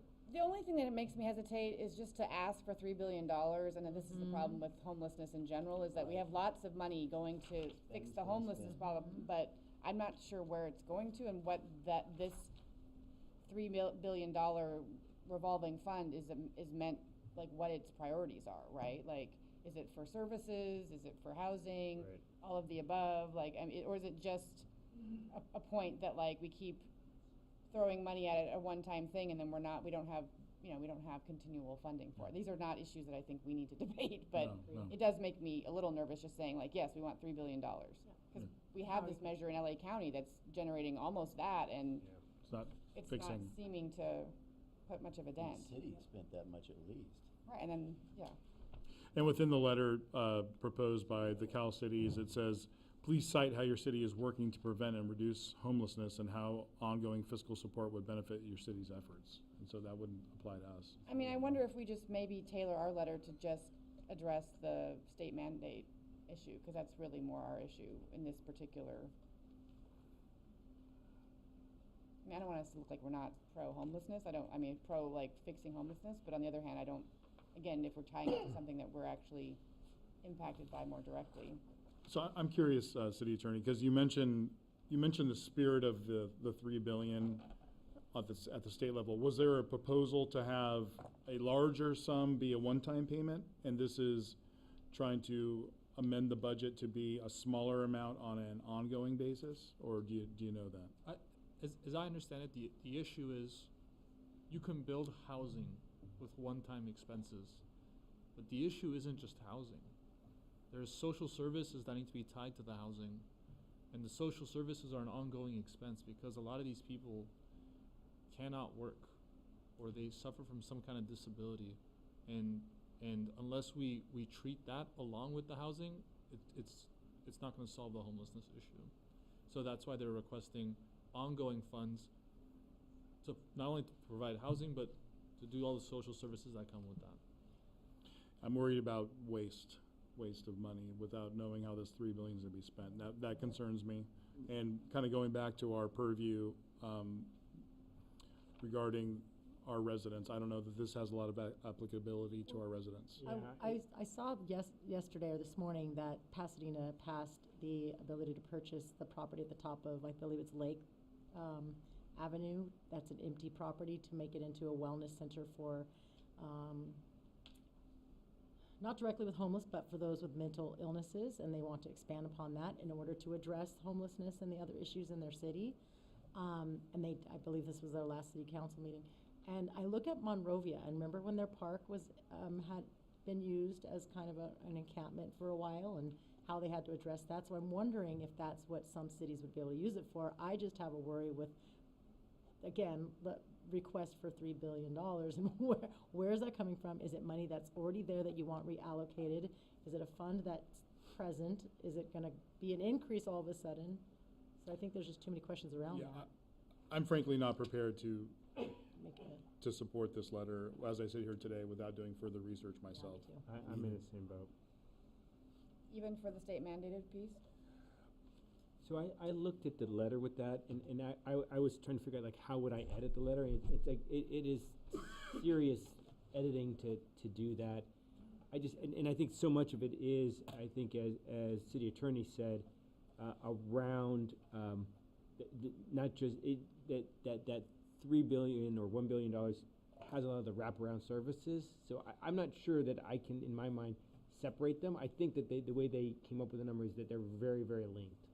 No, I don't think the $1 billion for a state mandated program funding has anything to do with the homelessness. I view they're separate. It's like three separate points. They want the $3 billion revolving fund for homelessness. They want the state to basically backfill the $1 billion it's charged us to put into place state mandated programs, and we want to oppose any action that would reduce funding for local governments. I mean, to me, I would revise the letter by just deleting, please cite how your city is working to prevent and reduce homelessness, and everything before that pretty much, and then just include the 2 paragraphs about the backlog of unreimbursed claims for state mandated programs and strongly opposing actions that would reduce or eliminate funding for local governments.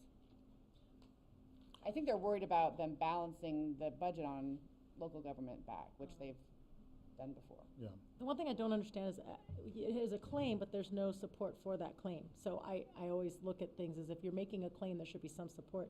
Nearly $1 billion owed to local governments for state mandated programs, but there's no citation. I think what the attorney was saying is that cities have already put in claims for nearly $1 billion. And I've seen the support for it. It's accurate. There's about, they took all the cities and they added up all the pending claims since 2004, I believe, and they got $1 billion, roughly, approximately. Okay. So where I get hung up on it is in the second paragraph. City officials are on the front lines delivering essential services to more than 80% of the state's residents. And then, they rely on collaborative partnerships with the state and other organizations to meet the challenges facing our communities. And then it immediately goes into homelessness. And that's where my mind is wrapping the 1 and the 3 billion. And yeah, so I would just delete the first 2 paragraphs, actually, on the first page, and literally just start with, it is time for the state to finally pay down its growing backlog of unreimbursed claims. Okay. That's what I interpreted. Yeah, I'd be willing to go there. But then this letter, this was a letter given to us by the league, and then we make it our own letter, and it's just one little city and one little letter. Is it? I'm also fine with not taking a position. I just think if I were to take a position, those would be the two that I would support. I feel that, for me, we would need to support this wholly per the League of California Cities or not at all, and I'm leaning towards not at all because of the big portion of, that's just me. I mean, we can have a split vote for once, that's fine. I kind of feel the same way. I kind of, all in or nothing. I kind of like holding the state a little more accountable. I do too, but Unlike maybe the not this, mayor. maybe not this letter, right? Maybe not this letter, though, is my point, right? So, I don't know. I sort of feel like the league would appreciate 2/3 support versus no support. I don't know. you can convince And me. that makes it, Yeah. and it does make sense that we don't just put our name on everything because the league does. It's like, that doesn't really apply to us right now, and we don't follow that part, so we don't support that one aspect of the letter.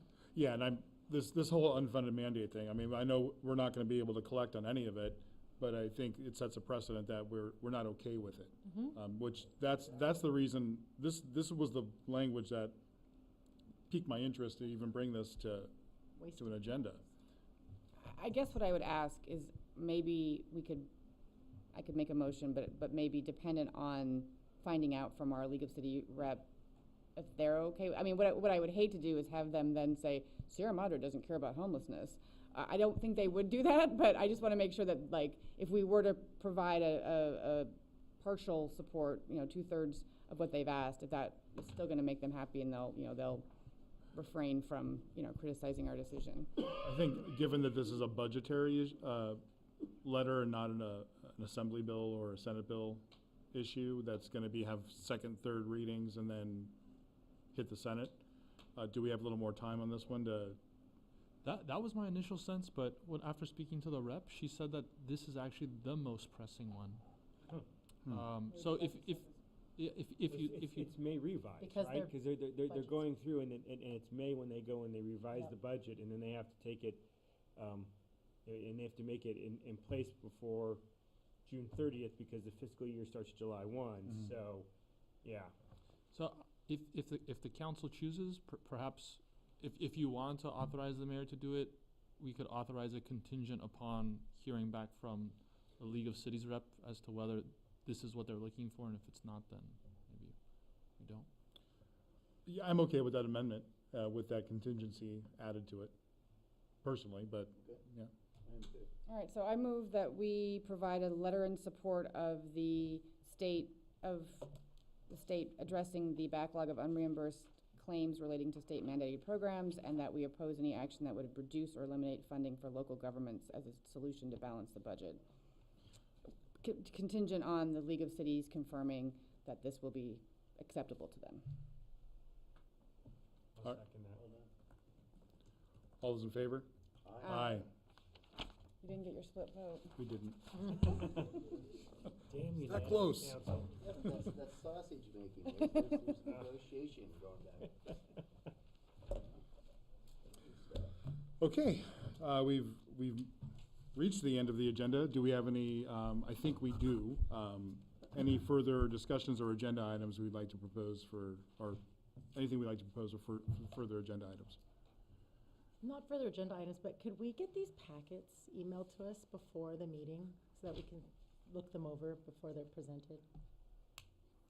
Right, the presentations, I can provide it ahead of the meeting. I generally don't provide presentations ahead of the meeting, but if you'd like, I can. We can include it in the packet.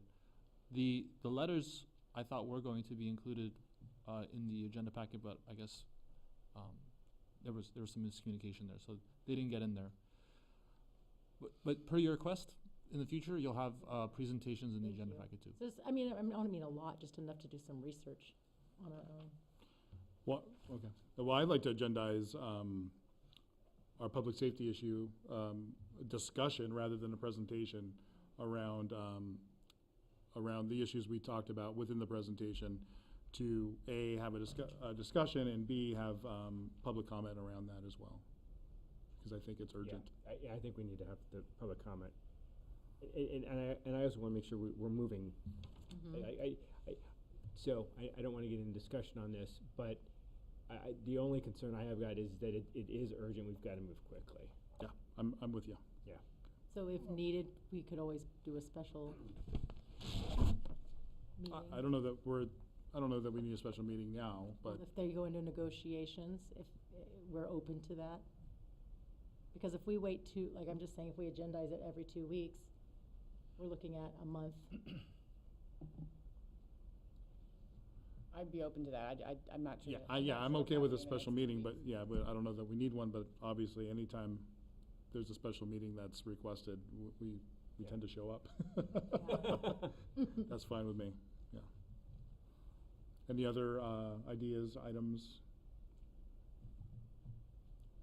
Move to adjourn. Second.